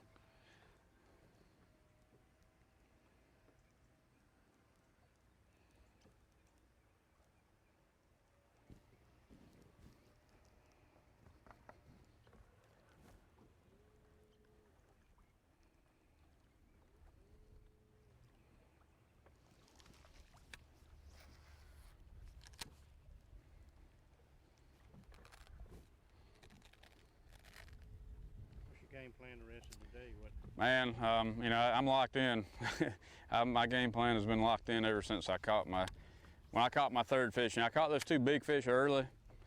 I kind of felt like, well, I'm gonna ride this out and see what happens. I had two good ones, but then after an hour or two without getting a bite after that, I started thinking, well, maybe I should run up to my deeper places way up the river, just to try to fill out a limit to go with those two nice ones that I had. And I finally caught my third one, and it was another 3 pounder, and after that one I was pretty much dedicated to staying here, and then caught two more to finish out my limit. So this is where I'll be the rest of the day. I'm not going to make that run up the river. I'm going to stay down here and try to see if I can't find two more really nice fish to go with those three that I got, and then let the chips fall where they may. Honestly, I don't think I have a shot to win. I mean, to be honest, but you never know. If you caught two great big ones, 25-pound bag, then all bets are off. So that's all I would need. So I could say I'm 2 bites away from having a shot to win, which is kind of crazy. It'd be in 10th place, but we're going to fish the rest of the day with that mentality.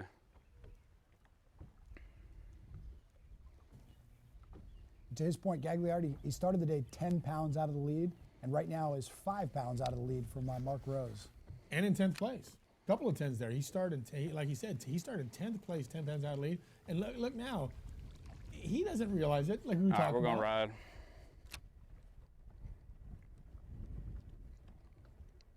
He's closer than he knows. Yep.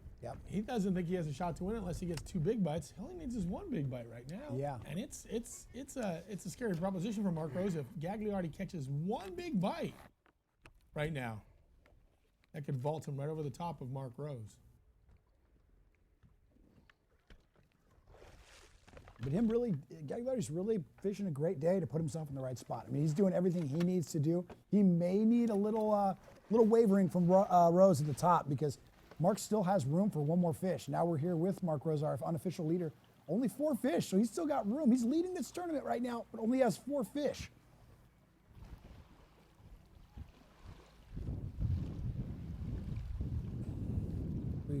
As we twist around here, oh, he's still around the docks now. He's still fishing these docks.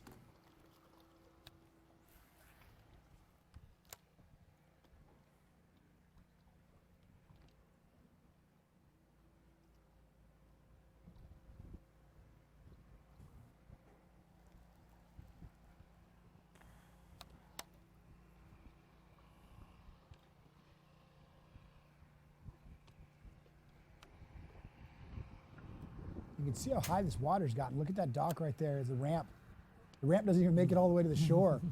They were so used to this drought for years and years. They had to move everything out to stay in the water, but now this water. Well, there's your lake house back there, Travis. You see your lake house? I mean, you got to get your maintenance guy to come down and extend your dock out. I got to call him. Yeah, your Lake Travis maintenance guy for your home there. You can't even, if you decide to visit that one day, this year or next year, whenever you go there, you won't be able to go out to your boats out there, dude. Yeah, I might tell him to shoo Mark away from my dock too. Don't be snagging any dates on my dock there, Mark. I mean, let's take a look at that house up there that you got. I don't know why I didn't let any of the guys stay there. That's what I'm wondering. It's only about 14 bedrooms. Look at some of the homes up there. They look like country clubs. Again, there we go. There's your house right there. What a pretty house you got. Isn't that funny too? It probably is someone's lake house, and they don't even know that they can't walk out to their dock because they haven't been there this year yet. Crazy.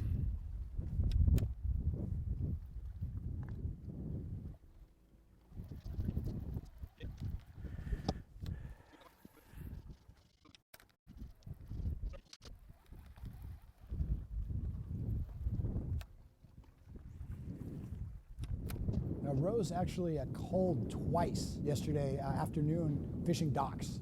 So this has been a pattern he's been using. Starting the day, on that launch ramp area by the dam, and then as the day moves on, progresses, then he moves over to these docks and stuff, and he's been able to get some fish. And so, if that happens for him today, if he's able to cold twice, he'll probably get rid of that small bass, fill out his limit, and he could have a solid chance at back-to-back wins in the first two tour events.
Watching the coverage right here with you guys. This is, we're hearing about rain? Is that what we're, I mean, it looks like it's getting sunny. You think the sun's popping out. It's a little bit overcast, and then you start hearing talk about rain out there. So quite the change up today at Lake Travis. This tournament's had everything. Yeah. We had sunshine. We had now we're gonna have a little bit of rain, and so we actually see Mark Rose making a move right there. All our other 4 cameras are actually down right now because our camera guys are putting on rain gear. Conditions are changing for these anglers, and you can't help but think, is this going to be something that triggers a bite somewhere? And what angler in our top 10 is going to make those adjustments and reconnect? Well, right now, if I'm Brian Thrift or Mark Rose, I'm not really happy about the Gagliardi effect coming in because this guy has really figured something out. I mean, he's really confident right now. He said he's committed. He had a deep spot up the river. He's not even going to go to it. He says, I'm staying down here now. I mean, with a 6 and a 4, catching another 3. I got 2s. He goes, this is where I'm at now. My comfort zone is throwing that swim bait, trying to draw big females off of areas where they're wanting to spawn, maybe on a bed, maybe milling up to be on a bed,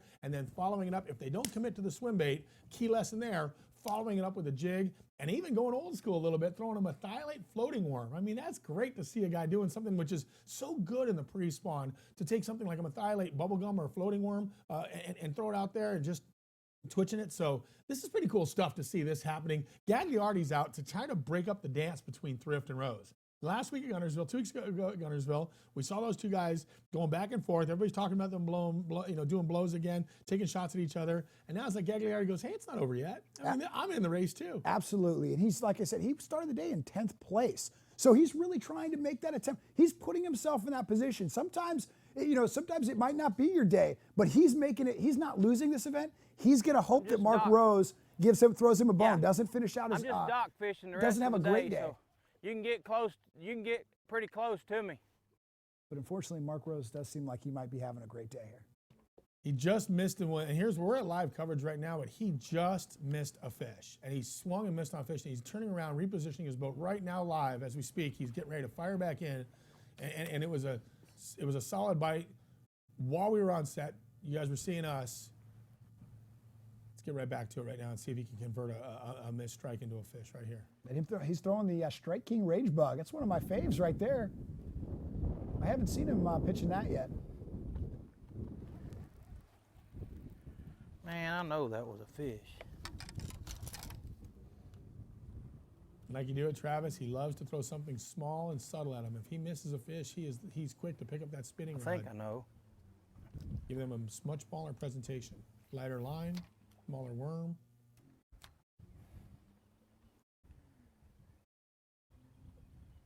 This has been something we've seen a couple times from different anglers, is them getting bit, having a fish follow, and then throwing a couple different casts, giving some different presentations, and actually catching that fish. And what's happening is they're catching these fish that are off beds. Some of these fish have moved up on a bed. So if you get bit, you really want to take notice to where that was, so you can keep tossing different presentations back and possibly catch that fish.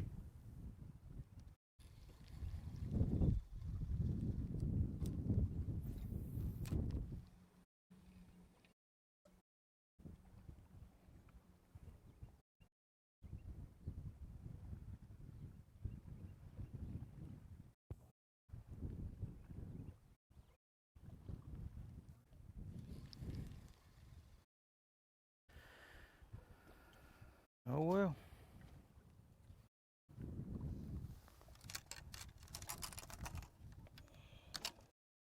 He didn't like my stuff again.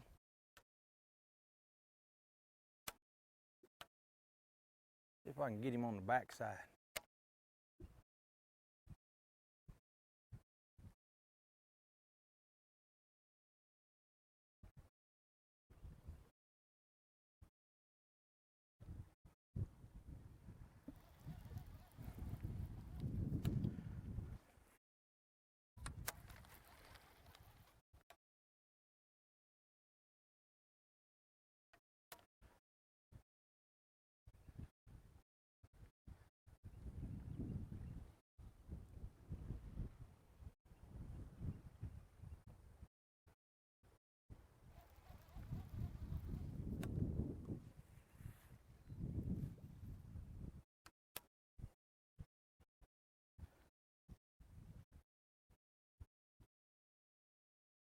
Interesting. Here we go. This might have been why he was having some troubles connecting with that fish. Not what he's looking for, but interesting point that Mark Rose actually called twice yesterday in the afternoon off of boat docks. So you know his confidence level is high that his fifth fish is somewhere to be had right in this area. That thing's crazy for not eating that shaky head. He don't know what's good. Anybody wants to catch Mark Rose, just throw him a shaky head.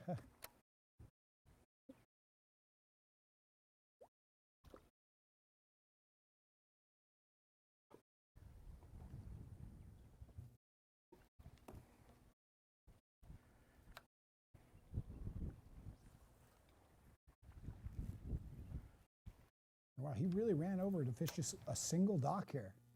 He big motored over there, and it's just a solo dock just sitting in this little cove.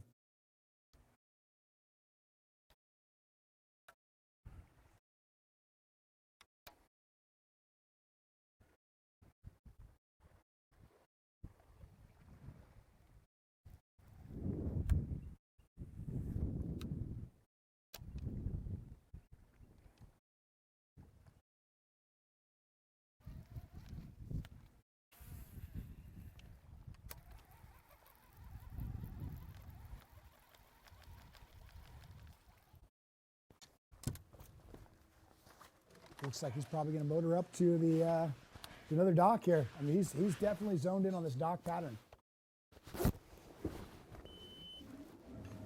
If you look off to the skies behind you, you'll see that rain coming in. It's a keeper, but he's not going to help. Back to Clark Winlet. Boy, he thumped it. I just caught that one in that log jam right there, and I'm getting some bites. I mean, I just need, I need a couple good ones, but pretty sure this one keeps, but I don't think he's gonna help me any. Yeah, just barely, but put him back.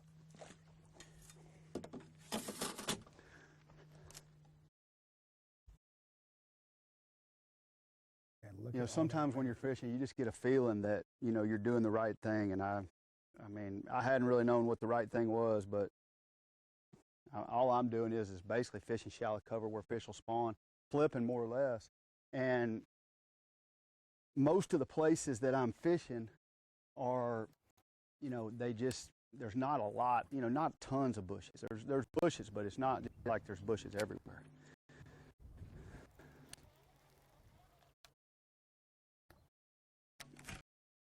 Oh. There you go. The next cast catches another fish. Good. Because he was way in there. And Winlet's saying he's fishing confident. A Strike King, Rage Menace, just flipping and heavy line, 20-pound sunline, fluorocarbon, just getting it back in the places that I think they might spawn. Right here, we're looking at two guys. Between the two of them, they have 9 tour wins between the two of them, with Mark Rose having 5 tour wins, Clark Winlet having 4 tour wins. Clark Winlet's also got a couple of Angler of the Year titles in 1997, 2000, and 2009. Looks good in there. Clark Winlet, a.k.a. the Predator, based on the way we've been covering him. You keep seeing him pixelate, so I wish I had that Predator sound going, but this week at this lake, he is the Predator. And we'll see him pixelate, but that he's had 4 tour wins and 3 AOYs. Right now, Mark Rose has a chance to tie Scott Martin with the most tour wins ever if he can win again today. That would give him 6. As I go along, I also look at bedding fish. I ain't a couple of bits that I caught fish before That's so cool. I'm sorry, I love that fact. Look at that, dude. That is full. I'm watching Predator. I know that's the scourge of our production team, but I think it's cool because he's looking for bedding fish and flipping at the same time. He's fishing 2 things. This is where you're ultra efficient when you're fishing shallow. You're throwing a bait, looking to get a bite on the rod, feeling a bite. At the same time, you can look for a fish. So Clark Winlet's doing something that is extremely smart and cagey in the springtime, which is being shallow enough to see fish and cast at targets at the same time. Back to Mark Rose.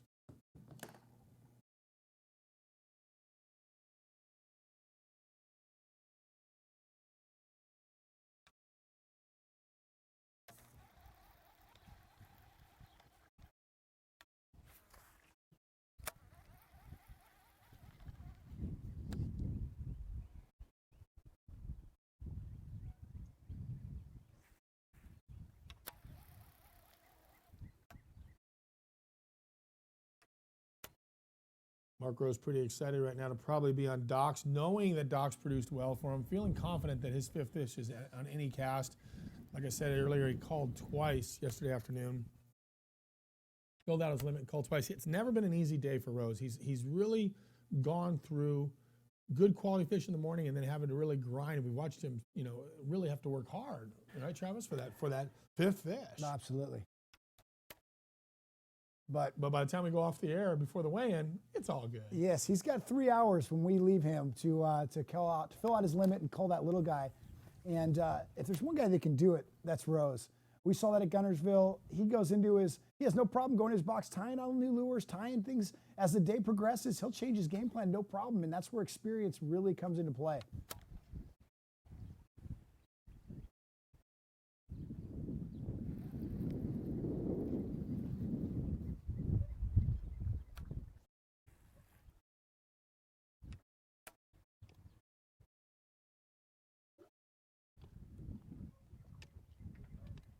Okay, we're going to take a quick look at our Gagliardi footage. Our fast, hard-charging guy making a move from 10th all the way up the leaderboard.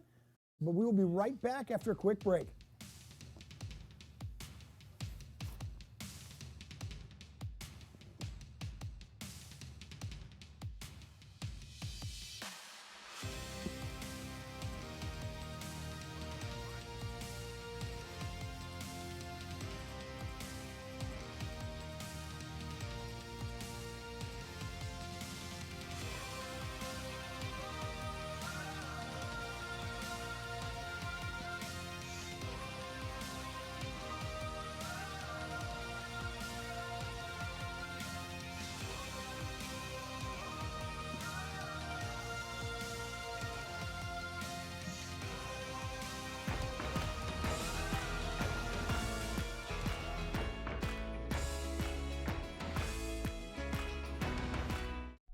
Today, I will work harder than I did yesterday.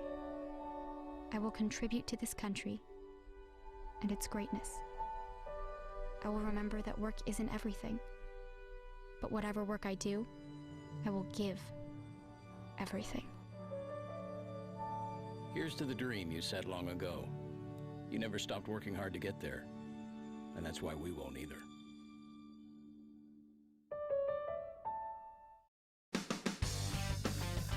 Launching a Ranger aluminum boat that's cut full of holes may sound a little crazy, but with so much closed-cell foam inside, it's easy to see the added safety and stability. It's a huge confidence booster, especially with so much quality inside, along with ever-new E-Tech's unrivaled performance and 300 hours with no dealer scheduled maintenance. Ranger aluminum is built to excel and priced to be yours. Power your Ranger with Evinrude E-Tech. What is this meeting about again? Fishing. Took my boat, boom, jumped over it, and I caught a giant. It was like a whale. 29 pounds, baby!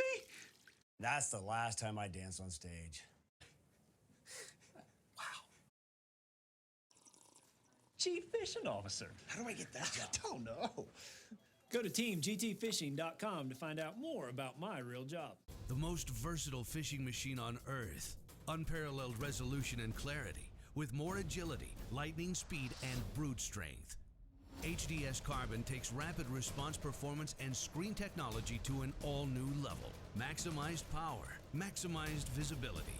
See Structure Scan 3D, new dual chirp sonar, new live network sonar, and more mapping options, all at the same time and faster than ever before. Arm yourself.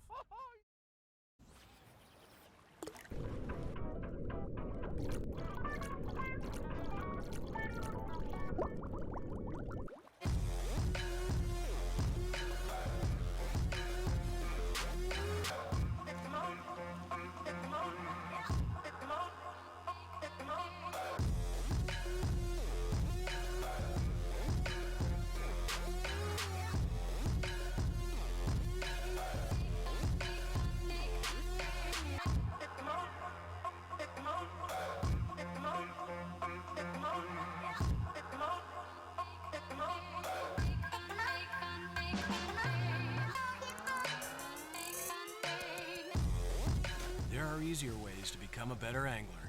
Join FLW today and take your fishing to the next level. Get the magazine, get on the water. Visit FLWfishing.com/membership to find out more.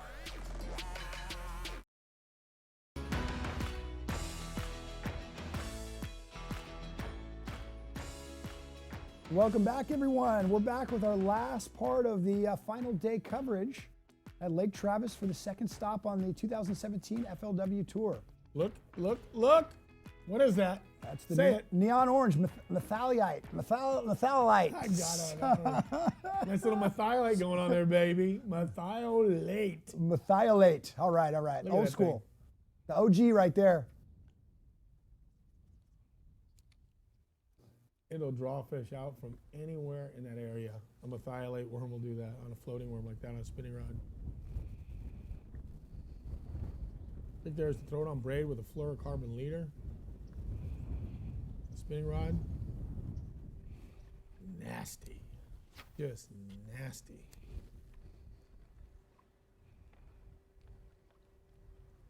Man, you catch big ones on it too. Gosh, you catch some big ones on it. Pre-spawn. Big females smoke that thing. Hey, he's back in the heavy stuff. If he catches one of those spunky, big old 6-pound bass like he caught first thing this morning, back in that stuff on a spinning rod, it's going to be some fun live action. Fun for us. Yes. Scary for him. We'll be like, woohoo, big fight. He'll be like, oh no.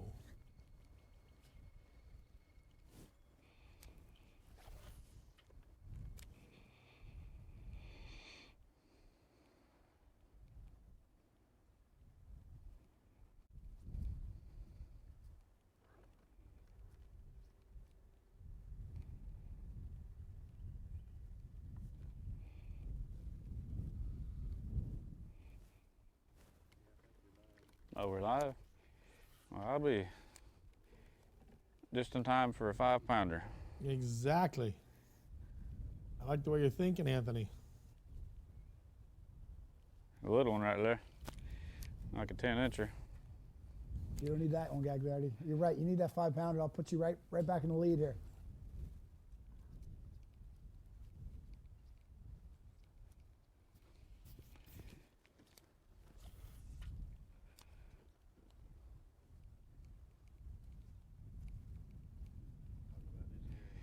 Man, this is I mean, it's kind of similar. This is real similar to where I've caught the fish that I've caught so far. It's just it's not a long pocket. You know, this is just a little short pocket off the side of a major creek. You can tell that it's got some steep banks to it. You know, a lot of rock, and that's kind of where I've caught most of my fish today. Has been in the ones that are a little bit narrower. You know, they got some steeper sides to them, a deeper channel out in the middle. This one's got a little bit more. It's got a little bit more brush in it, and a little bit more slime than some of the other places. But at this point in the day, I'm running around fishing places that I've not been before. I'm just kind of fishing all new water, you know, just because I got a good bag and I can afford to do that. And, you know, just looking for things that kind of look similar. If I see something that looks good, I'm going to pull in and fish it. But, you know, this is just a place that looks like they should come in, and, you know, they don't have to travel far in off the creek channel. They can come in here and spawn, and they have a quick exit to get right back out into that deeper water. So when I'm looking for fish, like during practice and stuff, I like fishing these shorter pockets a little bit better. You know, you can fish them faster. You can cover the whole pocket as opposed to it being a real long cove. And you know, if you fish your way all the way to the back, I mean, it just takes a lot of time. And so if I'm kind of trying to cover water, I like these smaller ones like this that I can get in and, you know, get out pretty quickly and, you know, move on to the next one and, you know, searching for some aggressive fish. So it looks like there's a couple empty beds in here, or it could be where there's been some carp. You know, clean the bottom off, but definitely a good spawning cove. It's got potential to have one in it that would help me out for sure.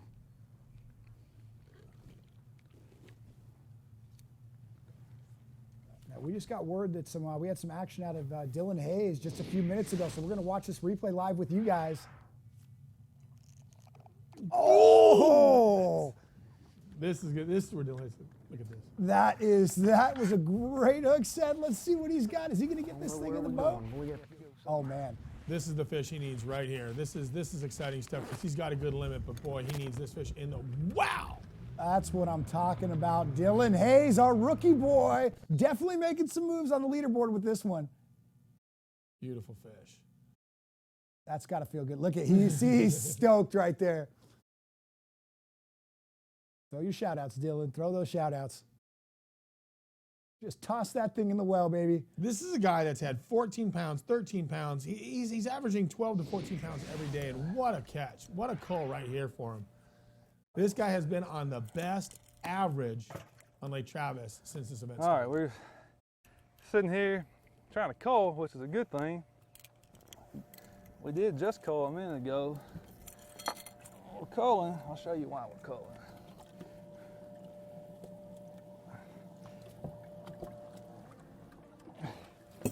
We just caught that one right there. That's fixing to cull that one right there. That's what I'm talking about. That's huge. No stranger to good averages on this one. He has consistently been catching them. Consistently, day after day, been catching Working good. on a pretty solid bag of fish. Yes, you are.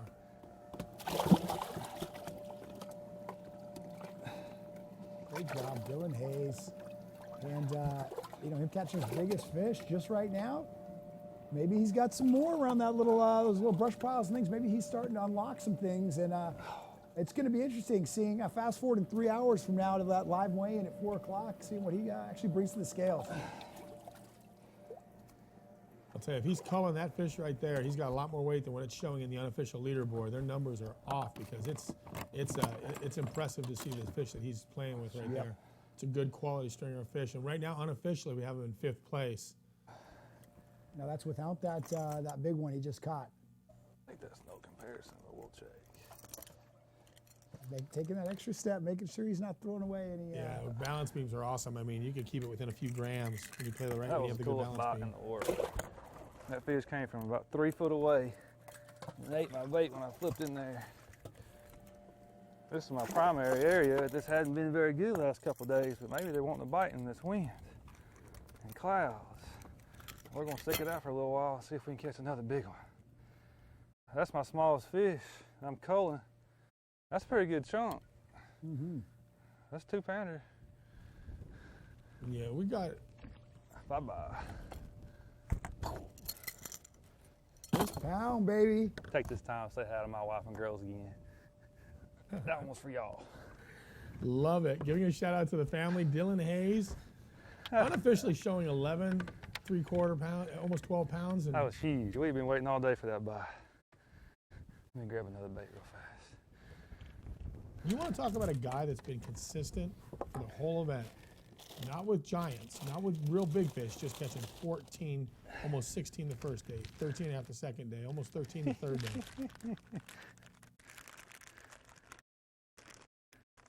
Super hog.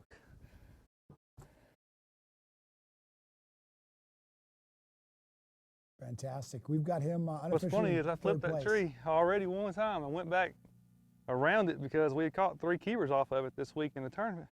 So I made another pass. He's shaking. I Look at love him it. shaking. I can't even put my bait on. Texas style. Look at him shaking. Love it. He's stoked. Made another pass and caught one of the biggest fish I've caught all week. On the final day.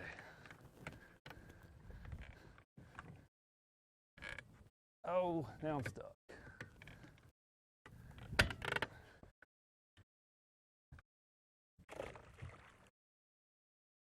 See if we catch another one. I almost didn't even come back here. I almost ran back to where we started this morning. We're still going to go back there. We're going to try to catch another big one. We've been here 10 minutes and caught twice. One is the one I just threw back, but still. That was awesome. Getting bit. We haven't caught a bass in a long time. I still got 2 hours before I got to leave.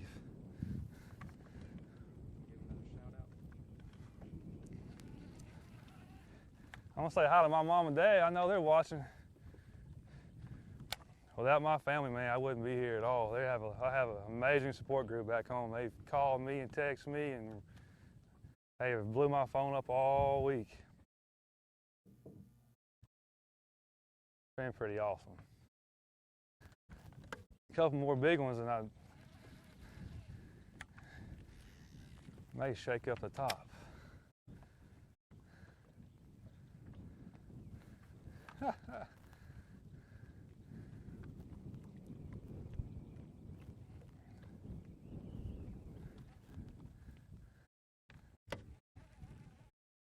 I flipped right in there. That fish came from 3 foot away, ate that bait. I seen it come. I saw it come 2 feet away before it even hit my bait, and it bit my bait and turned back that way. Never felt it bite, probably because I was too busy watching it.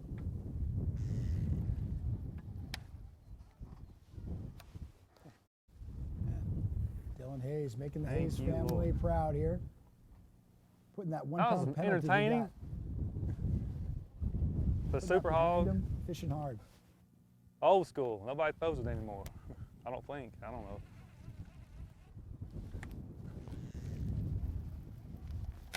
I done went around this tree once. That's so funny. That fish had to have been on a bed. I got 2 hours to get another one. I know they live up here, so we'll hang her out. See if we catch one. I wish I could have seen her eat it, man. She was like on that limb when I flipped over there, and I seen her swim all the way over there and eat it. I didn't know she was that big, but I knew she was a good one.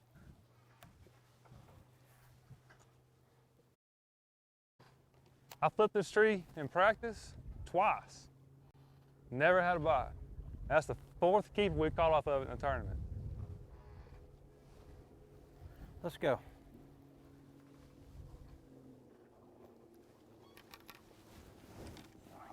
I had a 3-pounder on a bed right over there that I got to bite. I threw up there in practice and she bit and I shook her off. I went up there and looked and there she was sitting on the bed. But she was gone after the cold front. I had a 5-pounder too over there on the bed. She's gone too. That's okay. We've had a good week. We got a good sack today. We got more than we had yesterday, I think. Maybe not, but we'll be close. We ain't done yet. We should have around 12 now. That should have gave me 2 pounds. I said I'd probably 12. I don't know. I can't judge them. I've overguessed them twice this week, so I ain't gonna do that again.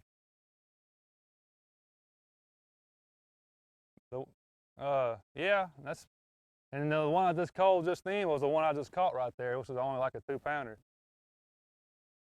But I mean, I got a 4,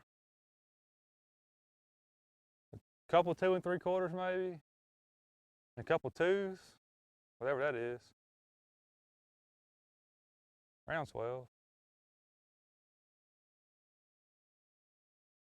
I can't, them 2-pounders, I can't judge them. I don't know.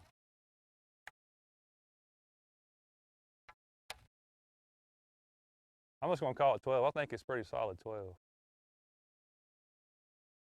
Yeah, I caught a 14 the other day and it was 13. I said 14 yesterday and it was 14 besides my little penalty. We ain't gonna talk about that. We're looking forward. Man, I wish we'd got that bite on camera.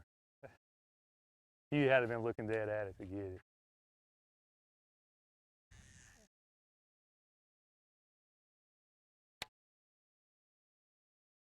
I also can't believe I boat flipped that. We just went with it.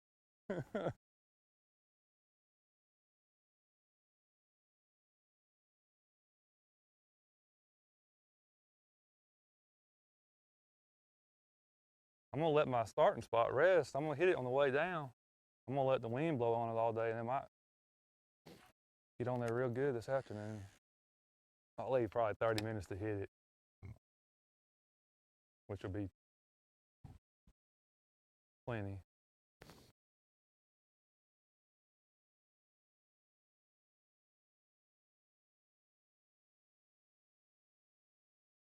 This is 53 miles from where we took off. Well, probably like 52. So we're going to leave Dylan Not as here, fast as you think. I'm just cutting all the corners. We're going to head over to Clark Ream. We've got some Marshall footage from an iPad from a little bit earlier on one of his catches. Here we go. So this is, we're watching this as a replay. He's looking for a bedfish here.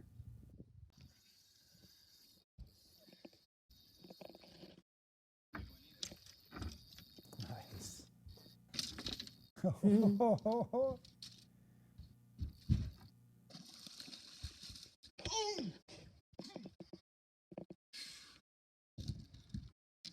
Heck yeah, very nice. A bedfish, that could be, it's really starting to become a thing here. Live.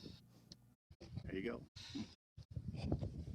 That wasn't even the big one there. That's huge right there. That's alive. A little bit of coverage coverage there. I need another there. one in a bad way. My next smallest one, I don't know. 2 and change. We're trying to jump around as much as possible and bring you guys all the last coverage we can Most of before my we big ones leave come you even guys for the farther day. up. I may even go up there before it's all said and done.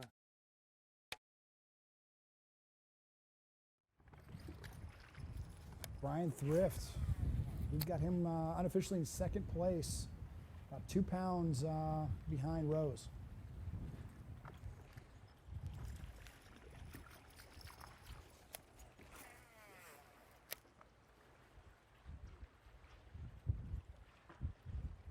Still on that buzzbait, huh, Byron? Yeah, you know, he's on that reaction bite. He's still trying to get something going. He's looking for a big bite, and obviously right now he's had a lot. He's culled and caught keepers. He had his limit early. First guy to catch his limit. Had a limit before 9 o'clock, but his big fish have been scarce. And this coming from a guy that had almost 25 pounds on day one.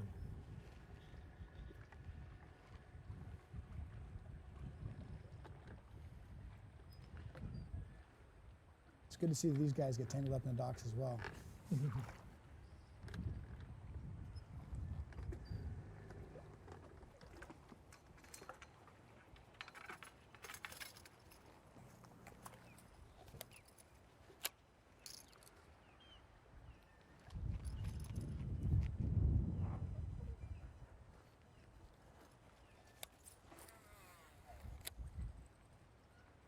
Right now, we just got word that Mark Rose is making a long run. He's really changing some things up. So we might not actually be able to see him on live coverage anymore because we're going to be leaving you guys in a few minutes here. But Mark Rose definitely changing some things up. He's one fish away from completing his limit, but he also still has a really small fish in his live well. So he has room to really put two decent fish in and move up a lot.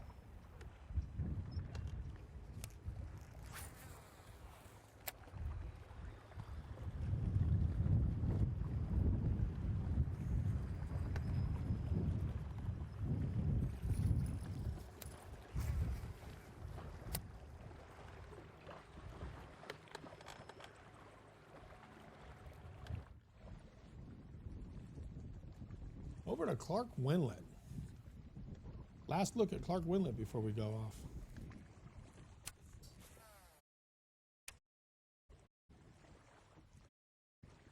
You can just feel the tension really starting to mount. All these guys really good contention. We've got our locals, Windlet, Brian Thrift and Mark Rose doing their 1 and 2 dance. We'll call that the two-step, I guess, because they just keep bouncing around.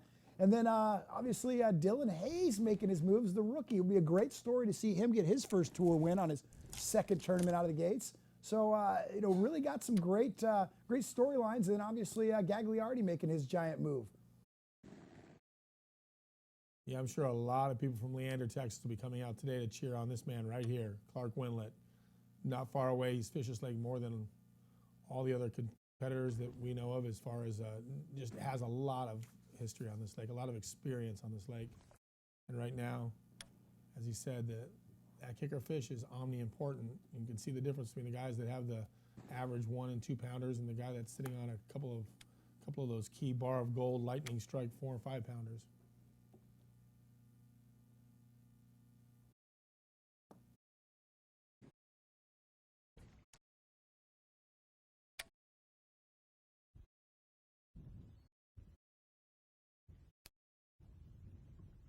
I keep waiting for that big bite. It hadn't happened yet.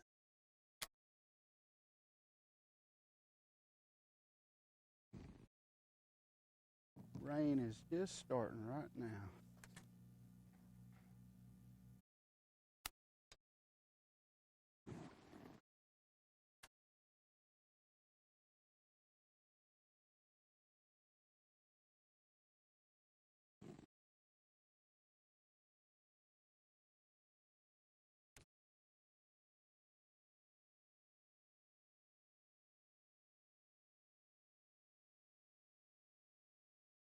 You know, Gagliardi and Clark Windlet are kind of fishing similar bites. Now Windlet looks like he's more main lake, like he's fishing steep banks right on the main lake, and Gagliardi's been fishing cuts, deep cuts with a similar rock and brush. But take a look at this, you'll see it looks very similar, except he's at the backs of cuts. He's focusing on these deep. Man, I can't believe that.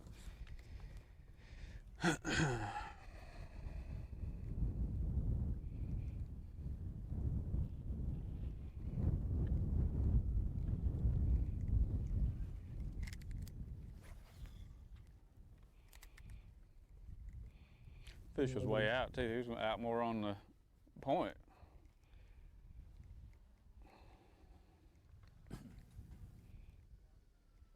Gagley having him by We're far live. the best. We're day. live. I'm gonna catch one live before it's all said and done. Well, you better make it quick. We only got 7 minutes left before live is over, so we'd love to have you catch one right now, Anthony. No time like the present, bud. Well, I just missed one back here 4 or 5 minutes ago. Looked like about a 3-pounder, a little bit bigger than this one right here. Well, he said he was going to catch one. There you go. Switched over to a little rip bait, huh?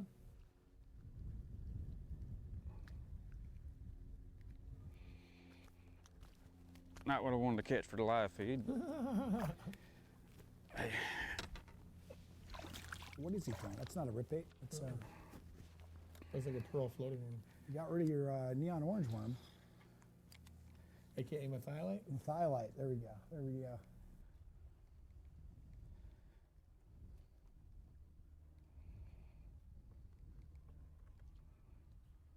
All right, let's get back to my other one.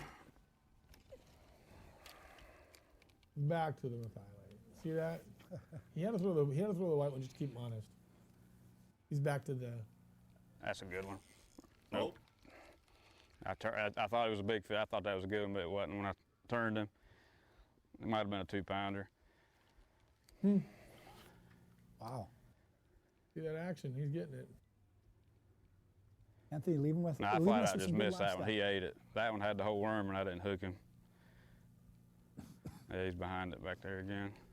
That's probably key for us. About it, though. He's right there. He's swimming down the bank now.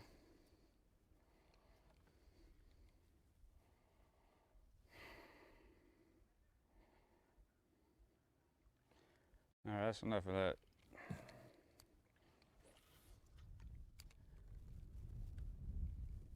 There he is right there. I don't know if you can see him. He's looking at a fish swimming around. Kind of following the boat, just looking at us. Now he's swimming that worm again.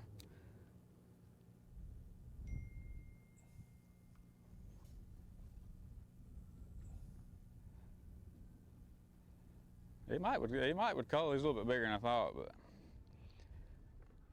I need big ones now at this point.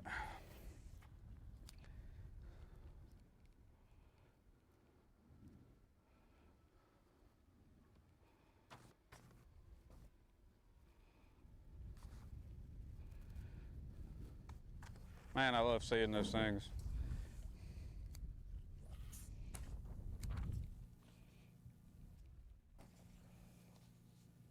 That's what I tell everybody. That's when I'm at my best, is when I can see them. I can either see them when I'm looking at them like that when they're on the bed, or they're cruising, or they're schooling, or if I can see them on my graph. If I can't see them, I have a hard time catching them sometimes.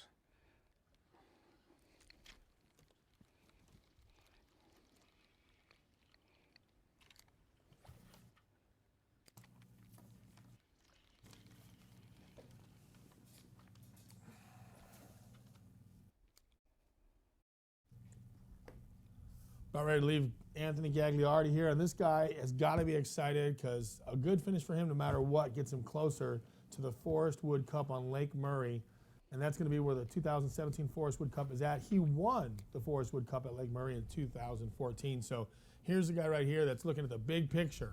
Yeah, it's a good day today.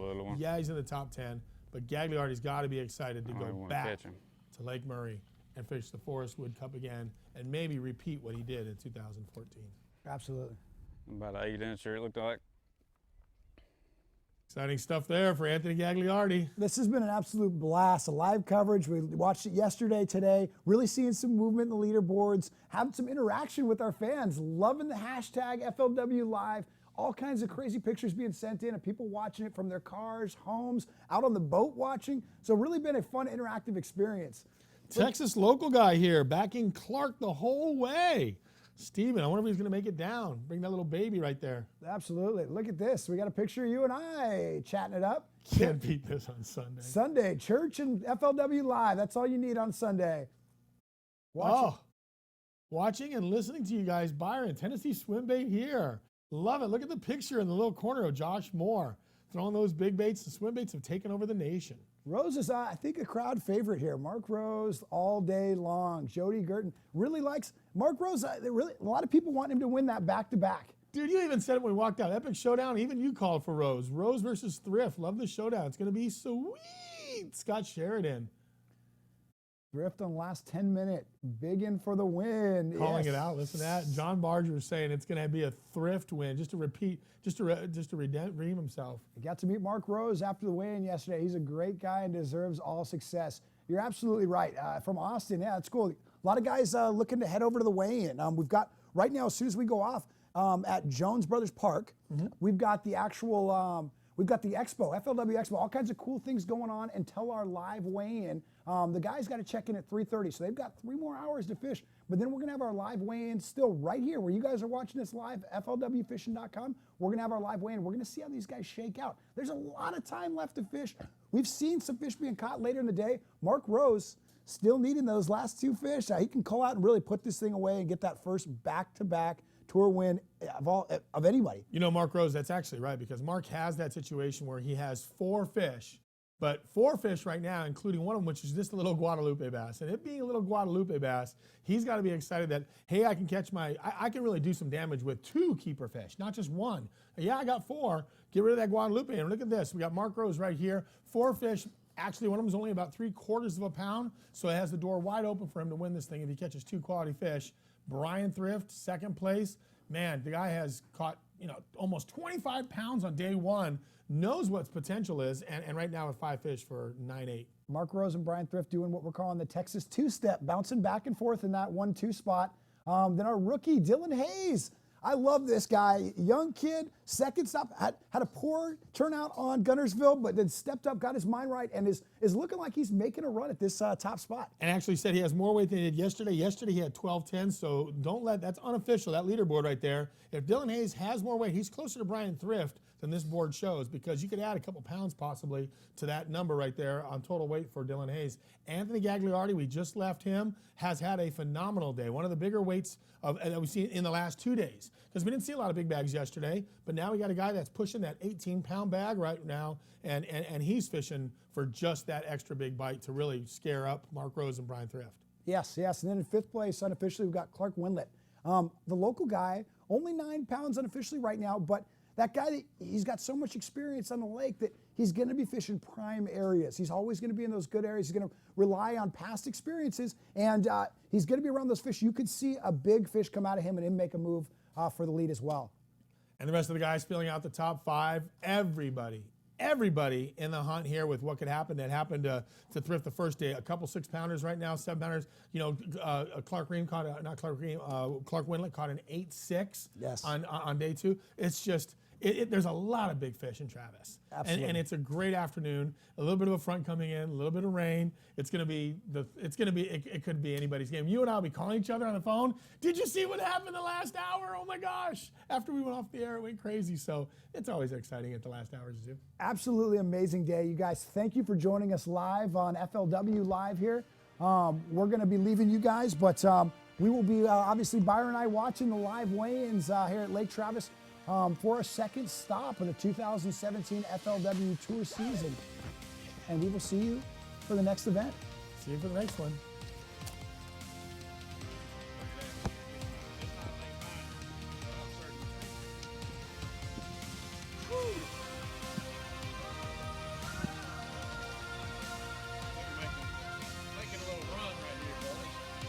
How'd you see that? What'd you do to find that?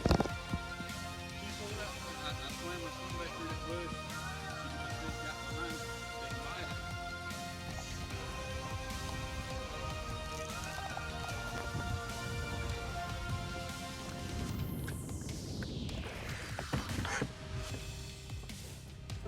I don't know where we're going, but we have to go somewhere.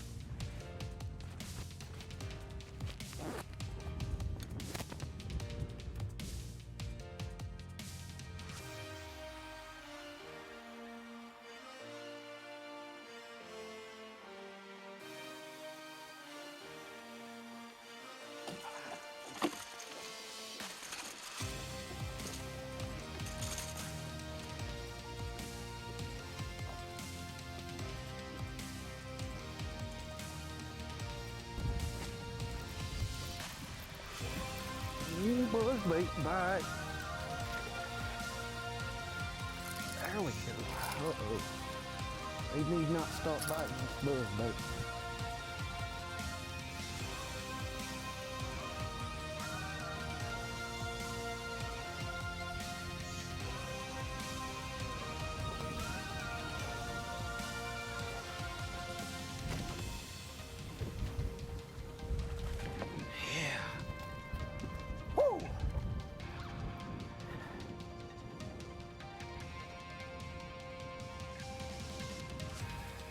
Look at that, the jig fell out of his mouth. Strike King, shake him, football head. That Strike King football jig right there. I won me some money this week. I don't know how much, but